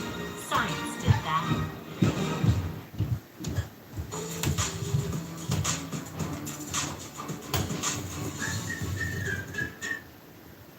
Memory transcription subject, Governor Talbot of the Venlo Republic. Date, standardized human time, July 12th, 2136. A shiver crept down my spine, and it wasn't only because of the frosty air. The thought of standing in close proximity to a predator made my skin crawl, but it was too late to turn back now. All I could do was watch, with my eyes, as the human ship powered down, and landing back and forth. The camera smashed over the myself, and I suppressed the whimper. This felt like a nightmare I had averted for a few moments. Noah and Sarah marveled at their surroundings in wide-eyed fascination. Their gaze lingered on the intricate mansion behind them, and shifted to the city surrounding the distance. The harder physically rotated their heads to look around was uncanny. The menacing eyes of a predator didn't quite offer the cover of what we needed. How much was clear? There was no way of appreciating the beauty of our architecture. Memories dropped into my mind, where they only landed to start an invention. Noah's eyes landed on our diplomatic envoy, and his stern gaze has been on further hesitation. There were really three individuals present. Me, Han, and my diplomatic advisor,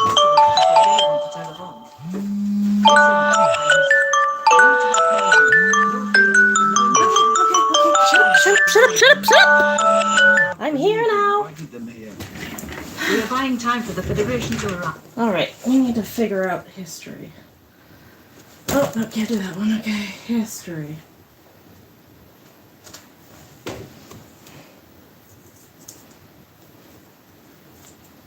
I figure out what the exchange rate is from the United Kingdoms to Canadian. Does anybody know? Nobody is watching, so nobody knows. Ah, history. I gotta get some royalties for that episode.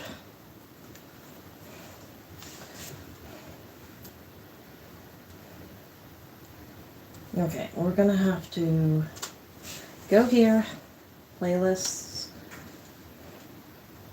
Only 34 videos? I thought the whole thing was done.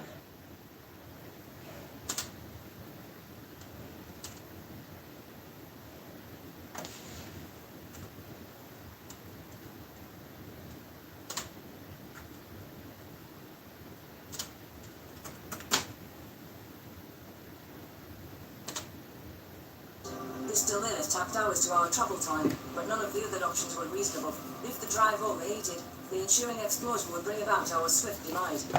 I wondered how the passengers reacted to our sudden stop and my refusal to explain any details. Jawson hadn't taken any convincing to come to our aid, even after he processed the murky truth. He was paging back and forth now, great tongue warming out of his mouth. With his quadrupedal stature, his really barely surpassed the human's knee. No one was biting his ear, and I assumed the predator was holding on.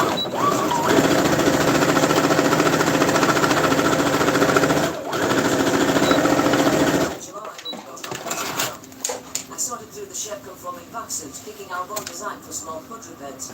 Strong Rabbits fixed a standardized toolbox to my sleeve, serving on a few science specials preferred Jawson for basic repairs. Thanks again for helping us. Do you think this is something you can handle? I asked. I'll do my best, Taba. The Zephyrian wiggled into the suit, baring his teeth in discomfort. The fabric must feel distracting in all the wrong places. We only need it to hold together long enough to get a few parsecs. Let's just try to minimize the stress on the warp drive. Slow and steady, I confirmed. Well, remember, this is our secret. We don't want anyone else getting wind of this. You really think it's someone here? Why would they damage a ship they're on with a, Noah Rome is ever realized. Predator? It's okay, you can say it. Jawson winced. Yeah. I don't see the logic of that plan. If everyone were logical, this all would have been much easier, I responded. It's just a possibility for now. Honestly, it's more likely that it's someone outside his crew, but some people would sacrifice themselves in a heartbeat to fight flesh-eating monstrosities. I can feel the love. The human growled. You'd be better off to seek respect rather than love. Jawson struggled with his headgear, fumbling with the clip. Love can be quite the fleeting emotion, you know. The quadruped flicked his ears with annoyance, and Noah helped him click the helmet into place. Those opposable thumbs were more useful than most species' toes and claws. I was impressed by how fast the lieutenant picked up on Elliot non-verbal cues, given how little he had actually been told. The Zephyrian gave the tether on his chest a final tug, ensuring it was fastened. He shimmered into the crawl space, and there was a click as the emergency ammo concealed. Left alone with me, Noah's composition dissolved. A smile tugged at his lips, and he allowed a fawning look into his ears. Oh, seeing Jawson dressed up in a spacesuit with those little teddy bear ears. Tava, my heart feels real fuzzy. The ambassador declared. Amusement fled within my sternum. No clue what a teddy bear is. I guess Venlil aren't key to you anymore if we've been replaced so easily. Don't go getting all jealous on me. Am I not allowed to think the entire galaxy is cute? You think the Arcs are cute? Damn you. You know that wasn't what I meant. You said the entire... I know what I said. And honestly, maybe baby Arcs are cute. We think pretty much any youngling is cute. Even the mean or Obi-Wan. You've got to be shitting me. You're really doubling down on that? I am. What are you going to do about it? A chuckle twirled from my chest, picturing the predator going at baby reptilians. As I would be stretching their nurturing instincts a little too far for my liking, humans' fierce protectiveness of their offspring was something I noticed in their earliest transmissions. It would be interesting to listen to the primate. Despite their rise, their innocence and enthusiasm looked endearing.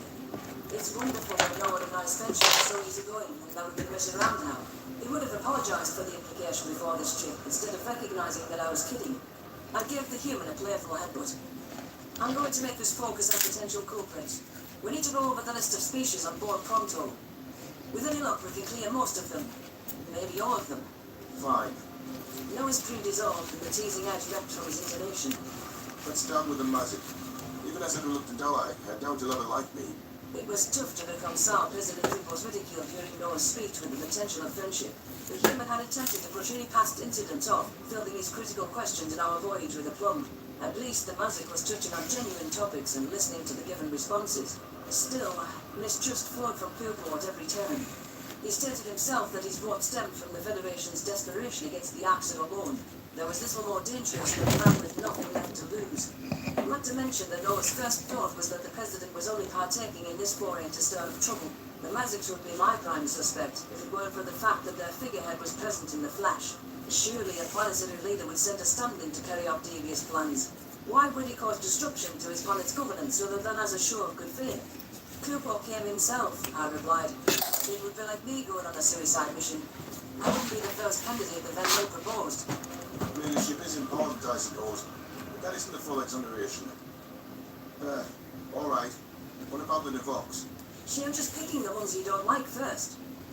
So what if I am? The Navok representative put on quite the performance for the Predator, perhaps with the belief that playing up to a division would impress him. Tossa's haughtiness had the opposite effect, though.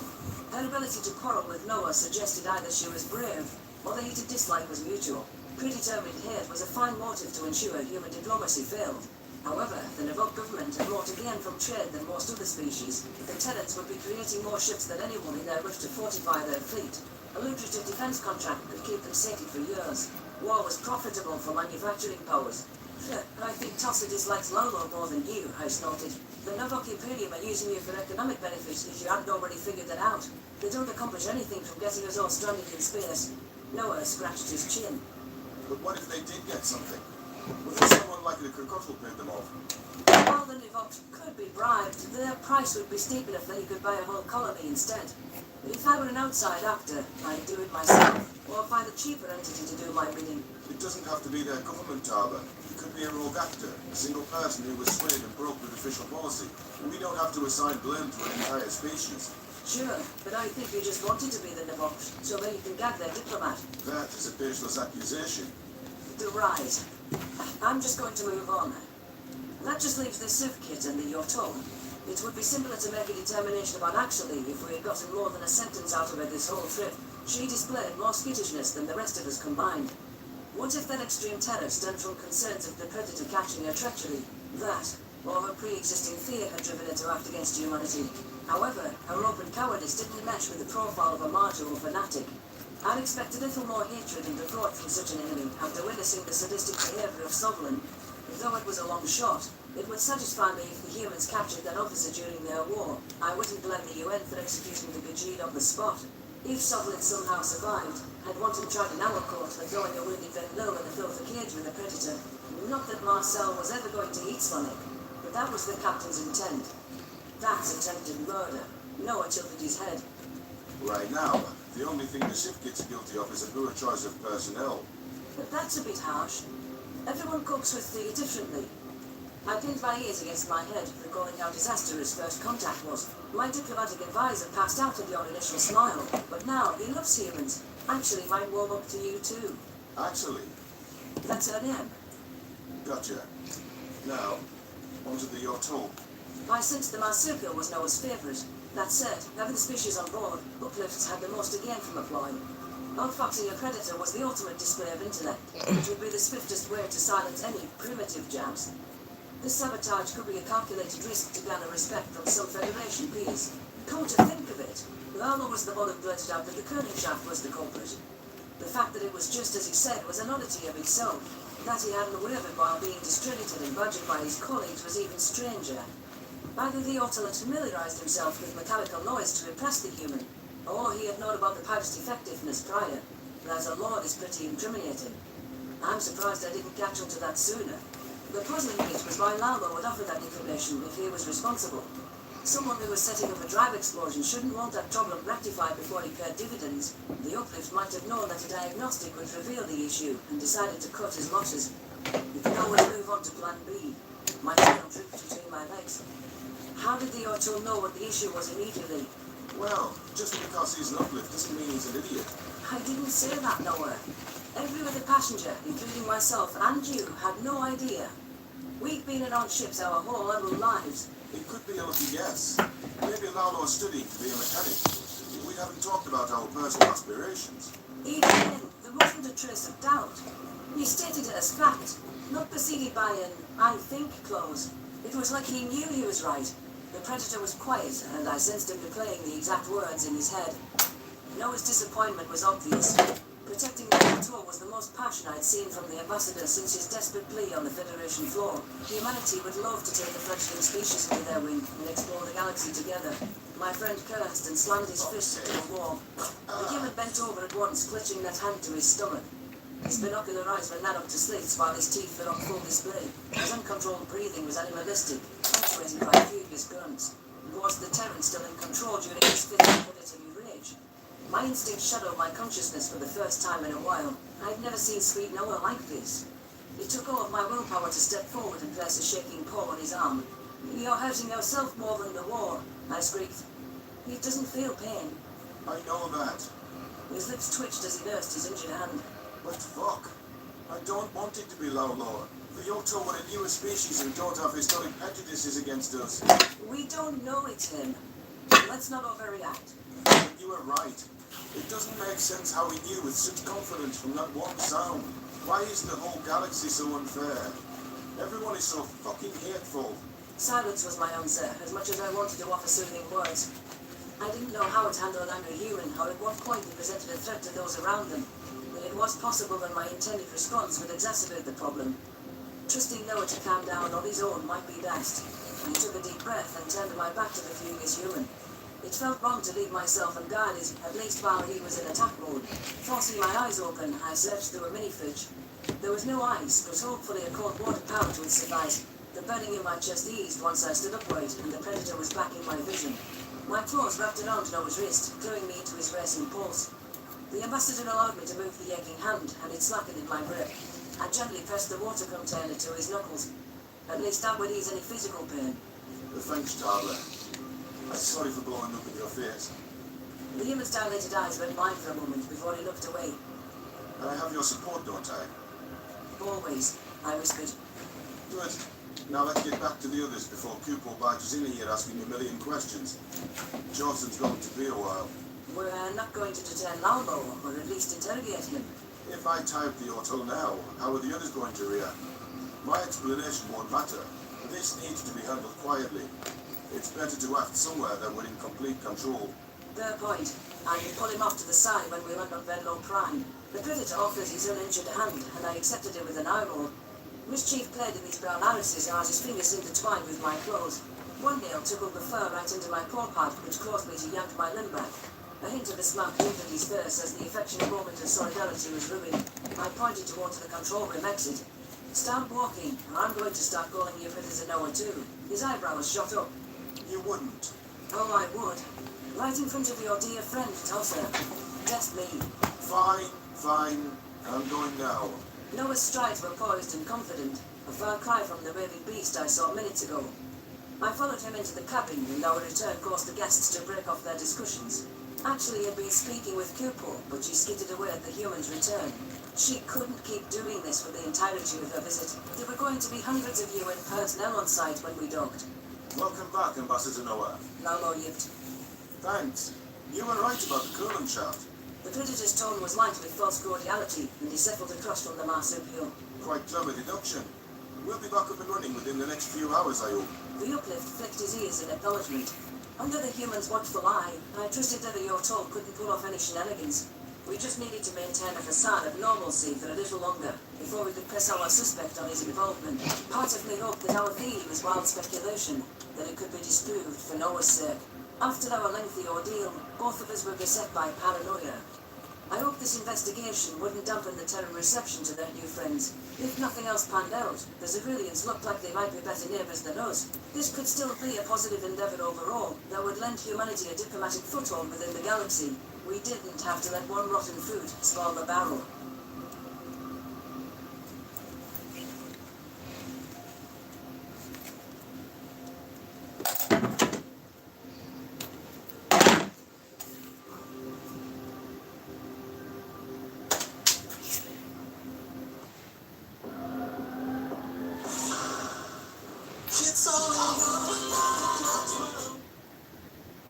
A new powder format for pain relief that dissolves on the tongue. No water needed. Children's Tylenol Easy Dissolve. Memory transcription subject. Captain Sutherland, Federation Field Command. Date. Standardized human time. October 6th, 2136. There were no signs of life or civilization nearby. The cinders of a blaze rested off to my side. An orange glow clinging through the black dust. A charred Gajee corpse was draped over the ashes, with the spaces between its skeleton hauled out. It was as though some predator had cleaned the flesh off its carcass. How had I gotten here? My hind legs were tied to a pole behind me, while my forepaws were fastened to one ahead of me. Warmth brushed against my stomach, and my attention was drawn to its source below. A quick glance revealed a piece of hungry flames on sandy earth, stoked by a wooden heap. Fuck, I'm next. Someone is trying to eat me alive, giving more blood a whole new meaning. What if this is the answer? Every instinct encouraged me to scream, but my voice had stopped working. It felt like swimming through cement. Motions lagged seconds behind my brain signals. My claws tried to move, Either to cut through the ropes or thrash about. But as my vision lighted upon the curved appendages, they began to peel off my paws. Growling echoed behind me, and the bipedal shape moved within a mass of shadows. It was more rounded and graceful than any Arxer. At first, all I could see of it was the reflection of flame in its pupils. Given that its hideous gaze made it light directly toward me, I knew those were predator eyes. Panic constricted my throat, and the thin vinegar of logic dissipated. The creature stepped out of the shadows, bearing its yellowed teeth. That sinewy form, sporting only small clumps of hair, jarred my memory. Everything I knew about humanity, including my decision to remand myself to their custody, came rushing back. That rumbling noise was laughter. They were amused by our helplessness and naivety. Hundreds more humans emerged from the darkness encircling me. I was right about these hairless pigs from the beginning. Now that their ruse had taken hold, they were going to wipe out the last Pidgey refugees for laughs. The first predator twisted the crank on the spit, and my support began to descend toward the fire. Recognition flashed through my mind, picking out the green markings on his arm. It was that UN guard, Carlos. I tried to elevate my torso, but I was sinking lower by the second. Stop! Please! Words finally tumbled from my throat, a stream of panicked whimpers. Carlos! Why are you doing this? Humans! You don't want to do this. Carlos! Suddenly, I'm not doing anything. The fellow predator's voice replied, though I never saw his lips move. Wake up! An invisible touch jostled my shoulders, and I jolted upright in a cramped bunk. My heart was racing at 1,000,000 miles an hour. Panic made it impossible to think straight. I spiked my claws in a wide arc, aiming for the bloody shape in my periphery. My gravity curse reverberated through the air, and the human sprang back with lightning-quick reflexes. Carlos raised his hands in front of it, inching toward the door. The primate's eyes fitted to his holster, which sat on his hip. I blinked in confusion, realizing I was back on the Terran military ship. My claws were still in one piece, and nobody had taken a bite out of me while I was sleeping. It was a nightmare, probably the result of my brain trying to process my attitude shift toward humans. My subconscious was clinging to the notion that these predators were twisted and rapacious. The fire thing might have come from Terran soldiers toasting s'mores in the cafeteria that night. I closed my eyes and attempted to steady my breathing. Sorry, bad dream, I sighed. The human narrowed his eyes. I can tell. You said my name. What was I doing? You were roasting me over a fire and imagine while I burned alive. That's absurd. Someone I had here to babysit me, not towards the bonfire. I struggled to my feet. Someone I had here to babysit me, not towards the bonfire. I struggled to my feet, using the bed frame for support.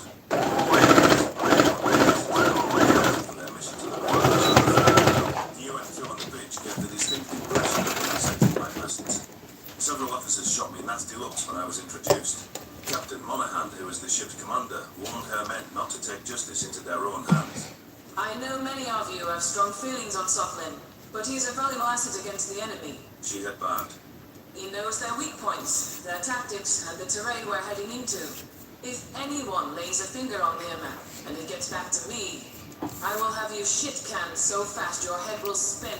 That made it quite evident to me that my crimes had been broadcasted across Earth. Carlos had done his best to keep me isolated from the human personnel, while Samantha told me to shrug off any taunts by soldiers in passing. I had made a few attempts to engage in personal conversation with my guards. They seemed to make a point of pulling out their phones and ignoring my questions while I tried. I was just curious about what a Terran's life was like, but it was obvious they wanted to shut down any semblance of friendship. It wouldn't surprise me if chatting with a criminal would put them at odds with their associates. The last thing I wanted was to disrupt the group cohesion prior to battle. The commentary needed to be strictly professional and stick to the grays. I apologize that my dream was about you, and for my subsequent reaction, I muttered. I will try not to sleep for a while. Carlos blinked. You don't have to not sleep, Sotlin. Well, I'm sorry for waking you up.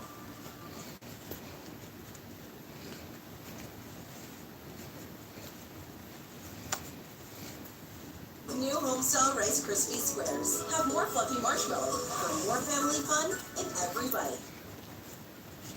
You didn't. I was about to rouse you to go to the bridge anyways. Captain wants everyone at their stations. We're about to walk within detection range of your system. I scampered toward the exit at those words, not wanting to miss a chance of drawing knives of blood. Carlos's lips curved up slightly with a snarl on his face. He looked ravenous. He escorted me out the door, whisking me down a dimly lit corridor. Dozens of unfamiliar predators were padding toward their assignments without a lick of fear before the looming battle. Many of their faces looked hardened and intimidating. Thunderous chatter carried through the hallway as we approached a bend in the path. I need to cut my fucking self free again. Captain Monaghan was No. seated in a Okay. central chair, scribbling in toward the viewport. I recognized Samantha among a group of soldiers comparing sensor data with projections. There was no stone left unturned, and no post left unmanned. Humans were built for this. They adjusted to the medium of space warfare with unnatural speed. They were the only people I had ever seen mirror my excitement to draw arcs of blood. Fear coursed through my veins, but this time it was mixed with reverent awe. All plasma weapons charged on. Targeting systems on standby. A voice growled at the weapons station. Okay. Monaghan nodded. Excellent. Sensors, report.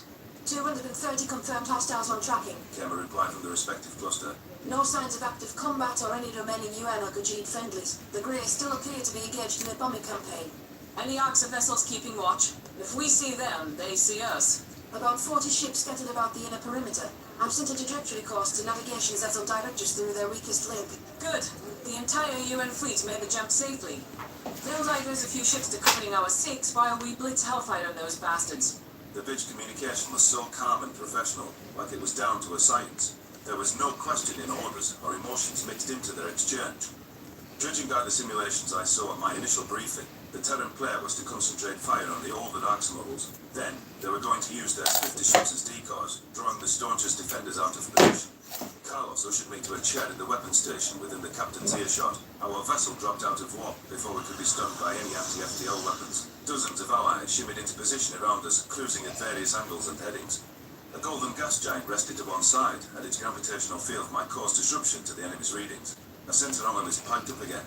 Mom, several Archer patrols are trying to pinch us on the rear flank. Closing fast. All according to the plan. Continue ahead. My peoples focused on the space behind us, where several Terran ships branched off on intercept courses. The reptilians attempted to nail them with long-range missiles, but the clever monkeys deployed interceptors as countershot. A stream of plasma spouted from the humans' railguns, bright and dazzling. Impressive as it looked, the efficiency was doubtful when an enemy wasn't in visual range. Even predators can't line anything up from that distance. Are they just trying to make the Arxa flinch? That skirt faded into the backdrop, becoming no more than dots in my sensor overlay. Our trajectory was a straight shot to my homeworld, and that meant facing the vessels bombarding it. I believed that the humans would greet the Arxa with a ferocity they'd never seen before.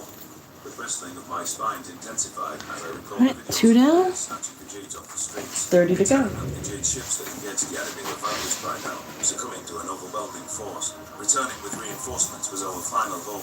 But what could we say about our society? All our landmarks had seemed crumbled into oblivion. Straight to the UN soldiers on the surface, who fought tooth and nail for our civilians. The ones who missed their instruction were fucked, for lack of a better word. I wondered if a handful of people belonged to a bunker, trying to wait out a storm. Would Ghajiit even allow a predator to hunker down in their shelter? They definitely see us. The census technician hissed. 52 ships and counting, breaking off in the bombing formation. All remain intercept heading toward the fleet. A navigations officer looked at the captain. Shall we alter our course? Captain Monaghan scowled. Negative. All stations prepare to engage. The viewport magnified a small blip, and an angular behemoth appeared on screen. Its design catered to packing as many explosives on board as possible. I waited to be more useful than a spectator parked at the weapons station. The humans around me weren't taking my advice as I had hoped. I worried that piling up might be taken as criticism. The officers around me were lining up the hostiles north to AI assistance. While structural damage would be a plus, it wasn't a crippling knockout they were seeking. The precious time we spent reloading could give the Archer time to pelt us with missiles. One human held a closed finger over the firing trigger and waited for the go-ahead. You're targeting the wrong spot. The words slipped out of my mouth and a few irritated gazes landed on me. I didn't know how anyone could get used to that paralyzing stares. You could do more damage elsewhere. Sit down and shut up. A primate to my right sneered, wrinkling his nose. I believe I overheard a cohort calling Oiver. You're fucking lucky we don't use you as bait. Captain Monaghan raised a hand. That's enough. Speak up, Sovlin. You're here to offer insight. You're trying to knock out propulsion and ventilation, like your briefing said. Which, your intelligence is right. That's the play for most ships. But this is a heavy bomber. And? She pressed. It's bursting to the seams with explosives. You hit it anywhere in its belly, and it'll go up in flames. Much cleaner. How do we know it's not trying to trip us up? just killed, the disdainful Oliver shouted. My nostrils flared with indignation. I would never help the answer. It can't be that hard to believe that I want those fuckwits to fry. The captain drummed her fingers on an armrest, reminding me of my behaviour with claws. Monaghan was debating whether to trust me with the lives of their crew, even if my counsel was a good idea on paper. With the Greys coming in hot, there were only seconds to reach a decision. I was available to her, someone who until years ago would cheered if this entire ship was terminated. Now I see humans as people, or at least I'm trying to. But I wouldn't believe that from me in that position. Lower our heading and fire a shot as quick as possible. Target the centre of its underside. Gibraltar. Sovlin, if you're wrong about this, I'm going to throw you in a deep dark hole for a long fucking time. A falling sensation permeated the artificial gravity as the warship rapidly off its course. The weapons station heeded the orders despite the intricate extraneous options. They selected the approximate coordinates and dispatched a plasma beam in quick succession. The Archer ship's approach carried it within weapons range, and it launched a slew of missiles toward us. The human was committed weapons, not shields. We didn't have enough time to raise them to stabilize our defensive. The Terrans figured sharply to one side, and I prayed the projectiles would avoid tipping us. The energy from our railgun closed the distance with formidable speed, sizzling across the sky. Our plasma volley arrived before the arcs of munitions, punching into the missile bay. Explosions rocked its insides and set off a chain reaction that culminated with the drive. Premature cheers came from the humans as our opponent was reduced to a sea of shrapnel. While I was satisfied with my own knowledge, the Grey's destruction didn't stop the inbound explosives. Our hull creaked from the strain of our evasive maneuver. The missile indicators practically overlapped with our ship. My heart pounded in my ribcage. One by one, the flashing dots slipped past us, avoiding contact with the extensive vessel. It was only then that I allowed myself to celebrate our first triumph. Standing on the bridge with these predators felt good for some strange reason. Nice call, Sovlin. Captain Monaghan bared her teeth, which made me shudder. We'll make the next adventure fast. Thanks for the heads up. Don't mention it. Like I said, I want those monstrosities dead.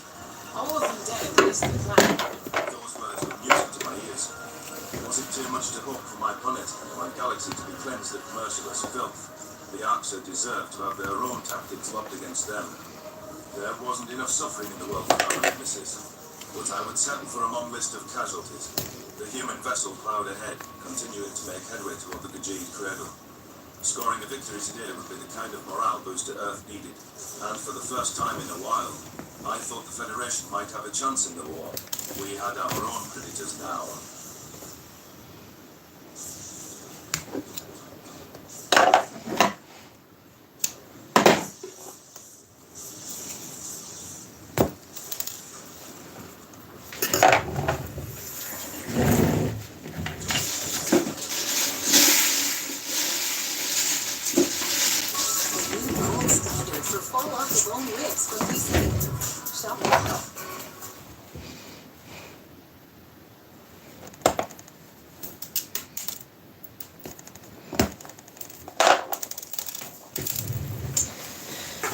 Let's see, 13 hours ago.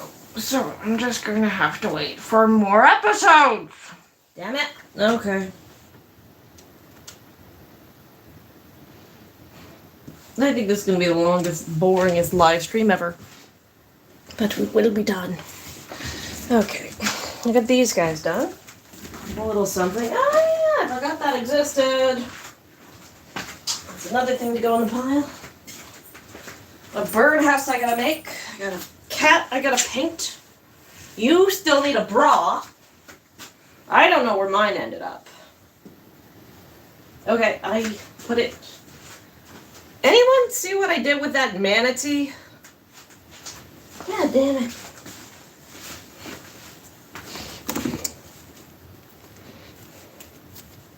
Put a bunch of glue on it so it doesn't, fall off. Okay, I had the manatee. I cut the manatee. I painted the manatee. And I put the manatee down. Where did I put the manatee? It had paint on it. So there's only so many locations I would put it with wet paint. And I'm not seeing... Ah, there it is by the stove. Okay.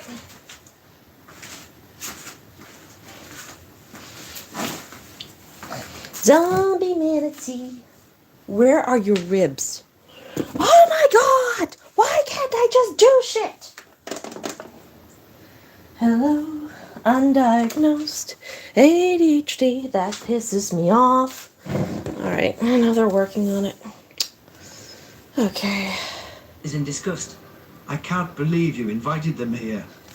We are buying time for the I know I missed a couple episodes, but I know what I'm gonna watch. No, I did not hit that. I hit this.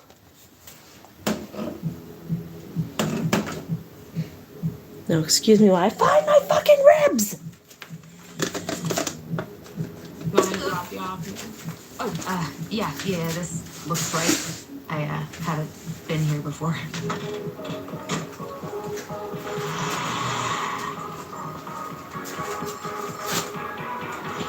This is not the one. Here it is.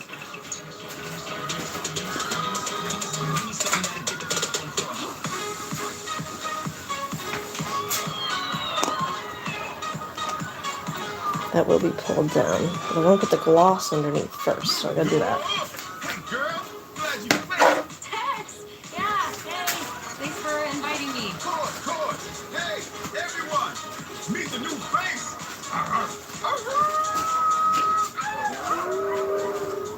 You want to drink or anything? Oh, sure. Yeah, totally.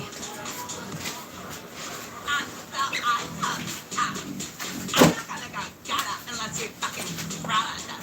That is so not fetch. Not fetch. Yeah, like that happens all the time.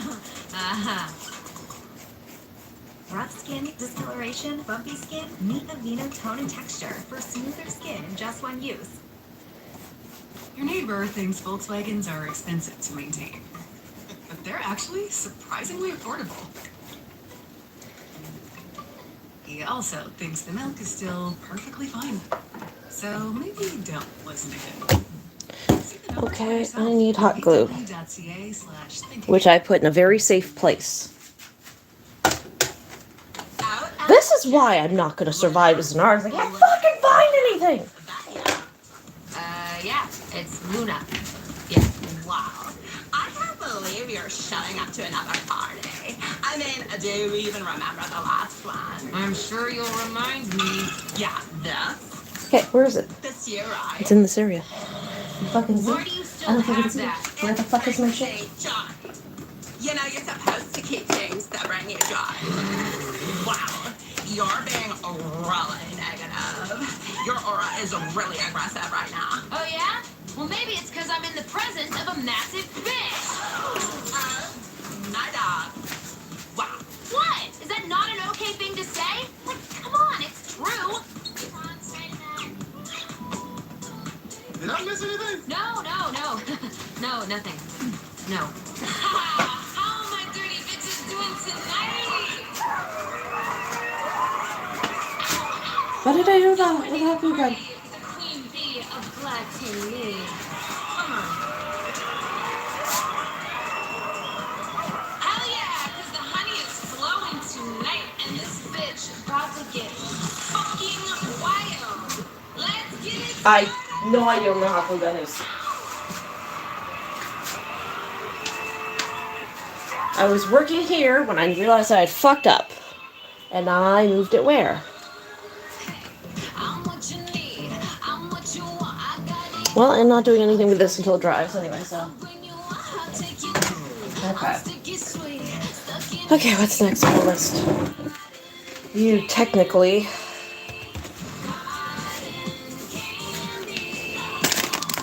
Alright, try to do something stupid.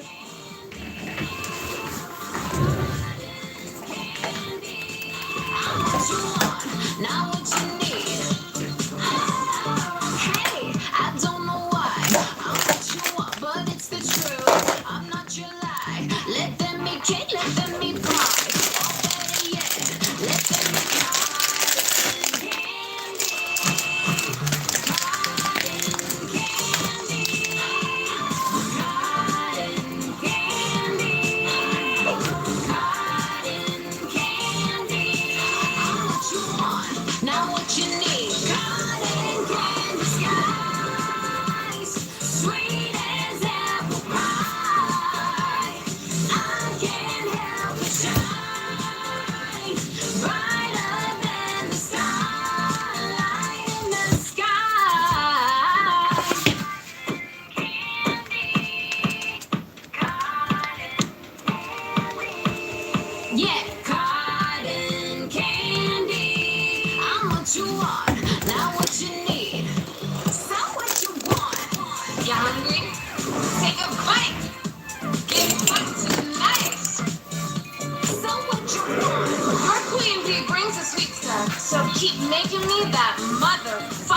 on! Yeah, keep it coming.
Now.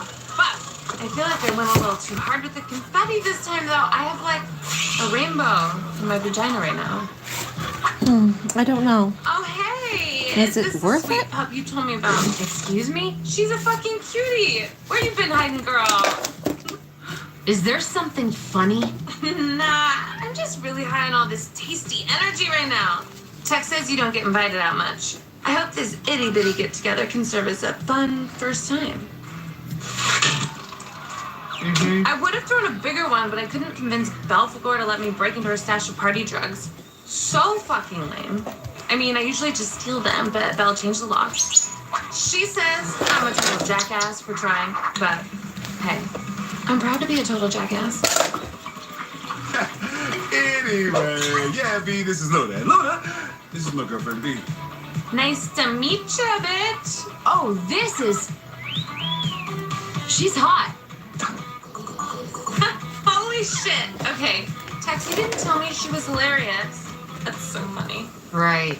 I love that that's the first thing you say to me. You don't give a shit how freaky you come off, and that's fucking beautiful. Okay. You are my new favorite person. Am I, though? Yeah, bitch. No, really. Reminds me of the first time I saw Satan without a shirt on. I was like, oof, boy, you are hot as hell. But then I wanted to die because it was so awkward. Because he's more like a brother to me, you know, but not actually my brother. So I guess it was fine. I could hit that. Anyway, girl, you have a good time tonight. Get some sweets, get some eats, drink it, tear it, fuck it. Ah, woo! Cheers, honey! Thank you for coming. Do you need anything? Are you having fun? Are you good? Are you drunk? Okay, good. Are you good? Yeah, I'm gonna go. What? Why? You just got here. At least one drink, right? Nope, you really wouldn't like me after one drink.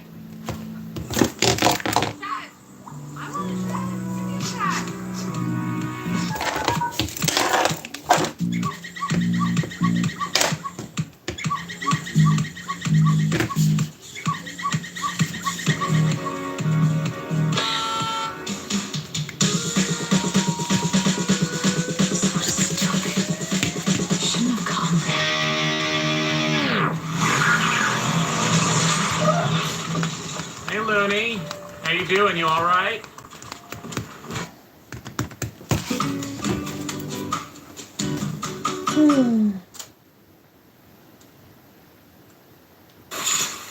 Hungry now? Oh, hungry, oh, Henry. Yeah, I'm fine. I just want to go. Hey, that sounds like Blitzo! The always silent asshole! Hey, I knew it was you! Fuck, man, where you been? You here for the party? No, I'm just here picking up my daughter. Oh, shit, you have a daughter now? Adopted! Man, you're already leaving? Things just got started. Come in and show us all up again. No, thank you, but I think Looney wants to head back. Howdy, next to you want to leave? Watch it! I mean, we could stay a little longer. I think we need to go. I think it's been a long night. Well, these people seem to know you. Come on. I think I want to give this another try. Please? Okay, fine. Maybe one drink. What? Ah!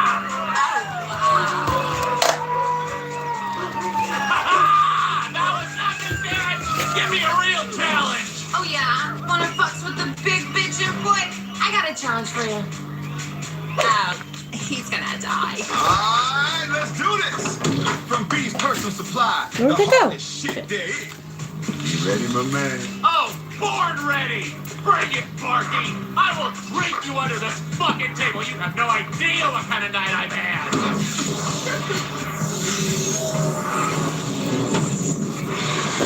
Alright, shit talker.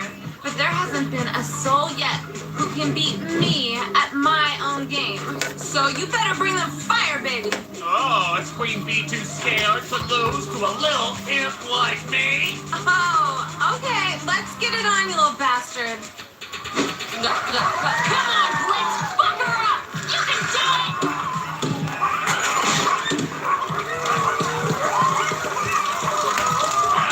Who's the queen now? Yeah, that's my dad!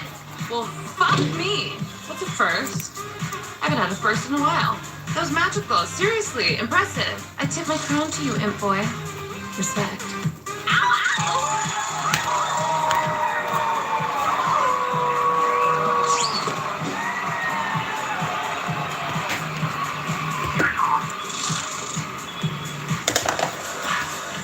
That was too dried up. All right. Hello. Hey, Working on this I guy. don't want to be a buzzkill here, but you're that guy dude is he's seeming a bit. Out of control. Like, a mess. Yeah, it's worrisome. You don't wanna maybe check on him or something? What? No! No, Blitz is fine. He's always a mess. Trust me. Look, honey, I see people having fun and getting fucked up all the time. But he's clearly getting wasted off his ass and causing problems on purpose. So I feel like you should check up on him at least. Just see if something's up. Don't act like you know him like I do. I ain't saying that. I'm just pretty sure he's had like 4 tongues inside him at once. I mean, good for him. But I can taste the flavor of people at my parties, and it's giving off a very not okay vibe, you know? Oh yeah, and I bet you'd know the okay vibe, right? I mean, everyone likes you so much. What's that supposed to mean? Some crumbs? Sorry. Don't follow me. Sorry. Yeah. Nope. I'll check on it. Sorry. Sorry. I know I got a little spicy there. I just hope everything works out. Now let's dance. Blitz! Blitz! Where are you, shithead? Blitz! Oh, piss on a dick! What the fuck are you doing, Blitz? This guy. It looks like you're in the middle of a goddamn orgy. Stop! Look, I didn't expect to come in here and see any of this loony. I'm so sorry, but it's a party. I'm just having fun with, fuck is your name again? Dennis. Christ on a stick, you would be a dentist. Get the fuck away from me! I'm not fucking a dentist tonight! There's a Monica or Alejandro in here. Sad! Better. You don't need anyone else sucking your face, freaky weirdo. You need to drink something other than Beetlejuice. No.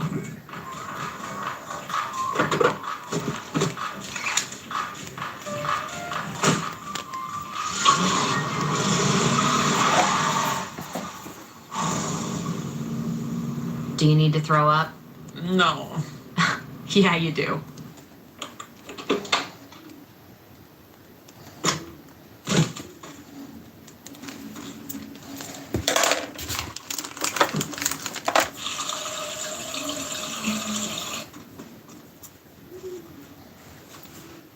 Uh-oh. I had a really shitty day. That's not good. Oh yeah? Is that why you No, come together. What? Fuck, Fizz was right. I'm gonna die alone, aren't I? Come on. Just Do it. a wrinkly old. You can do it. Come together. I don't have glass table right now. No. Oh no. I'll be there, Dad. Now go the fuck to sleep, okay? Can I work with this? Nope.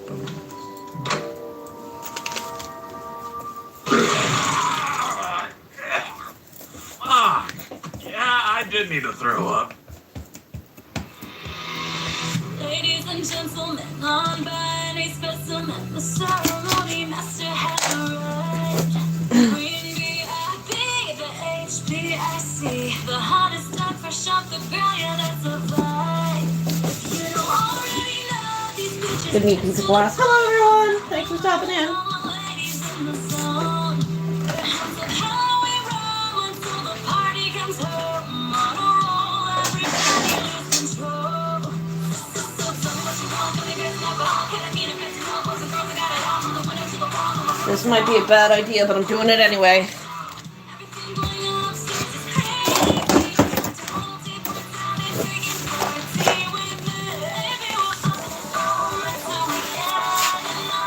We've got making a million eye pumpkin, release a lot of eyes, so I'm using air dry clay to kind of like, you know, make them smoother, I guess, so when I paint the whole thing it'll look more blendy or normal or natural. But my air dry clay is shit.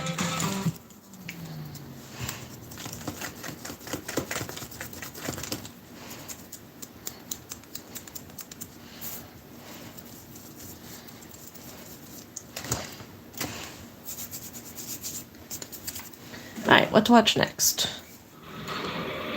Keep going. That's not gonna hold him. Go! Fuck, let's go. Alright, I lost him. Oh! What?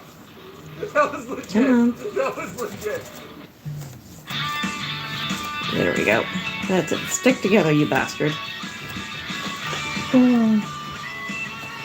How's everybody tonight? Whatever night this might be. Sunday night? Yeah.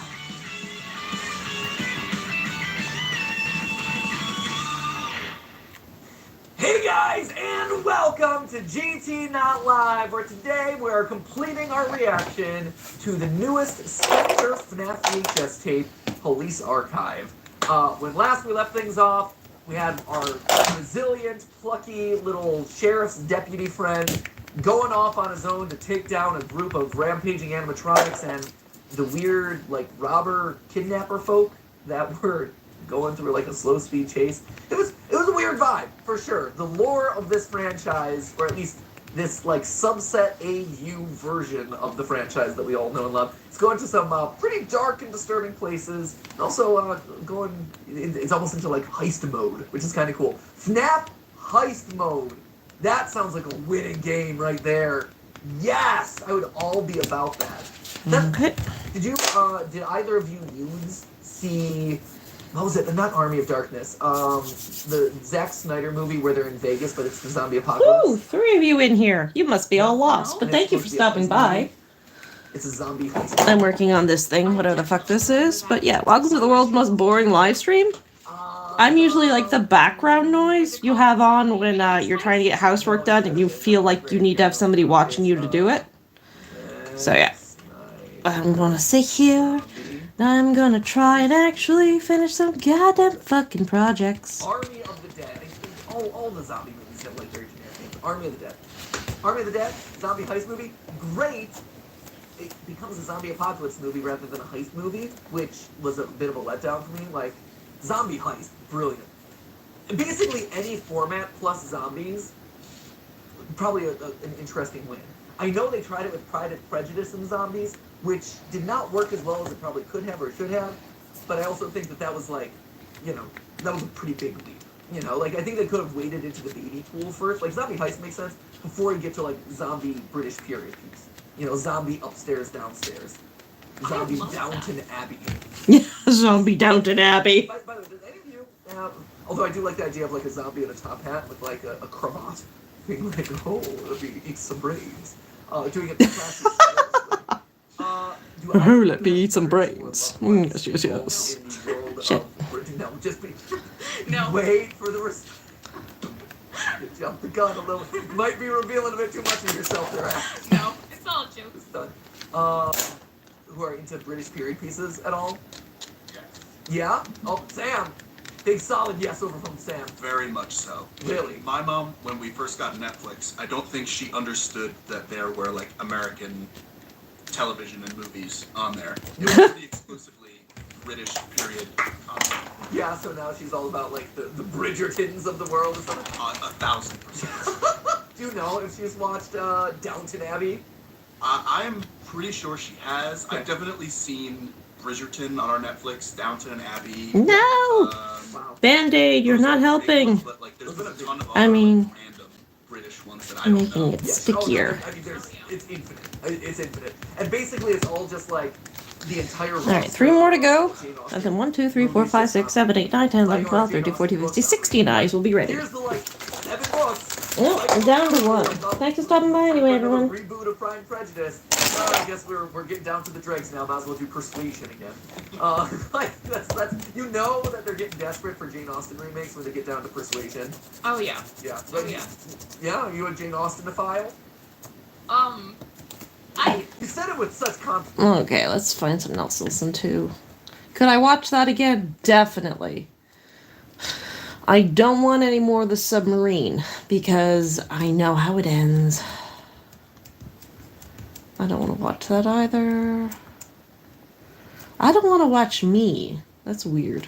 Why would that even be an option suggestion? Fuck it. Watch Hell of a Boss again. Nope. I said no. I don't want Submarine. It's a common misconception. Alright. I can't watch a tutorial, so let's see what my subscriptions have. Do. Do.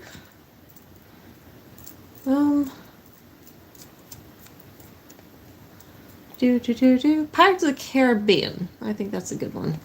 Movie reviews. I'm gonna have the Key of Awesome. God, I'm so sticky.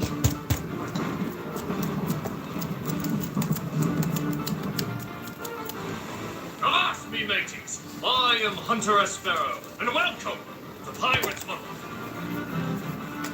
What was seen as a half-baked idea, literally laughed at by audiences just from the poster and teaser, turned into one of Disney's biggest franchises. With 5 films in the lineup, one good and the others there, the Pirates of the Caribbean movies became even more iconic than the original iconic ride. To a point where instead of making the movies more like the ride, they made the ride more like the movies. They earned Johnny Depp an Academy Award nomination, made pirates cool at a time when honestly they were kind of at the height of annoyance, and allowed Disney to finally venture into PG-13 movies. I, for one, can't wait until we get some R-rated flicks in there. There's 5 flicks to get through, and we're gonna do exactly that all this month. Isn't that right, Will Turner? Aye. Black Sparrow is ready to set sail. You're not a sparrow. I am a sparrow. A black sparrow. Prove it. Black sparrows are black. Exactly. You have qualified.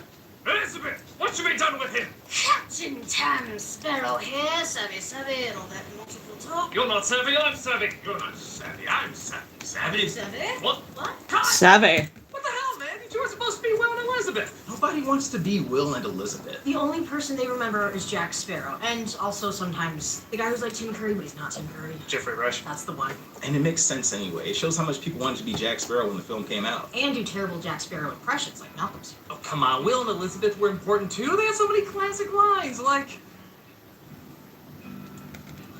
There's one about a corset, I think. Exactly! That classic line Will said. Elizabeth. Elizabeth said! Let's face it, the only reason people liked these movies was for Jack Sparrow. Now that's not true. That's indicating people liked all the movies. You know what he means, though. The success was due to him. I still think there's more to it than that. And to prove it, I'm gonna play Will and Elizabeth, and I will let you two play Jack Sparrow. Wow. That's really big of you. No problem at all. I'm gonna go change in the costume to prove my point. Man, maybe he does have a point. Yeah, baby. He's willing to play What? both characters, which... How was he supposed to do that? I think the better question is, why is he locking the door? It's all about me, mates. Drink up me, hearties, yo-ho! She got me hearties, yo-ho! Hey, baby. Up your chair. 20 years ago, in 2003, Pirates of the Caribbean, The Curse of the Black Pearl, exceeded almost everybody's expectations. I'm not kidding when I say audiences thought this would be one of Disney's biggest blunders. I remember people passing by the poster saying, oh my god, are they really doing this? Even when the trailers came out, I heard people laughing at how ridiculous Johnny Depp looked and that Jerry Bruckheimer was producing. Are we supposed to take this seriously, I heard somebody ask? And as it turns out, not really. Despite being marketed as a badass action flick, Pirates had a really goofy sense of humor. Helmed by the same team who penned Shrek, Aladdin, and other adventures, it had a comedic edge. But on top of that, it also had a twisted side to it. Director Gore Verbinski clearly liked to work with a dark edge in his work, and with Disney saying they wanted to toughen up a little bit with their first PG-13 rating, Pirates turned out to be a good outlet. As for Depp, yes, his performance did play a big part in the film's success, but I think we've seen he's not always the secret ingredient to it. I think there's more to the series being a hit outside Alright, of there we just... go.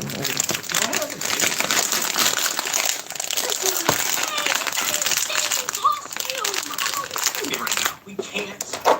Well, keep quiet until I'm done with the movie. We could still play Will and Elizabeth. That is so 3 minutes ago, which in internet time is like 3 weeks. I'm moving on. Can we at least get food and water? Pirates don't talk. That's not a thing. This is Pirates of the Caribbean, The Curse of the Black Pearl. I didn't bother putting anything on the back because, I mean, my eyes are going to be a month coming in, so I got to be sparing with my retinas. There's no more kid stuff. It's all adult now. Clearly. We open with a ship sailing the sea when a crewman named Gibbs, played by the underrated Kevin McNally, tells a young Elizabeth Swann not to sing about pirates. I'd like to be singing about pirates. I'd like to have a woman on board too, even a miniature one. I remember that line being less eerie. She's with her father, Governor Swan, played by Jonathan Pryce. And I should point out this film has a weird way of calling back to other Disney films. Callbacks are everywhere in Disney flicks, and they're usually very clever because they work in some humor. But these are just there. For example, he's dressed as Captain Hook. Why? Barbossa offers an apple that Elizabeth thinks is poisoned. Sure. And look, this guy's the Little Mermaid. The Little Mermaid jumped up on deck and told us the whole story. Yeah, they're more distracting than Got me hotties, Spat yo-ho! out a mermaid skeleton with red hair. That's This is the boy in the water and alerts the crew. The Viggo Mortensen, Orlando, throw him back. Surprised by the shipwreck, Elizabeth notices something he presumably stole from a trader. Pirates. No proof of that. Probably an accident. It was probably the wind. It's always the wind. The wind set the ship on fire. 50 years later, as Elizabeth is now played by Keira Knightley, and the boy named Will grows up into Orlando Bloom. I have a gift for you. Ah, it's beautiful. Isn't it? Don't you think it will look lovely on me? Introduced to a corset. Women in London must have read book 3. Now, Mum, you don't need that rib. You got plenty more. Introduced to Jack Sparrow, played by Johnny Depp, in what many have called one of the greatest character intros of all time.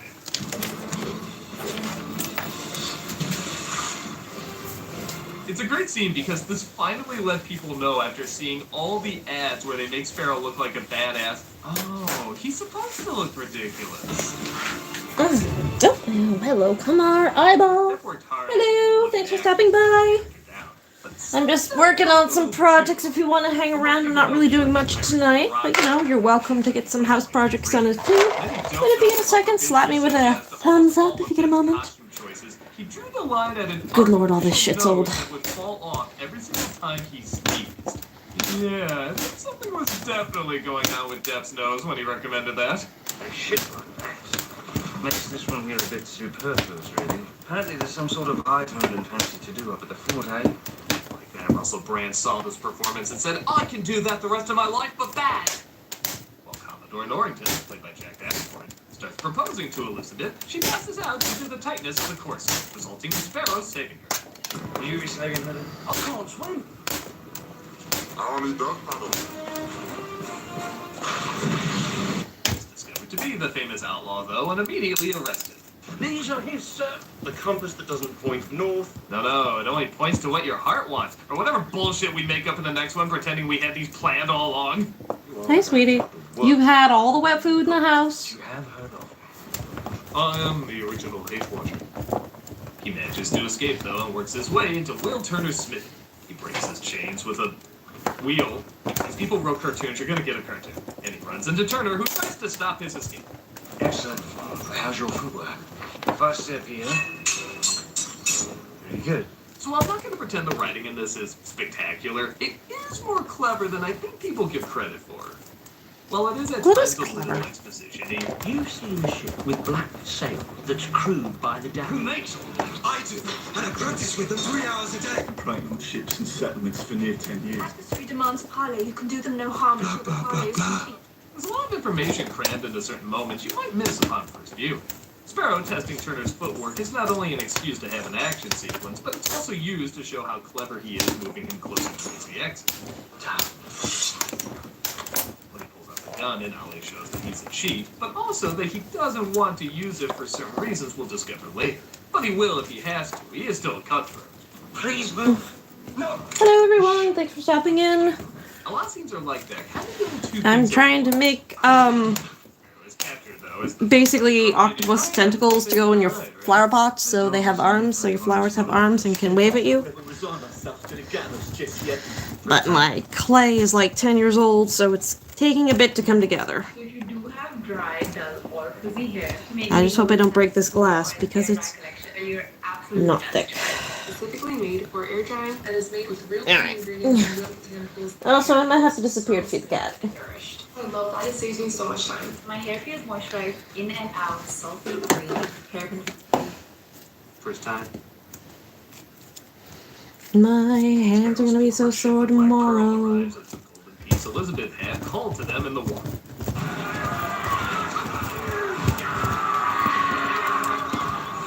Okay, this is gonna sound like an odd comparison, but these pirates kind of remind me of the nuns from Sister Act.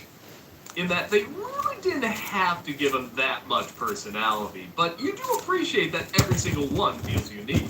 The coach just casted extras in these roles, but no, they went out of their way to cast character actors who really do leave an impression. I especially love this one guy who's obsessed with explosions. His crazy love for them is like a mix between Art the Clown and that weird bomber from The Tick. Spanish good lady, down with government! Also, seriously, what is this guy thinking answering the door? Handicraft. Oh, think Timothy. Wait, how's he know it's hot if later they say they can't feel anything? In fact, how'd this guy get hurricane knocked with that pan? Darn, the movie sucks now. I thought it was good until it was bad. Alright, my cat's stomping around upstairs. I have to go make sure his food dish is full. I'll be right back. You know you're here. Oh, maybe get a coffee. Come on out, look at the plate, ninja. Hey, hi. You coming up? They find Elizabeth, but she invokes a random parlay, which means she can be taken to Captain Barbosa, played by Jeffrey Rush. And just like every role he's in, it looks like he's having a blast. I am here to negotiate cessation of hostilities against Port Royal.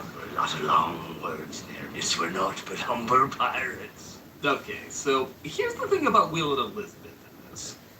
They are necessary characters to anchor credibility to all the goofiness going on. And in comparing the two, Elizabeth really isn't that bad. She clearly isn't trained as a fighter, so she has to use her wits to survive, and she does good. Got to shine that to us. Well, I suppose if it is worthless. She has enough charm and intelligence that I don't want to see anything bad happen. Will, on the other hand, is so goddamn boring. They've taken Elizabeth. We have to hunt them down. We must save her. And where do you propose we start? The water! A lot of this may come from Bloom wanted to play the role smooth and cool, while Verbinski kept insisting he was supposed to be a dork. It's only sword fighting that he's supposed to excel at. Everything else about him is supposed to be out of place. And he's both too suave and too bland to be out of place. Of ice! Yeah, is that really that funny? I feel like a Nicholas Hoult, Tom Holland, or James McAvoy could pull this off with more comedy and personality. Bloom just looks like Legolas needs a bath. He doesn't leave much of an impact. With that said, though, he's not awful. He has a cute moment here and there, and clearly he's supposed to be eye candy for younger viewers. But whenever there's a scene where he's the focus, I constantly have to remind myself, oh, this scene was in the movie? I totally forgot that, despite seeing this several times. You're coming with that ship of black. Thankfully, he teams up with Jack Sparrow, though, who appears to help him save Elizabeth if he can help him escape and be captain once again of the Black Pearl. I'm back. Who missed me? There's a lot of reasons that wouldn't work, but repeat to yourself, it's just a park attraction that's been turned into a movie. I should really just relax. They take command of a ship, and Norrington chases after them. Every cabin, every hole, down to the billion. He should bring every last man on board. All eggs in this basket. It's Dark Knight Rises rules here. Of course, Jack and Will take over the other ship and sail off, having destroyed the ship they left over as cannons and rudder. That's got to be the best pirate I've ever seen. So it would seem. Maybe it's just because you suck balls. He's the greatest pirate we've ever seen. Will finds out that his father, named Bootstrap Bill, was indeed a pirate, much to his left. Good man. Good pirate. I swear you look just like him. Yes, they're practically identical. Again, I'll play it from the beginning. He traveled to pick up his friend Gibbs as well as a crew at a place that seems to love and hate him at the same time. Not sure I deserve that. Seems like the Depp Heard trial in a nutshell. Meanwhile, Elizabeth lies about her last name, saying it's Turner, so they don't know she's the governor's daughter, but rather they're under the impression that she's Bootstrap Bill's child. There's no need to stand on ceremony. You must be hungry. Jesus, you pig. This is Aztec gold. A terrible curse. Why is it every moment he's on screen I want him to sing, I'm reviewing the situation? Wow, he actually said, arr. Yeah. Not sure why I assumed this movie wouldn't have him do that, but it's strange to see for some reason. Come on. It wasn't even prompted. Could he have at least been like, sorry, it's Talk Like a Pirate Day. We needed a break from our usual Talk Like a Bored Office Worker ritual. She discovers, though, he's working with a skeleton crew who can't die or feel anything because they're cursed. But returning the gold they stole along with her blood will live. Look, the moonlight shows us what we really are. I'm sure I said this before, but anything supernatural that has a blank leads to blank, I usually love. Pour water on a sea creature and they're revealed. Sun rises and gargoyles turn to stone. And yeah, moonbeams revealing ghost pirates is pretty damn awesome. In my opinion, it's the most fun and creative thing in the movie. I just love it. You best start believing in ghost stories, Miss Turner. You're in one. And spoilers, we do make random sounds so that ghost hunters can go, what's that?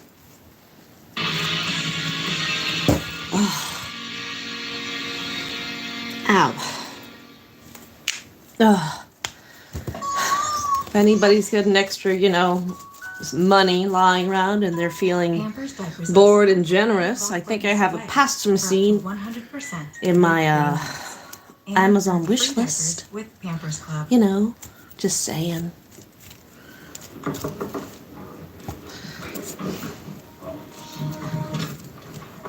Hi. Hey.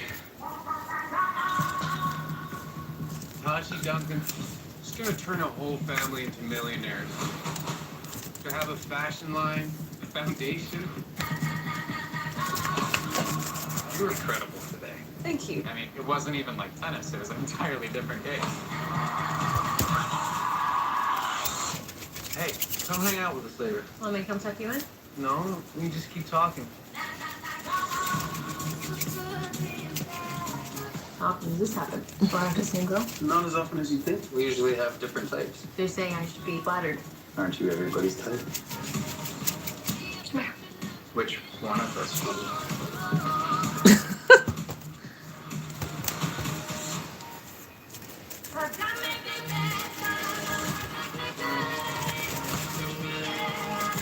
He's not in love with you.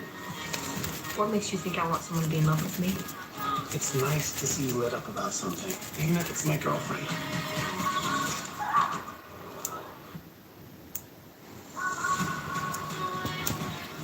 Mark's got his coach, Tashi Donaldson, who also is his wife. I'm praying for both of us, Tashi.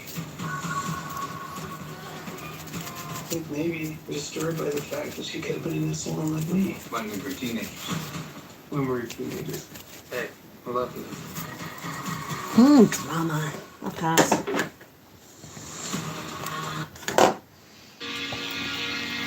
There. These are getting these more mixed now if I do them in smaller batches. Jack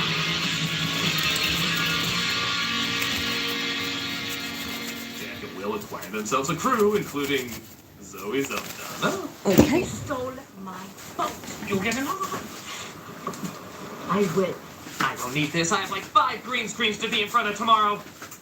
The ship sets sail and Gibbs tells Turner about how Jack had his ship taken away by Barbossa and marooned him on a desert island. Not before he got mad with the heat. So that's the reason for all the That's a great impression of everybody's impression of it. They get to the treasure when they return the coin along with Elizabeth's blood, but they don't know if it worked. How do we tell?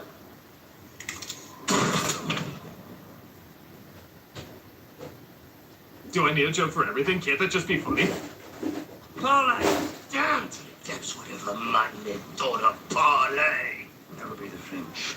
The French. Will and Elizabeth escape, but Jack gets captured, and he tells them why Elizabeth's blood didn't work. Kill him. The girl's blood didn't work, did it? Hold your fire! Despite only having a few scenes together, I instantly believe the rivalry between these two. Whenever they talk, it genuinely feels like they've known each other for years, and they love getting under each other's skin, so to speak. You know whose blood we need. I know whose blood you need. Jack tells him where to locate the ship, but Elizabeth has a plan of attack. Over the anchor on the right side. On the starboard side. So that's the element of surprise. Cannons are fired, eyes are forked up, and Jack escapes just to get captured again. Yeah, he's basically the Han Solo of this series, a smuggler who always has to be saved, even in between movies. I'm the dumbass. He definitely got some brains, but the pirates like it pretty obvious what we were always going on the whole time. You know all the bad stuff really is in the sequels. The bucket of screws is out in the barn, and I am not going out in the barn tonight. It's goddamn hilarious. You took advantage of our hospitality last time. Now you return the favor.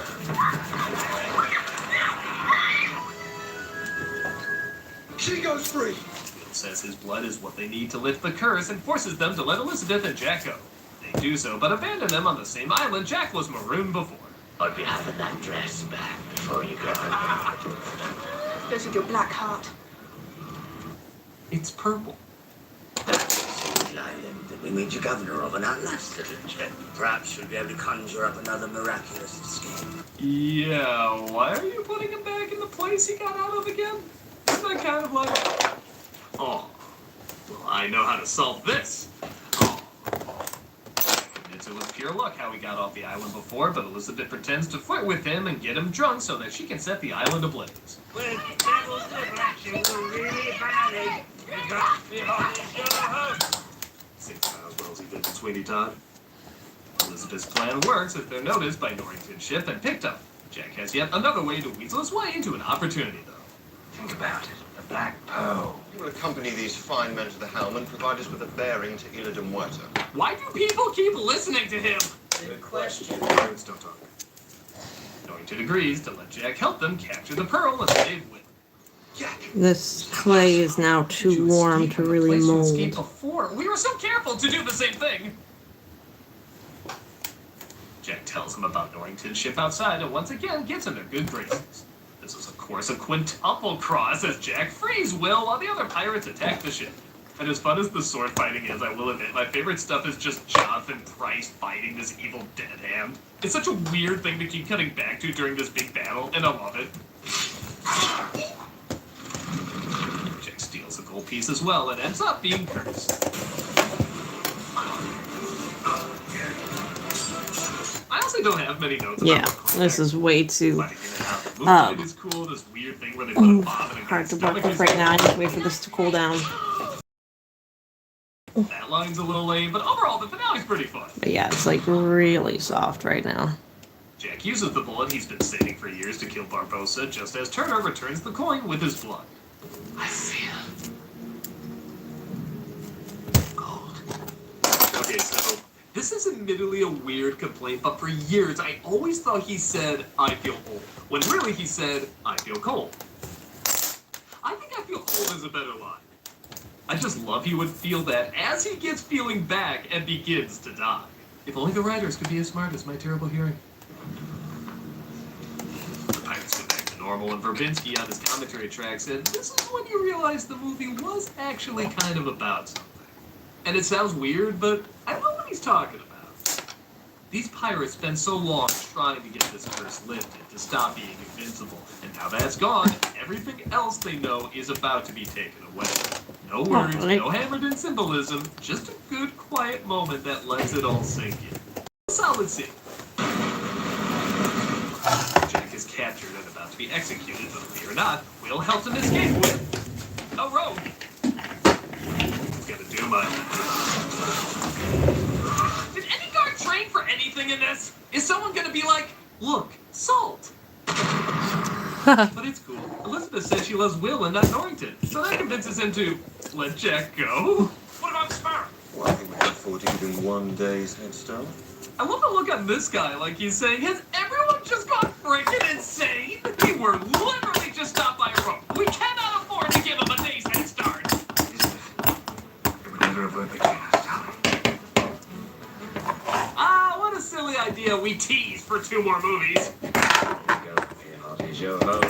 Come here. Oh, this will work. The Caribbean, The Curse of the Black Pearl. Not perfect, but a damn good time. This is the definition of a turn your brain off movie, which is not to say a lot of people didn't need to use their brain to make it. Everyone gives the impression they're having a good time on screen. Even the ones that are a little dull still look like in a weird way they're having fun being dull. And have varying degrees of believable and unbelievable and so on. There's a bit of an edge that's welcome with that people. For a film that he thought would be dead on arrival, you feel the effort of everyone trying to make something odd and unique. It's a good start, so good. It's a good start. And like I said, Jack Sparrow took off and everybody wanted to be. To death. Oh, you 2 died? That's only a way 20 minutes. Internet's been that's an eternity. Also, there's the curse of the studio. Oh, you mean you have to walk the entire eternity feeling nothing? No, we just really want mixed spaghetti from McDonald's. Oh, I never even had mixed spaghetti. it's terrible. But I wanted it. They discontinued it because it was so terrible. But I wanted it. I must compare myself to Well, the eyes I have are brown, so I scrape them, and then I paint the backs, and then I have, like, you know, detailed eyes. Okay. No matter how you sleep, you're protected with always overnight pads. Alright, I gotta pick Outfits something. 2 times I still need a fucking mermaid. I sold one. Maybe we can work on that, you idiot. or a gecko. Up to 100%. Always. Okay. Why don't you have a certain area for your workspaces, Holly? I fucking do. And then I sit down, and then all the shit just comes back to me wherever I'm sitting. Choose to protect my home. I am lovely. Okay. That's drawing. That's drawing. I'm angry at you because you cut me. I mean, I could get those done. Pirates Month continues, and after the smash hit of The Black Pearl, Disney sensed they had a franchise on their hands and decided to give Pirates not 1, but 2 sequels shot back to back. Because, you know, nature cared so much.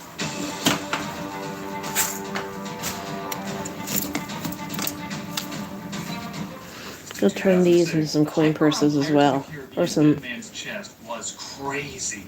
Everyone had pirate fever, and despite the film not getting the best reviews, audiences still had a great time with it. And I guess I'm somewhere.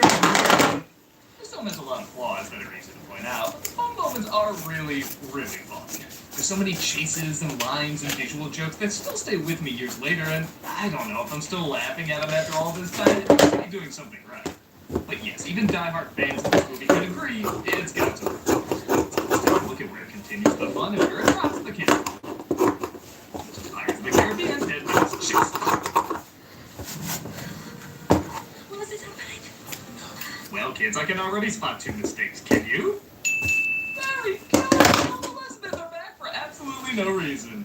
Yeah, their story ended. It's Jack and his crew that was hinting at more adventures, but for some reason they're put back in the spotlight as Norrington 2.0 Cutler Beckett, played by Tom Holland. Of course, Will for aiding in Jack Sparrow's escape on his wedding day with us.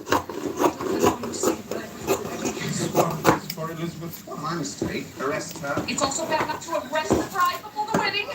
To a prison where guards are throwing dead prisoners into the water. Once again, Jack Sparrow is given a fitting adventure.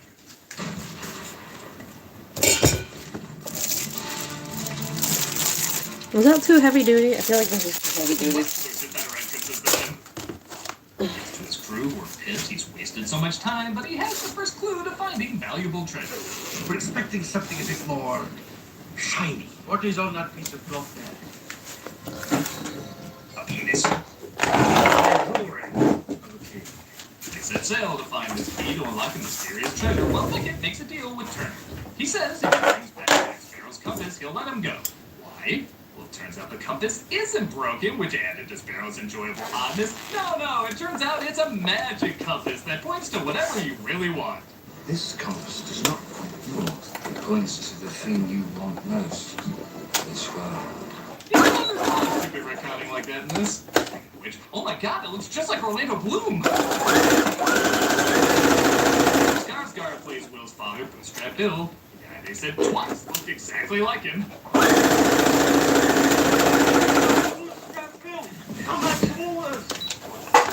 His identical twins in the Great Muppet Caper more than this. And he warns Jack that Davy Jones is after his soul.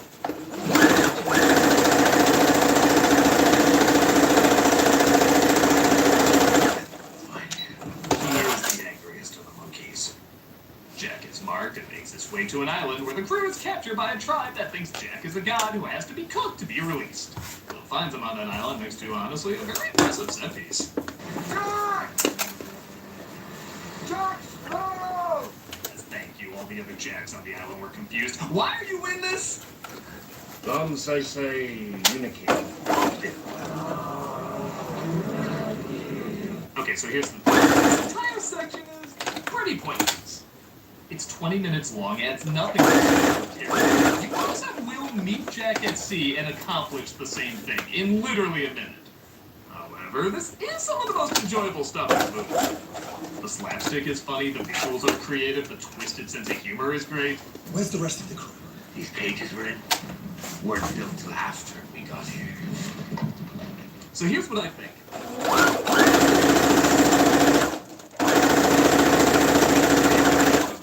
But what would begin with Will seeing the ship? You'd save 20 minutes in a movie that's been criticized even by fans for being too long. Because weirdly, everything they set up is repeated again. The compass. That's all I need. Elizabeth is in danger. We were arrested for trying to help you. She faces the gallows. They tell us what happened and serve as a fun. Imagine Elizabeth being introduced in jail and breaking herself out while explaining the film's plot again. You said Will. Imagine not wasting all this time with characters just talking about what they're gonna repeat in a little bit anyway. Really, all you'd miss is this cool intro from Jack, but honestly, imagine this was his intro. Wouldn't that kind of be even more attention-getting? For a series that's said to get more and more complicated as it goes along, this would have been a very effective way to cut out a lot of that. But like I said, though, it is pretty fun. What about Jack? I won't leave without him.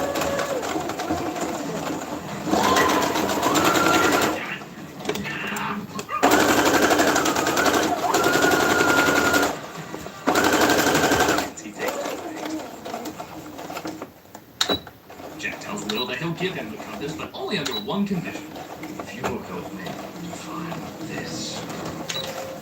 A penis? He agrees, but Elizabeth is already several steps ahead as she escaped and is trying to find Will. We have a story. A young woman. I want you to see the shepherd face.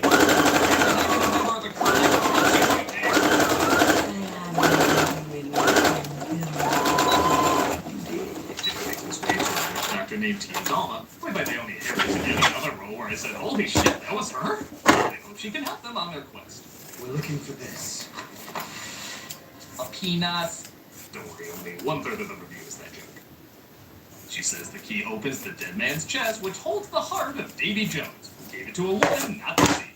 No. I heard it was the sea he fell in love with. Same story, different versions, and all are true. This stands for a sadly unique reason. It's the only moment of the movie where the writing is doing two things at once. She talks about Davy Jones falling in love with a woman, and we find out in the next film that she's that woman. It was a woman. It's changing and harsh and untamable. But unlike the first movie, where a lot of info is snuck in to save time and makes rewatching a lot more fun, almost all the writing in this is what you hear is what you get. It's exposition with jokes, and sometimes the same exposition repeated again. Bring back that compass, or there's no deal. The compass. That's all I need. Elizabeth is in danger. You said you were to get me the compass and by Jack Sparrow. It's one of the reasons I think it was a mistake to do these films back to back. They knew they had in our movies, so they didn't feel they needed to condense the writing. But because of that, they spend way too much time explaining, and there's little to no layers in the dialogue. Even the stuff they do build up, like the jar of dirt. This is a jar of dirt. Does come back, but not in a clever way. Again, you can write this out and miss nothing but a few memes. But okay, screw it, some of these memes were worth it. They're told to find Davy Jones' ship, and sure enough they do, along with his crew and Davy Jones himself, played by Bill Nighy. You feel dead. And I gotta give credit, Jones still looks pretty damn good. While he's not quite the effects landmark something like Gollum was, he's still a pretty damn decent effect, with a cool design and strange mannerisms that only the guy who always ran Santa could come up with. So we've established ourselves as a standing principle, now we're just having our prize. Prize? Did his mouth just fart? Apologies, one of these holes had Taco Bell and this hole just butt cheeks in it. So because we're in a LucasArts game and not a movie, yet another side quest is established and Jack needs to get 99 souls to balance out his payment to Jones while he also holds on to Will. 3 days. Hey look, I found his clitoris. Going to commercial on that?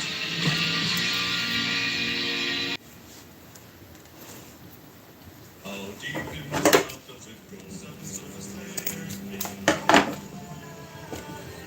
Naturally derived like the strawberries and exfoliating the high standard for its sleeps and shoulders.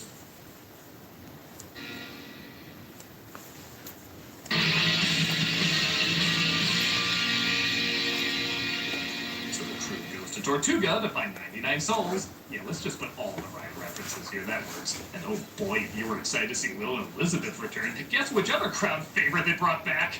Commodore? No, not anymore. Weren't you listening? Yeah, Norton was so popular in the first film, they're like, let's put 2 in this one. Yeah, I guess you couldn't afford to give him a day's head start, could you?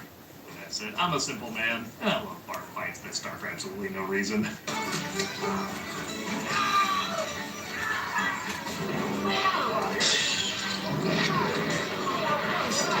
Seriously, a guy could be like, I'll have the toast.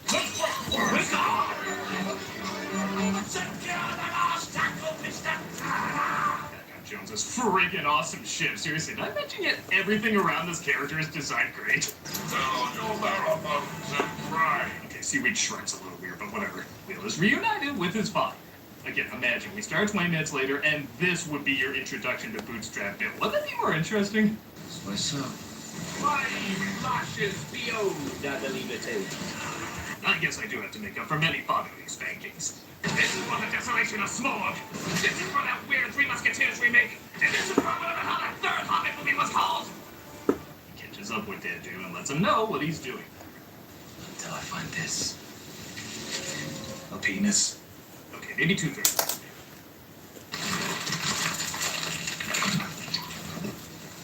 Well, here's a question I'll be asking a lot in the third one. What the hell? The dead man's chest. Tree ship, some call me. He reveals Jones has the key while back on Tortuga. Elizabeth gives away her disguise. Come to join me, crew, lad? I'm here to find the man I love. I'm deeply flattered, son, but my first and only love is the sea. You may want to ask that sailor over there. I think women and seamen don't mix. There shouldn't be a dress for nothing. I happen to have no dress in my cabin. With a woman still in it. Norton as well tries to work his way on board, though he doesn't believe the stories of the dead man's chest. You don't actually believe him, do you? How would we find out? I can't believe you're not taking me seriously. It's the pig shit, isn't it? It's the pig shit. Meanwhile, Will and Jones are playing Lying Dutchman with dice, and again, while Jones is great to watch, Will is so goddamn boring. 7 5s. 8 5s. Like, I am trying to care whenever he's on screen, but having even the slightest interest in him is like advanced trigonometry. I just don't see how I'm supposed to do it. He gets the key from around Davy Jones's neck while he sleeps, which I have to admit makes this badass character look pretty dumb and lame. And while Elizabeth has to wonder, does she actually love Jack? Yeah, the notion that was literally used as a joke in the last film. There was never a word between us, darling. He's not being presented as a legit possibility. There was a time when I would have given anything for you to look like that while thinking about me. I don't know what you mean. Oh, I think you do. Oh my god! I'm so telling the other pirates. Bill escapes off the Dutchman, but Jones sends the Kraken after him. Which honestly is another pointless scene. It's been talked about, teased earlier. It's going to be the climax of the film, and Liam Neeson doesn't even announce it. Why do we need to see it pointlessly take down this ship just to have Will get right back on the Dutchman? It's not even that great an effect. Like, it's passable, I guess, but not enough for 2 long, major action sequences around it. Oh, wait, it was to honor the true victims of the slaughter, 18th century fashion. No, really, they cut to this dress twice. This movie just loves to show stuff so it can show stuff. Speaking of which, let's dive more into Elizabeth's psyche, I guess. I should have been married by now. I'm so ready to be married. Yeah, who gives a shit? It's obvious they have no idea what to do with Will and Elizabeth, so they're just like, I don't know, she likes him now. Maybe? Did she say something about a corset? Yeah, we were done! We don't know what they're doing here either, we're doing the best we can. At last, they finally get to the dead man's chest, and when I say they, I mean everyone. You were right, thank God. How did you get here? I don't know, the script is bonkers. Everyone tries to backstab each other to get the chest, and yeah, this is where the film gets fun again. I can barely remember what led up to all this, but the visual humor and action pieces are really creative and pretty laugh-out-loud funny. This whole fight scene is like watching a goofy sports cartoon. It just gets sillier and sillier, but by God, it's damn impressive the way they choreographed all this. Scenes like this are what make me overlook the problems and say, you know, screw it, I'm having a good time. It's just a note. My heart was really the friends I made along the way. Oh, come on!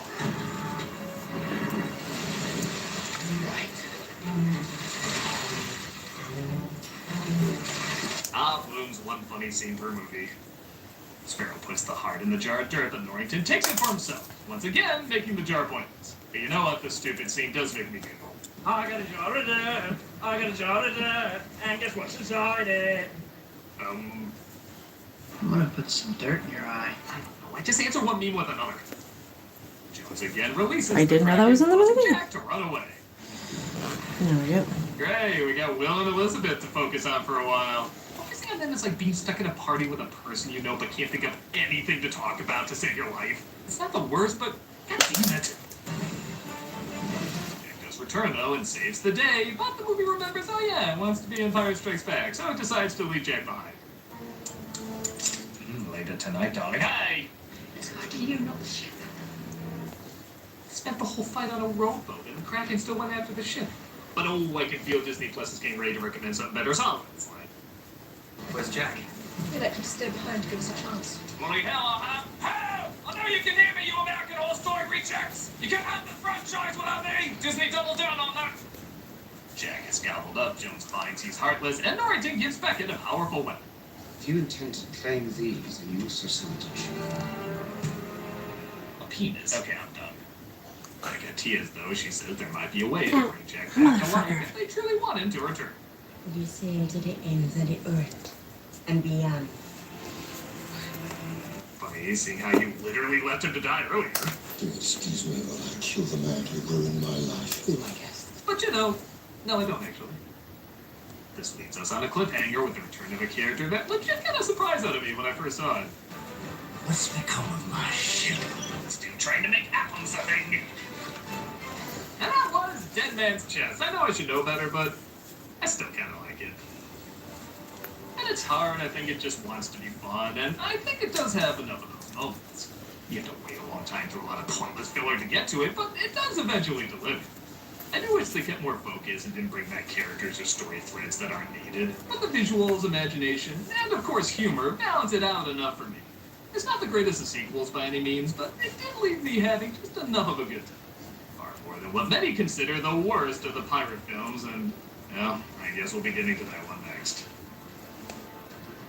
Pirates Month? Sadly must continue. Do you feel dead? I feel. Oh, getting there.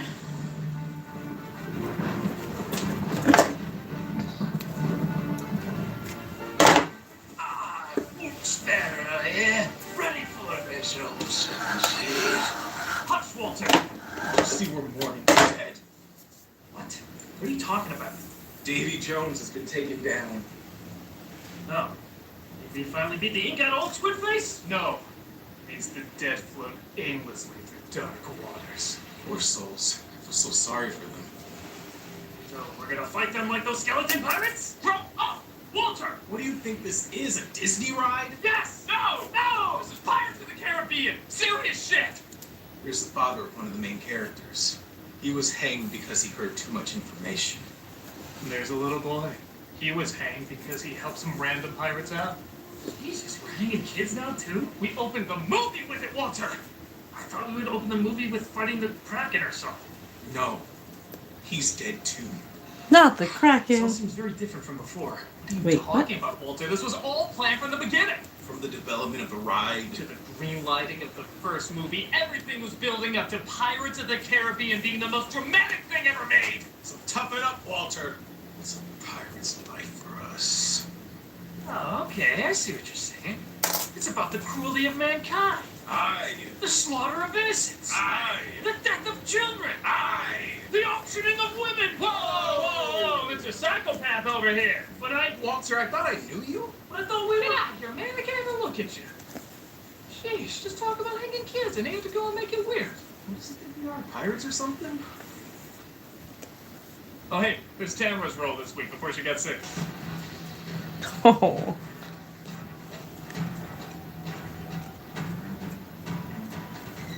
Finally come to what many consider the worst of the Pirates films, Pirates of the Caribbean and World's End.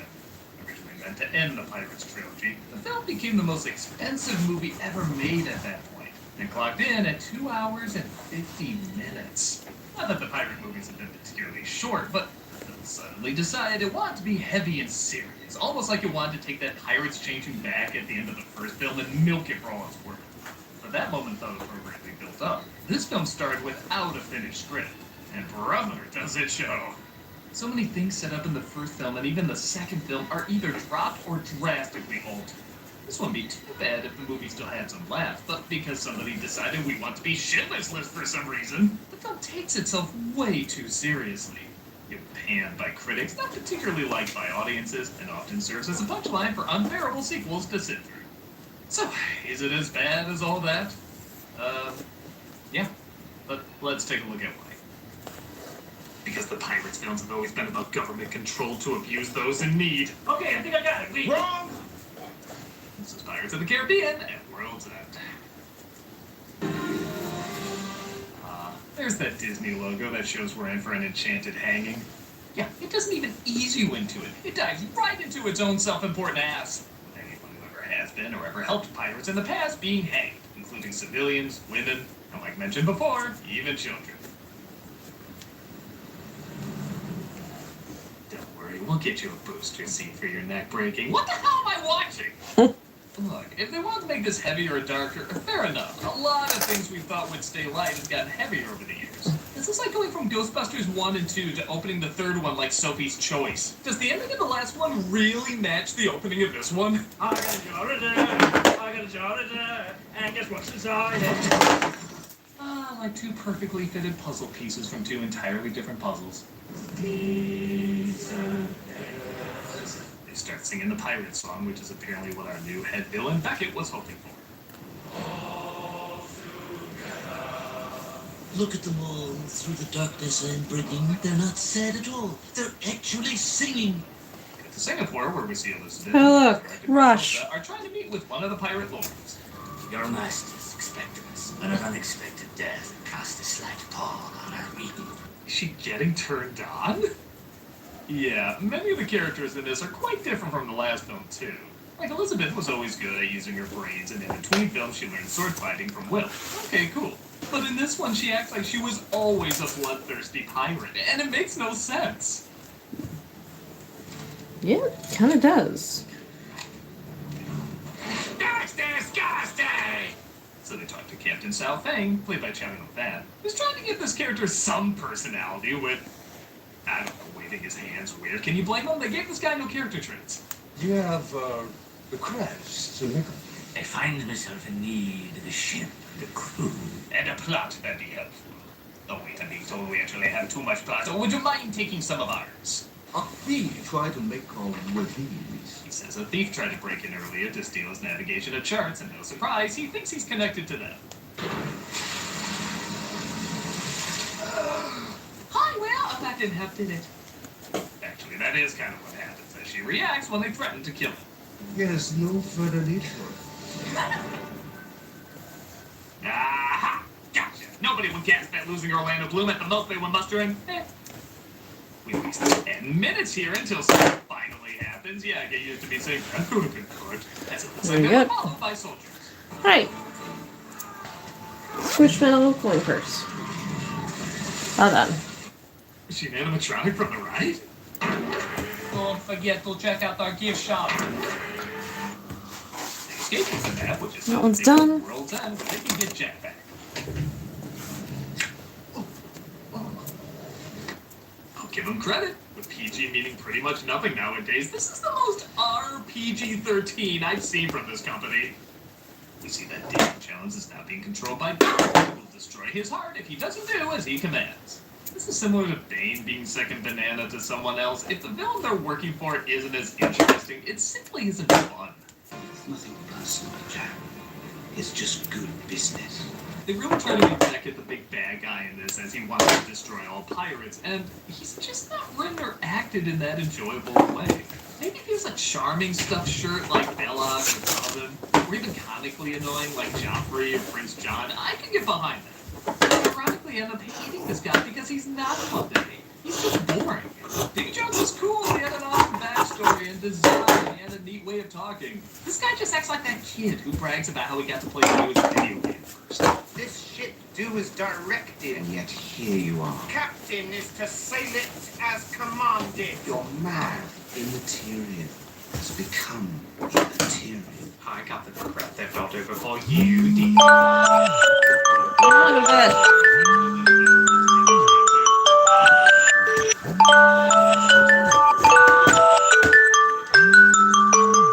Trust me, a lot of people are hoping it's true.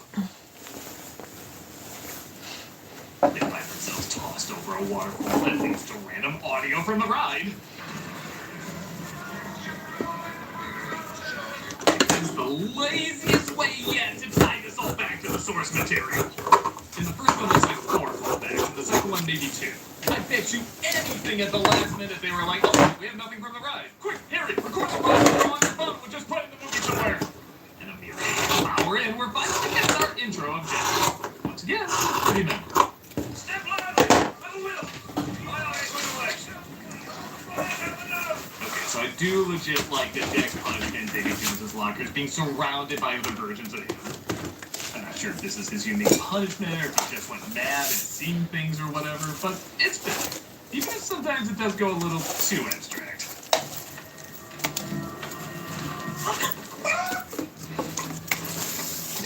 Yeah, why do I get the feeling the Gore Verbinski that directed this would have said yes to Jack's artificial nose in the first movie?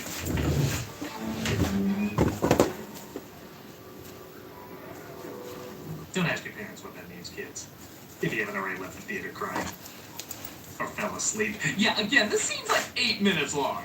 It's like being stuck in the world's most abstract escape room. I don't know what I'm He supposed broke to do it? with this. I mean, what are we supposed to wait for rocks Guess to so. start walking? Even I want to get the hell out of this scene. Tia gives no meaning to the term I got credit. Alright, I'm gonna break something. Break them to Pearl and Jack. Jack, however, is reluctant to go back after Elizabeth killed him off. Laura even tried to kill me in the past. But you succeeded. Oh. She's not told. Ah, so you haven't told them your little secret. This apparently makes Will even more angry, which... Would he be happy after that? He thought she liked him and she ended up killing him. Isn't that a good thing? Nope. We have to have a pointless rift between them, so now he's angry that she lied to him. You chose not to tell me. It wasn't your burden to bear. But they bear it, didn't I? I've seen couples argue over rom-coms that tested their relationships more than this. It should be in the care of Davy Jones. Even Tia seems different. The first film, how much fun she was, just cracking dark jokes, flirting, celebrating what a twisted world is. Now she's a total wet blanket. Everything she says has to be so goddamn serious. Cost must be paid in the worst fate a person can be. In which she truly do not forget it. Drafting this single form. Like someone who hears a joke about the Titanic and reminds you, oh, people died. Never forget the rapping dog. Ooh, that Titanic joke is a little ouch right now. One of them being Elizabeth's father. Father! Take the knife! No thanks, I think I'm happier out of these movies. In all seriousness, Price does play this very well. I legit believe he's lost in between worlds, and all of that really is from his acting. Are you dead? Well, maybe it's an extension of my mental breakdown, substituting a kind of reality in place of a bureaucratic nightmare. Either way, it's confusing. If you stab the heart. They're told that whoever stabs Davy Jones is it with their own heart. Jack calls it. Given this is a crazy position.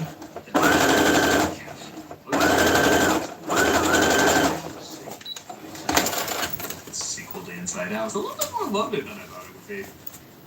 If I figure out the way back is to capsize the ship before the Green Flash at sundown takes place. Okay, I know this is basically a cartoon, but how the hell did they tie themselves like that? Howie! The guns don't work, and they try to figure out what steps to take next. On the way, they see that Davy Jones was forced to put his Hi everyone, thanks for stopping in. I'm working on turning this little Squishmallow into a coin purse like I did with the crab just a few minutes ago. Oh, an even bigger rift between him and Elizabeth. I need the pearl. So I got that one's little coin purse. And I'm going to turn the turtle into one as well. And I got a bunch of small Squishmallows. I'm going to make a bunch of those. In the last movie, it was because they missed it. They traveled to the end of the world for him. They were freaking crying over him. To the ends of the earth. Aye. Now suddenly it's because the pirate song is sung and they have to save everyone else. They apparently didn't even like it. Did no one come to save me just because they missed me? The monkey's the most consistent character in all the movies. They're sent to Can't be angry at the has a monkey. conversation with him that lasts 6 minutes. Now, that doesn't sound too long, but when it's nothing but confusing plot exposition, you start to feel like one of those brain-dead souls in those movies. How? The goal was to be mine. That's what it was. Exchange for fair compensation. Where am I dead with Jones? But it's not going to give up before the ship is going to come on the Dutch. The rest go with me aboard the Pearl, and I'll lead you to shipwreck. Elizabeth is not part of any boat out of the question.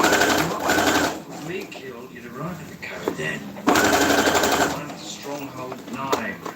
Seriously, it's almost like we're watching the writers trying to figure out what the hell is supposed to happen. Back from Michael Bryan said, "I'm making an opposition." So like 5 deals are made, including one where Elizabeth basically gives herself to this captain because it'll piss off Will. Done. Pirates. Steve, pirates. You got your priorities straight. And Sparrow escapes, agreeing to be a spy for Beckett. Hour 15, the entire running time of many deals. We're not even at the halfway point yet. Well, screw it. I need a moment to process a very important question. You know damn well why it's gone in this. Actually, rum would be good right about now. Actually, alcohol period would be good right about now. I could go for what music? I'm using the what's it? Elizabeth is in the hands of Captain Southman as he uses her so. It's the undiagnosed ADHD that allows me to have a Red Bull and then go to bed on time. Because of course she is. But what makes her think this random woman he stumbles across is her? And what's the better now? Calypso.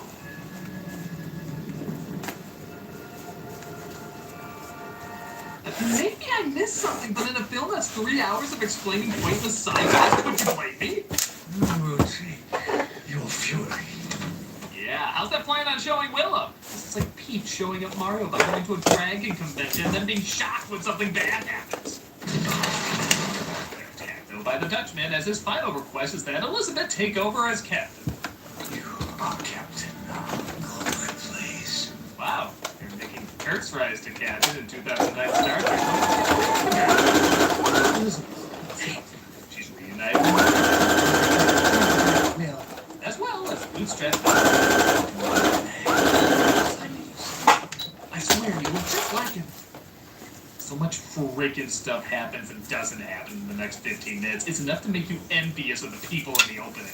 Will sends breadcrumbs of dead men to Beckett. Sparrow kicks him off. Norrington frees Elizabeth. Bootstrap goes nuts and kills Norrington. Will reaches Beckett. He says he can lead him to the pirates, but the pirate lords need out to talk.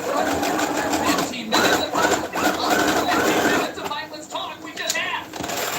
Maybe there was humor in all this, because the other films went back and forth a lot too, but they mixed it up with good jokes and surreal visuals. There aren't nearly as many jokes in this, weird in a movie that starts by hanging a kid. And the visuals are so boring. I feel like if the color palette of the Matrix could It'll be in a second. Throw me a thumbs up. It would be most appreciated. Creatures and so forth. Here we have the Pirate Lords, but honestly they don't do much. They look cool. I want to know more about them, but they just kind of scream at each other, and that's it. This is madness. This is politics. No, it's not true. At the center is a guy who barely knows where he is half the time. Well, they had this guy talk funny and pretend they built up what his voice would sound like. They didn't, but whatever. And they even have Keith Richards. Holy shit, the guy Jack Sparrow was based off of is playing his father, and they do nothing with him. He's just there. Actually, no, him just being there would be funny, like a walk-by cameo or something. But instead, they give him these empty lines that somehow leave less of an impact than if he had no lines.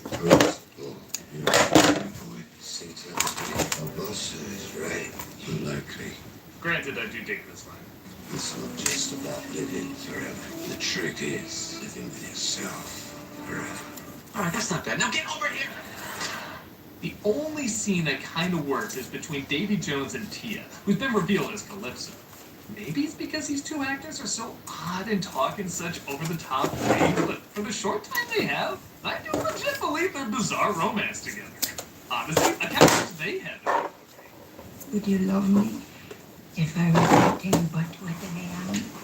My heart will always belong to you.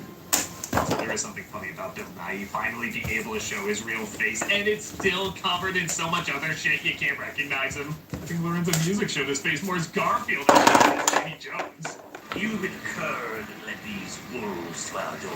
This leads to, you guessed it, more people meeting up and just talking. The pirates make a switch between Jack and Will. Jones can't touch dry land for 10 years at a time, and as much as this movie is overwritten, goddammit, couldn't they show how they got Davy Jones in that bucket there?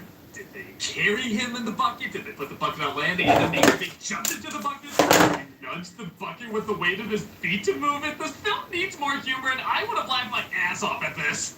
Do you feel dead? I think he fears a lot of things coming in the future. The pirate's plan is to release Calypso from her human bond and ask for help.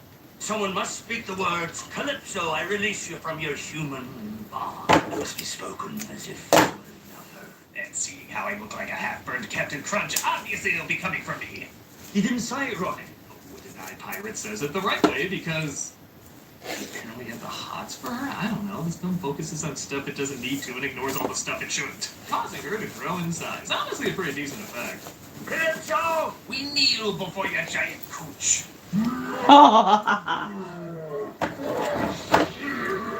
Should I be censoring half these words? I think a lot of these are YouTube no-nos now.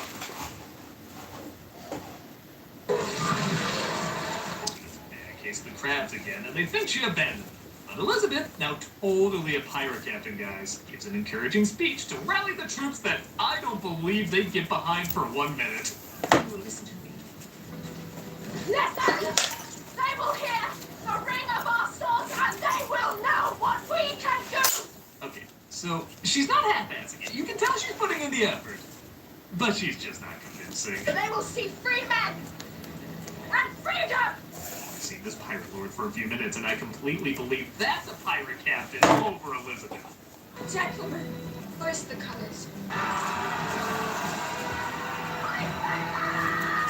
A game that she was calculating and coming like before, or maybe even just an honest sword fighter whose humble honesty wins them over, I'd buy it. But screaming when you put your hand in a pile of goo that used to be your best friend's face, I'm just not seeing it. That's the character development. If she was the same person she was in movie 1, it wouldn't be interesting. Navy line themselves up to watch just 2 ships duke it out. Right? They were building up this giant epic battle. Everyone needs to get involved, and it's just 2 ships spinning around like they're in a potty. Dude, even if you just said the other ships were fighting while these 2 were spinning around, I don't even need to see it. I just need to know it's happening, and they're not just sitting there like people who have money on an internet boxer. Why the hell did all these people show up?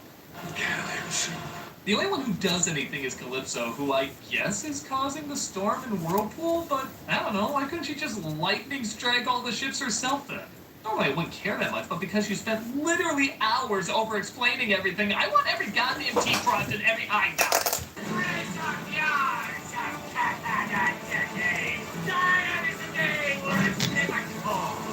It's complete gibberish. Rush just wanted to see if anyone would call him out on it. Meanwhile with Jack, I'm not even gonna bother. He does break free and gets a hold of Jones's heart. You want to know the signs you're watching a bad pirate movie when you're 2 hours in and you get to your first sword fight. Think about that. There's scenes where they have swords, even an occasional moment where if you blink you miss someone getting stabbed. This is the first time we see what most people would qualify as an actual sword fight. It's like having a Star Wars movie and nobody fires a laser until 3 minutes before the end credits. There's just some goddamn unwritten rules. Look at that.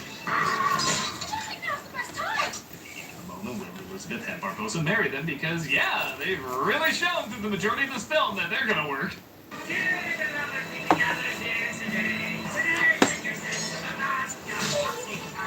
Remember when this movie started with a little boy getting hanged? Now it's shenanigans! You know what? I kinda like this climax. It felt too one-dimensional. Didn't get the gigantic battle was promising. But by God, there's life and humor to it. The stunts are creative and silly, the momentum keeps your adrenaline up. I even love how Davy Jones, in all the over-explained confusion, has to remember if he has the key to the chest. You can do nothing when there's a key! I already have the key! No, you don't. I love that. Like, even he had to think, wait, did we film that?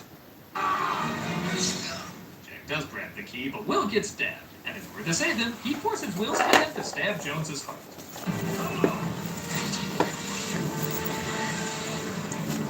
I know this is supposed to be a silly pirates movie, but I just look at that thinking, G.I. Joe, parachute set, Johnny Captain Swan not included. The Dutchman arises with Will as their captain, and they take out Beckett's ship.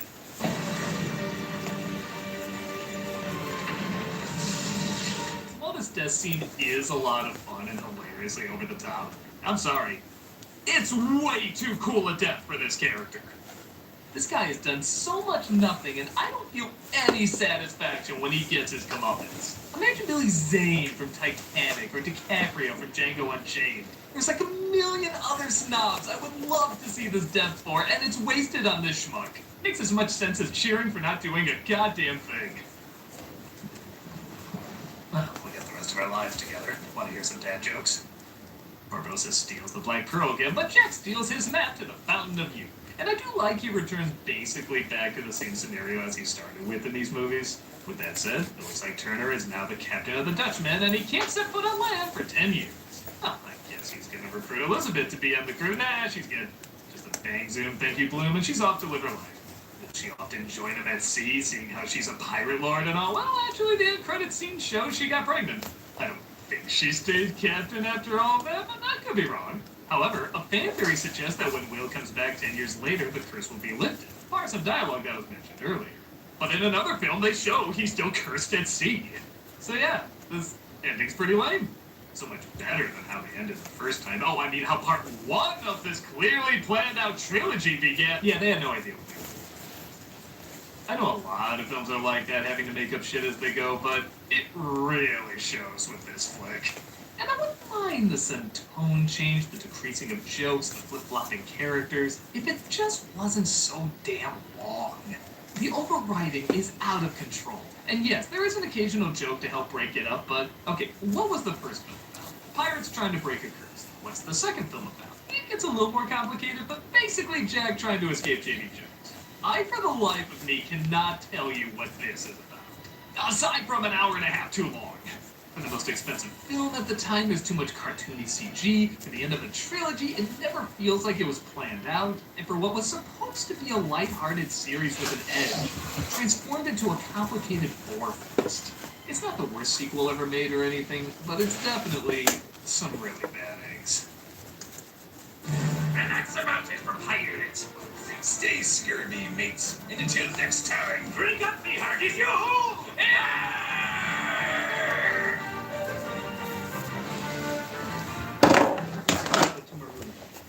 Oh, that's right, they did make more. No, that can't be right. Oh, shit, they did make 2 more movies. They're the ones everyone forgets about. Whatever. Can't really play my part then. What are they even called? Is one called Secret of the Ooze?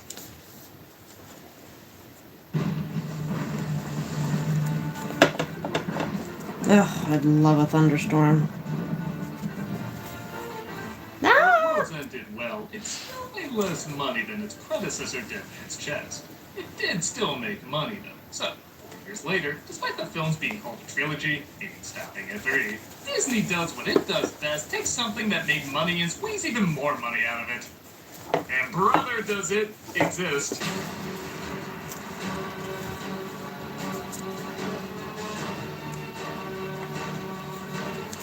Giving World's End credit, it may be the worst of the movies, but I do remember it.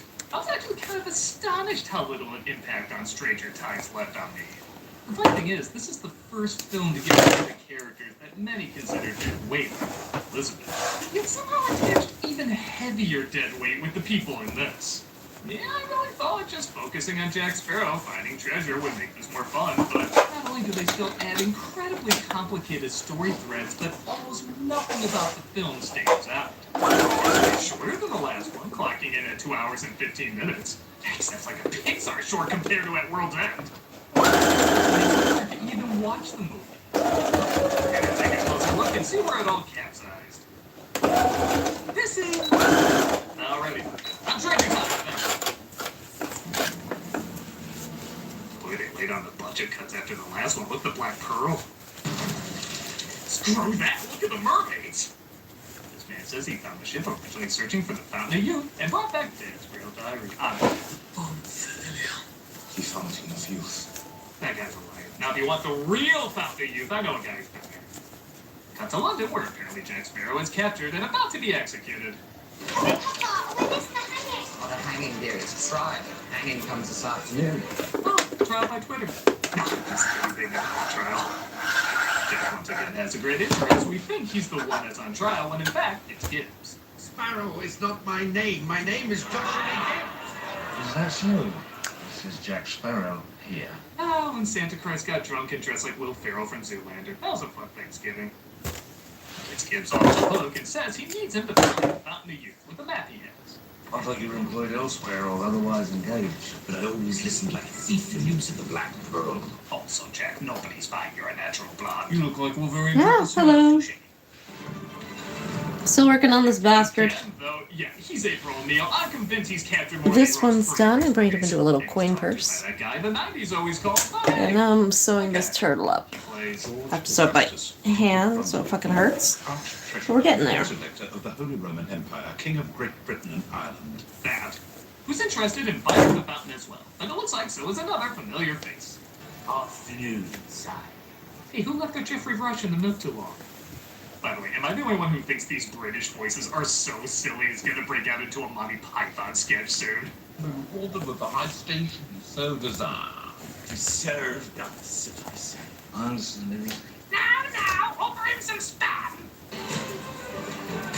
Jack, as usual, manages to get out. Okay, I'll give the film a cranker swinging on the chandelier. I'm a sucker for that. And escapes into the strange cameo. Is that it? Asked everyone wondering, was that Judi Dench? Speaking of which, hi, I'm here to be wasted twice. In more ways than one. I agree with Henry. fountain. Keith Richards returns as Jack's dad, and he tells him he'll need 2 chalices for the fountain. 2 chalices, 2 silver, and the Constellation ship. Odd. I'm sure this in no way ties into a dramatic payoff and/or emotional twist. This film's gonna be full of surprises. Once again, though, Keith does get 1 solid line. Remember, does this face look like it's been to the fountain of youth? Alright, that's not bad. Now get over here! But it looks like someone is impersonating Jack, saying he needs a crew to find the fountain. And it turns out it's... No, it's too stupid. Indeed it is. It's his girlfriend, Angelica, played by Penelope Cruz, dressing like Jack and somehow fooling all these people. You were the only pirate I could ever pass for. Jesus, how could you believe someone with eyeliner, long hair, and does everything with their palms up is a woman? You know what, maybe they did that joke, I let it slide, but they didn't, so I'm not. This is stupid. I was ready to take my vows. What were you doing in a Spanish convent anyway? I was looking for a brothel. It was a mistake. The word nunnery does cause confusion in Elizabethan slang.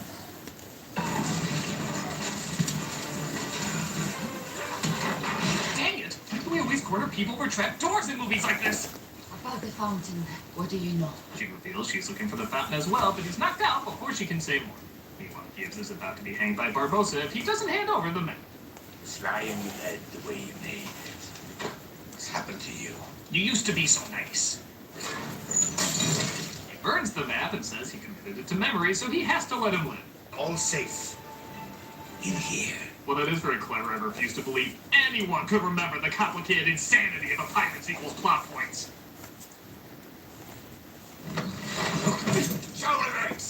Jack wakes up aboard Angelica's ship with a crew that's half zombie, half idiot. Pretty much how you'll feel after watching most of this. Zombie fight. Blackbeard. Yep, this film loves its tell don't show. As they reveal they have a captured mercenary, the ship is captained by Blackbeard, Angelica may or may not be his daughter, and nobody sees the captain, so they don't know if he's really there.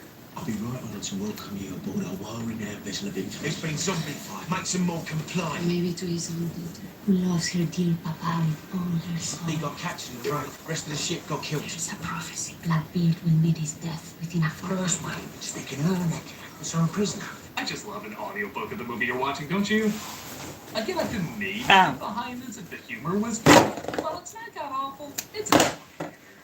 The only ones who occasionally get a giggle is the dopey crew.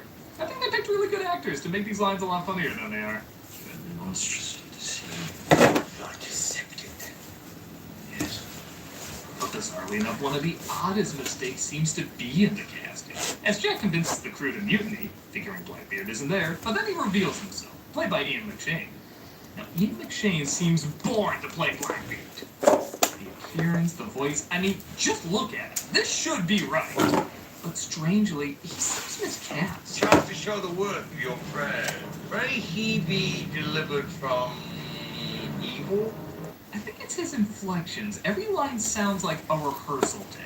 What would be that first name? Mutiny, Captain. Again. Mutiny! Fine.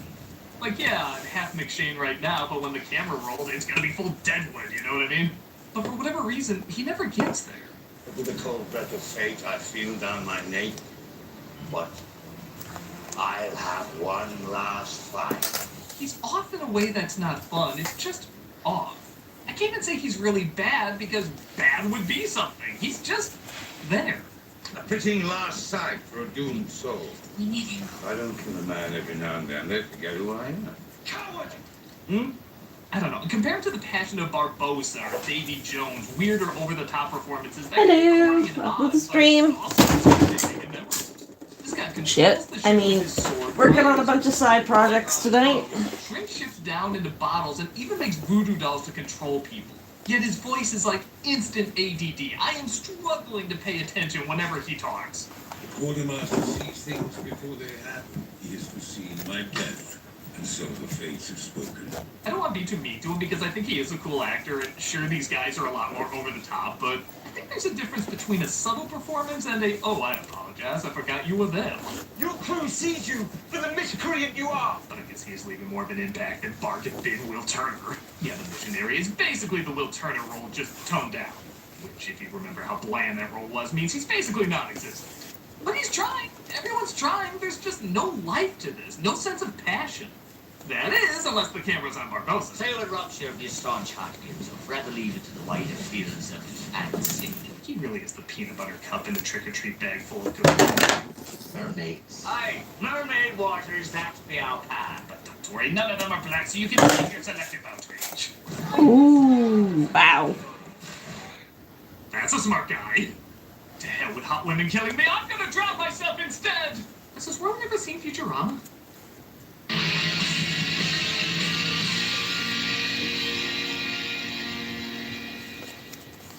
Well, I got 4 coin purses done tonight. I finished the sloth, and I got what else done? I got all the earrings done. It's somehow even more boring than the regular exposition. But we should bathe one another in equal shares of fame. And I'll tell you the ritual of the fountain. Maybe because the dancing is more waddling in place.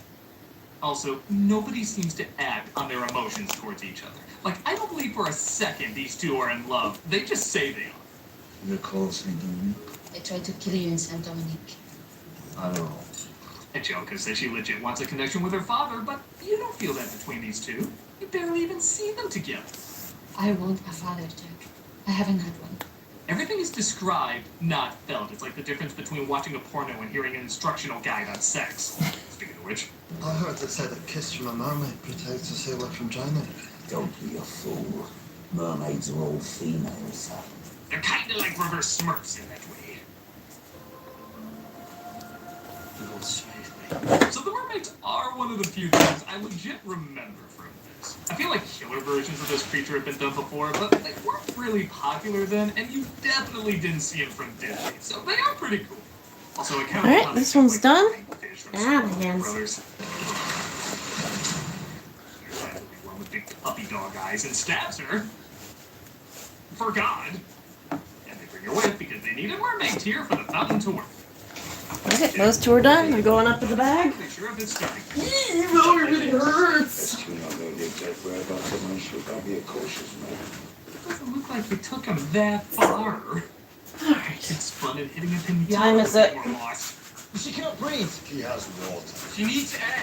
And the singer starts to form a bond with the mermaid as he's one of the few showing her mercy when she has trouble breathing.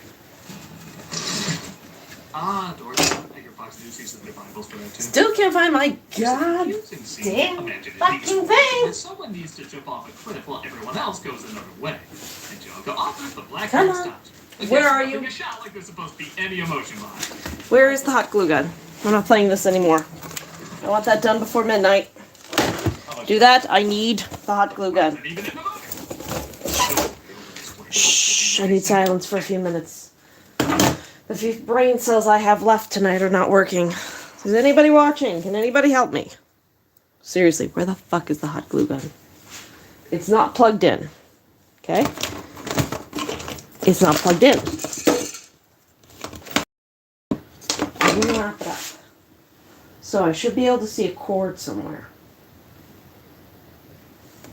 It's not this one. There should be a cord somewhere. Okay, I can do this. I can do this. It's just a hot glue gun. I can find it.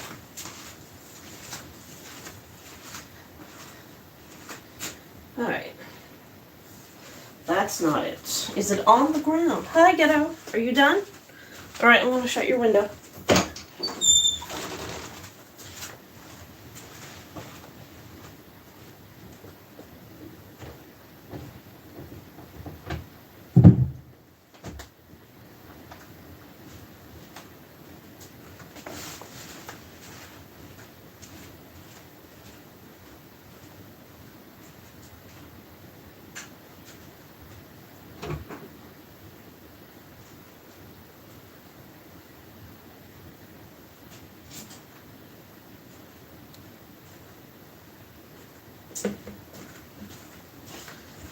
Okay.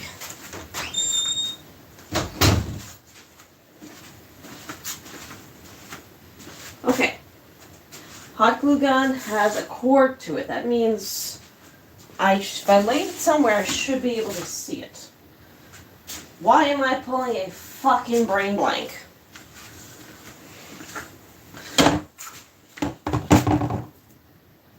I have no idea where the hot glue gun is.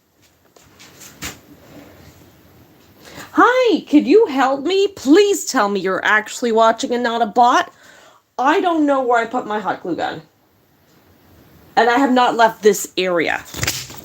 Does anybody see the hot glue? Like, am I losing my mind? It's black. It's relatively large. And it is... I have no idea. Like, it should be right here, so why can't I see it? Did I put it in something? Put it up on the shelf? No. I haven't left this area. It's not buried. Could fucking be buried. God knows. I don't see it. I don't see anything.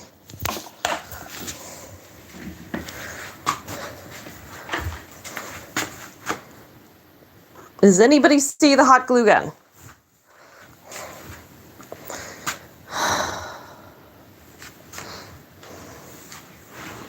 Like, it's not just me, is it? I mean, it definitely could be me.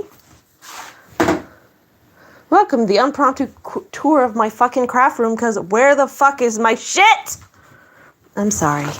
It's late. I'm getting tired. I just want to finish something before I go to bed, and I don't know where my stuff is. I want to get you finished. It's not on the ground. I don't see it on the ground. I see a lot of, scraps on the ground. I don't see it on the ground. I don't see it in the basket. Oh. Shit.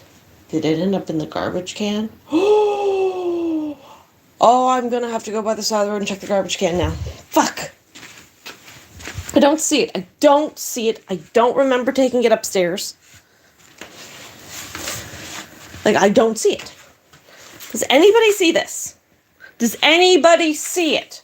Because if I don't see it and you don't see it, that means I put it somewhere. And if I put it somewhere, God knows my brain, I might have put it in the trash can. Oh, shit. I don't have another hot glue gun. But, like, I don't see it. I don't see it. There would be a cable. There would be cord. There would be one of these laying around. And that would be attached to the hot glue gun. I don't fucking see it. Where did you use it last? The fuck if I know? Okay, it was here. I was gluing eyeballs on a pumpkin. Like, I was in this area. Yes, I need a sweep. Oh, fuck. Thank you. Holy shit, losing my mind. Okay, I'm fine. What time is it? It's time to go to fuck to sleep. Okay. Thank you for your assistance and your patience with this whole ordeal.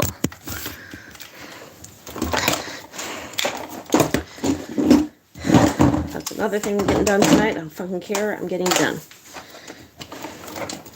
Okay. Ooh, you're hot. That's nothing new. Alright, turn you off. Thank you.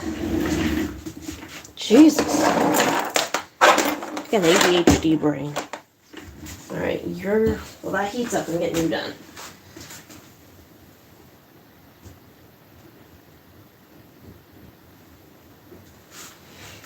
Oh, ow, that hurt.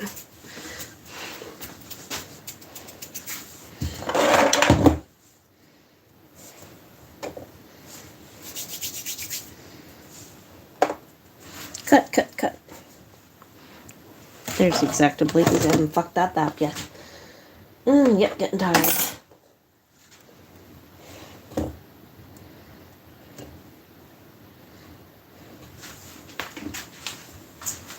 And this is clay softener. I don't need clay softener. I need liquid clay.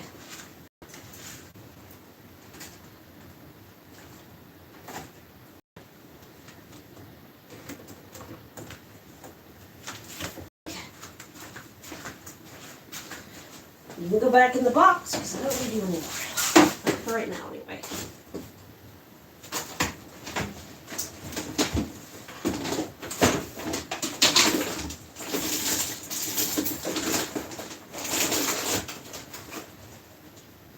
Okay, that is good. That is good. And tell me that you're in here. Nope. Okay, I don't see it, but that's okay. We're going to go forward with life. If I find it someday, I will use it, but if it's not there, I don't know where it is. And I don't want to use this in case it's makes problems. Yeah, I don't see it there. Okay, whatever. Hello, everyone. Good evening. I am turning this into a unicorn before going to bed.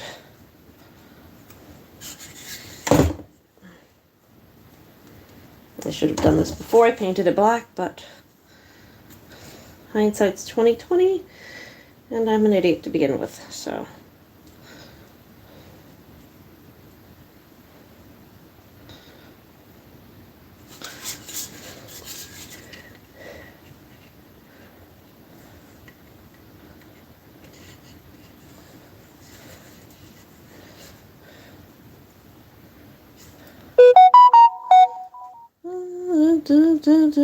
Oh, thank you for the like. Okay.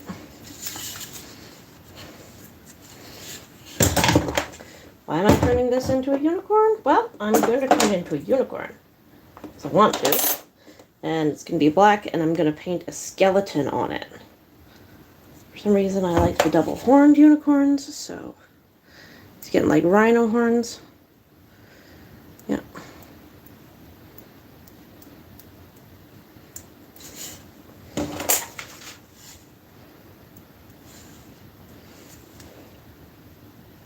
And it's my fantasy unicorn, so I can make it look like whatever the fuck I want.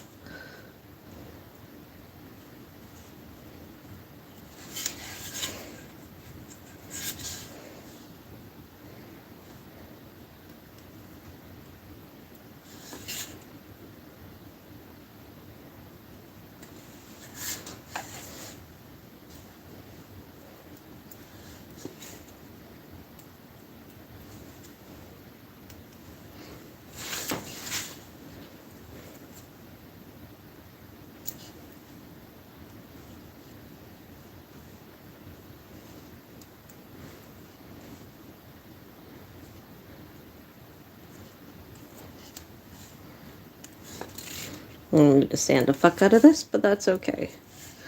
We'll get a little short stubby horn out of this guy rather than the long one, and there's nothing wrong with that.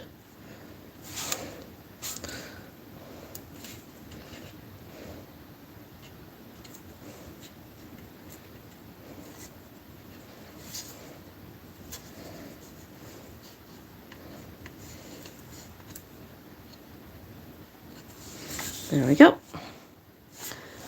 Oh, it's not perfect, but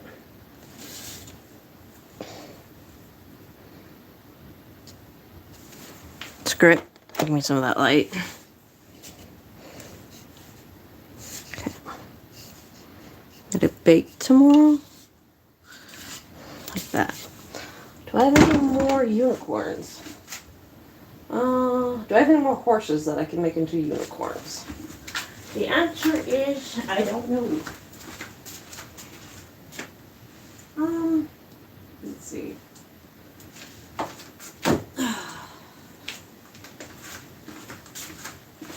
I have this thing. Well, this is already baked. This is one of those experiments you really should have like planned out before you started. And I'm not exactly sure what to do with it. Anyway, you done yet?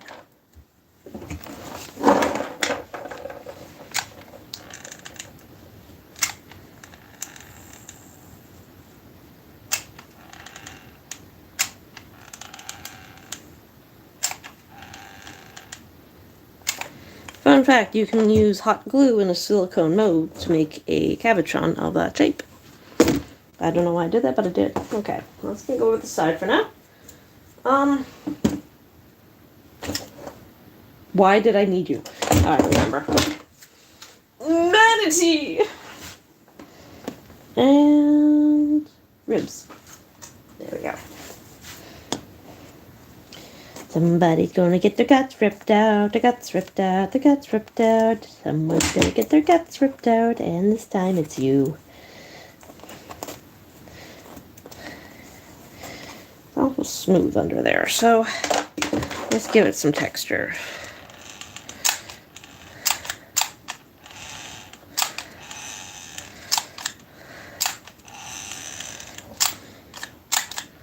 There we go. Should I leave it or paint it?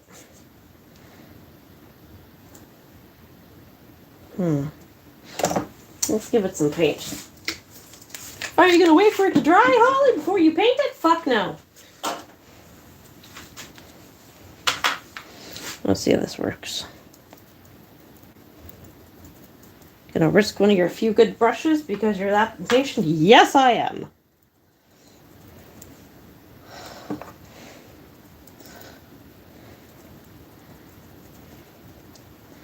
There we go. All right, there we go. Did it, done it, good.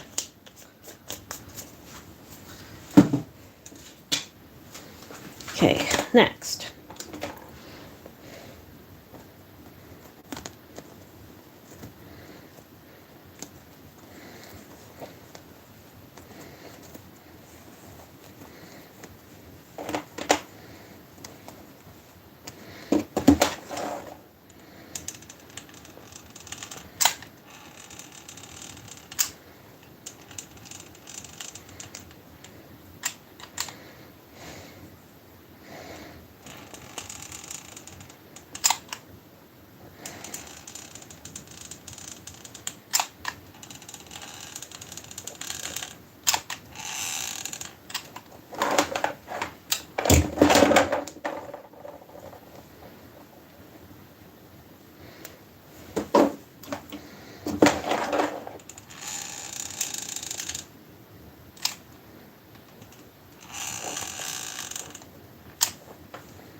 To add something to the feet, to the tail.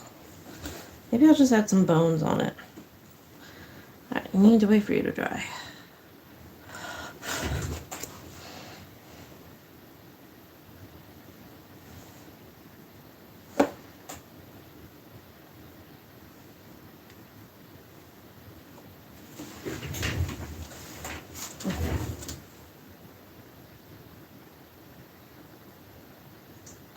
Oh, that was stupid.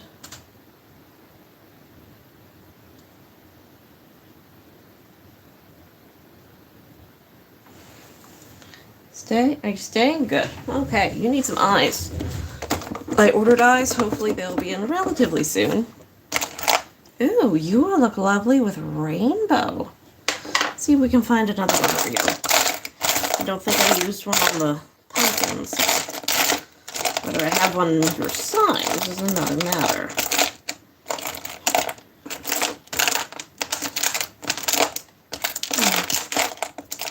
I saw one in a mini.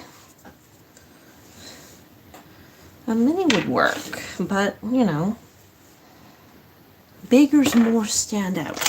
Teeth.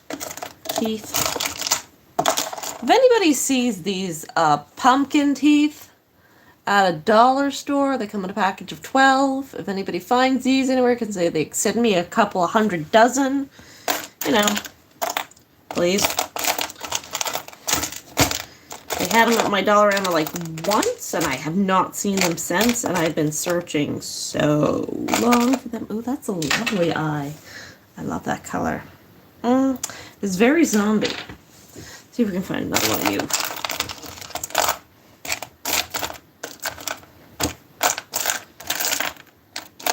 I don't think I'm going to find another one like you, my darling. I don't really want a purple. The purple and blue seem a little bit too for this. That's lovely. That I like. I like those ones. Look really real. Like somebody took a lot of time to Photoshop that, and I appreciate it. Seriously, do I not have any fucking matching itch? Oh God, did I have a stroke? I can't talk.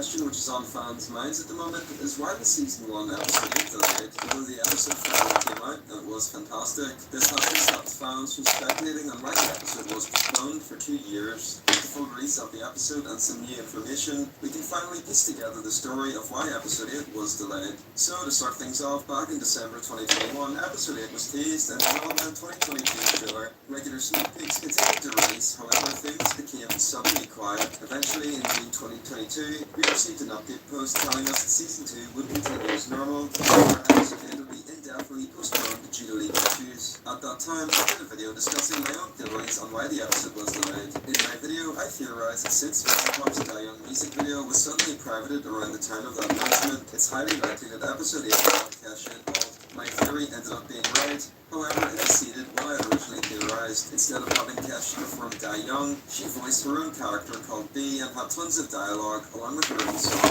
So with the episode finally out, why was it delayed? I first heard this a couple months back when Brandon Rogers said on Instagram Live that the episode was postponed due to someone in the end credits. This teased that it was either a crew member or voice talent that led to the episode being delayed. We also knew it was legal issues from Vince's previous announcement. When the episode came out, fans were amazed to see Kesha voicing a character. However, acutely aware viewers would notice that in the end credits, Kesha is credited as writing Cotton Candy. However, the song was performed by Rochelle Diamante. This means Kesha didn't actually voice the song. This was hard to notice because of how good of an impression Rochelle did, but it is noticeable that the song isn't voiced by Kesha. If we check Rochelle Diamante's YouTube channel, she made a song called Queen Bee in 2013. This happened to be the same name as the name of the actual episode, Hello Boss, Queen Bee, Season 1, Episode 8. So it's apparent that Kesha didn't voice the song, however she wrote it. Yesterday a Discord message was revealed that apparently showed the story of why the episode was cancelled. The person who made it was censored, and of course take it with a grain of salt. However, the message says, "Hey everyone, so we'll be posting a bunch of announcements about this as we get closer to it, but we're possibly very close to being able to release Season 1's original finale episode, 108, Queen Bee.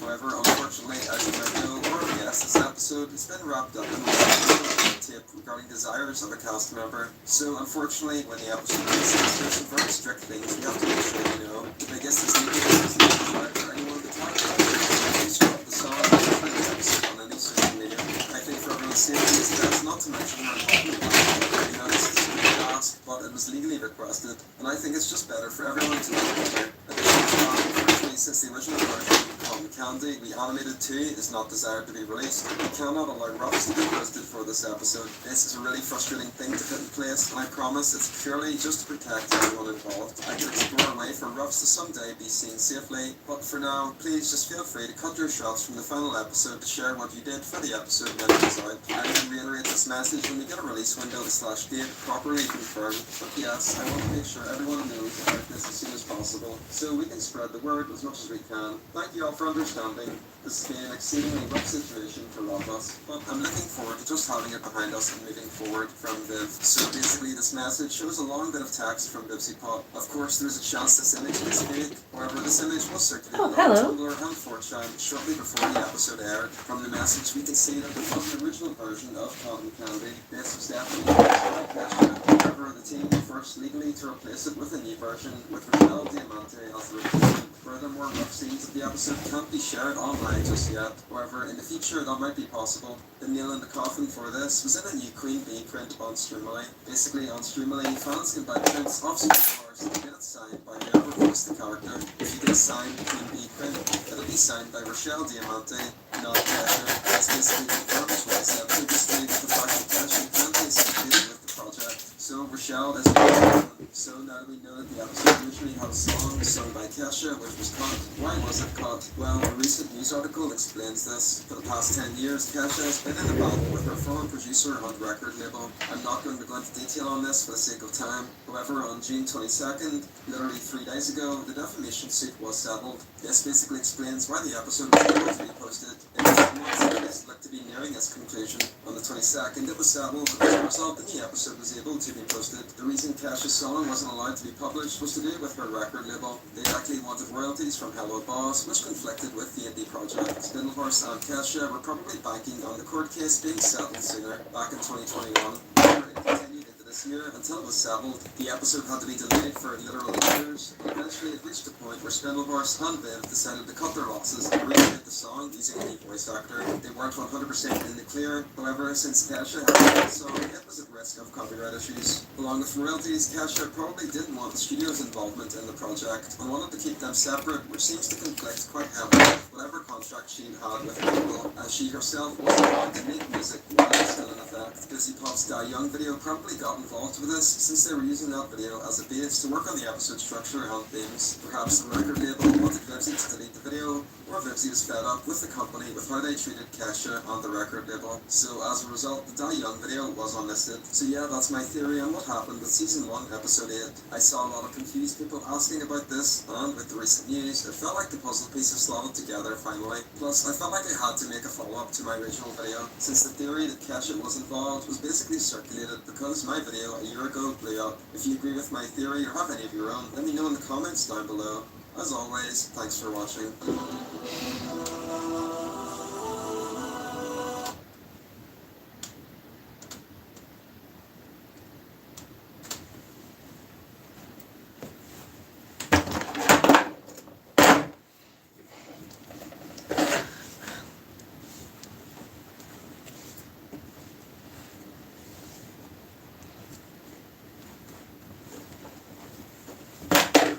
Why are you suddenly in there?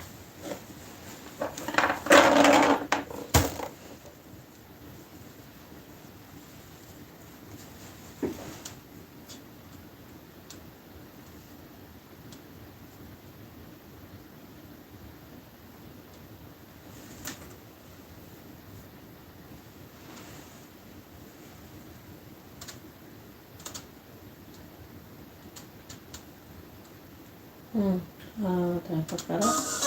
Yeah, I did. Okay.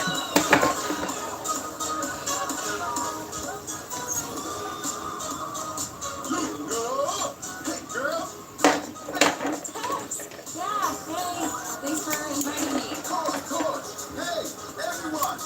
Meet your friends. You want a drink or anything? Oh, sure. Yeah, totally.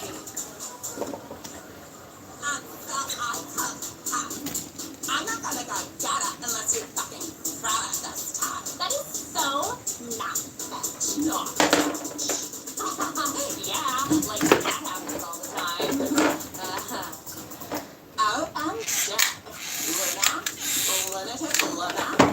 Yeah. It's Luna. Yeah. Wow. I can't believe you're showing up to another party. I mean, do you even remember the last one? I'm sure you'll remind me. Yeah, this year, right?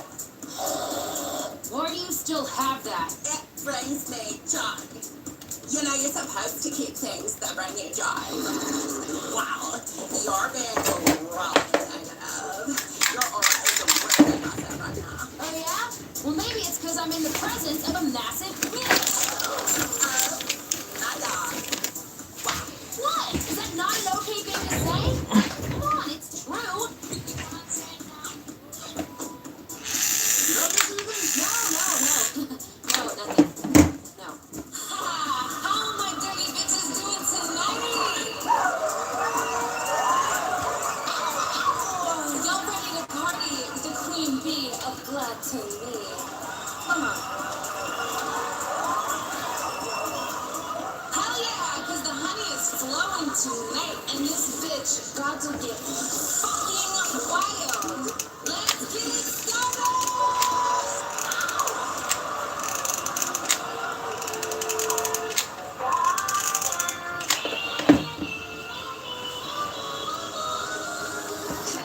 I'm what you need. Ah! A carnival. I'll bring you I'll take you through. I'm sticky sweet, stuck in your teeth like cotton candy.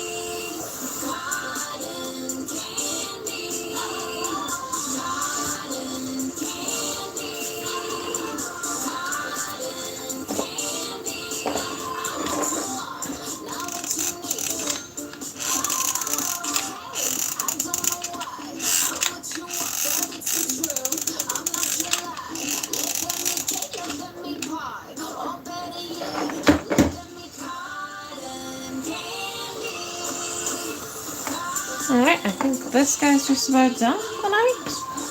No, I'm just done for the night. Oh god, that gets hot.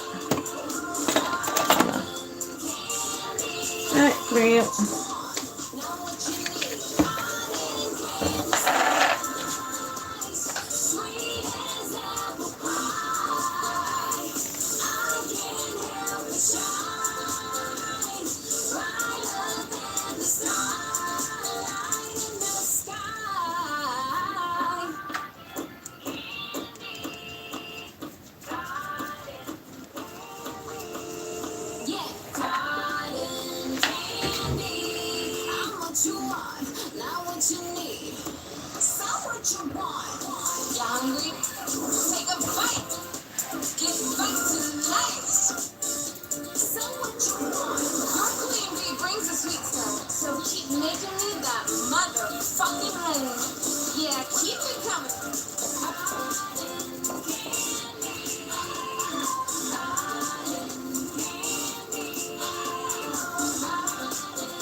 Yeah, she's not Kesha, but damn, she tried hard. Sugar, but stop going downstairs like a kid, because you're old now.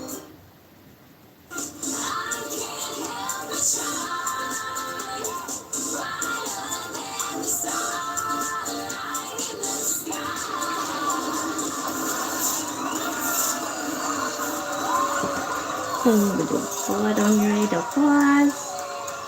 We're the zombie.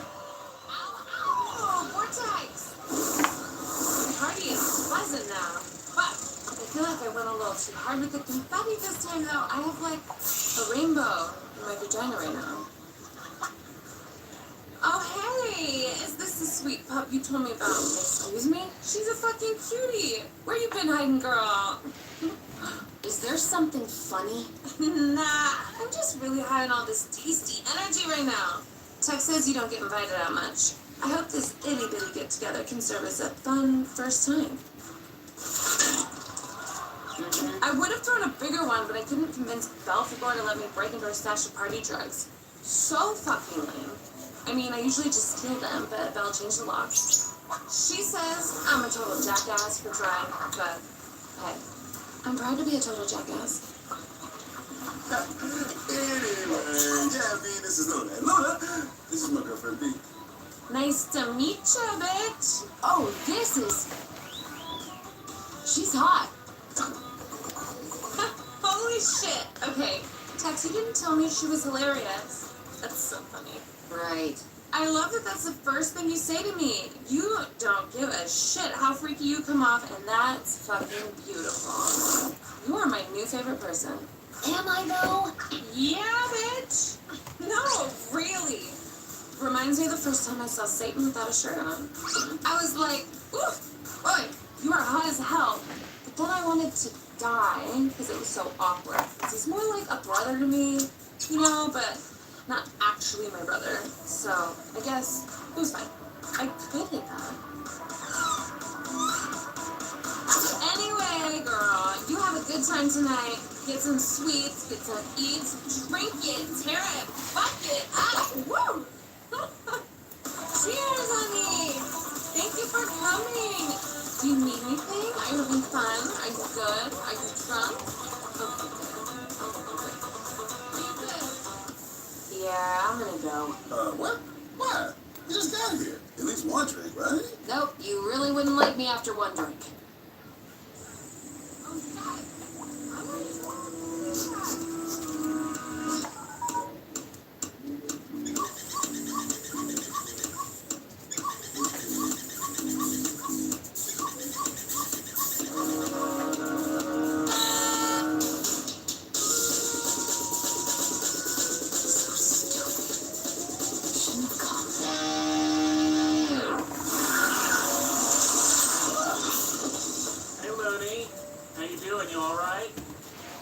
blitzes. Yeah, I'm fine.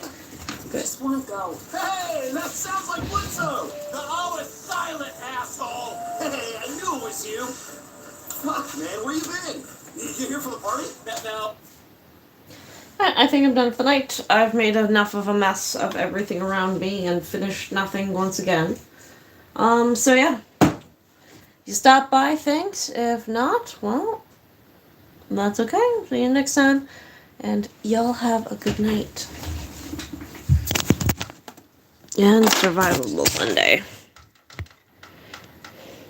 May you always find what you're looking for.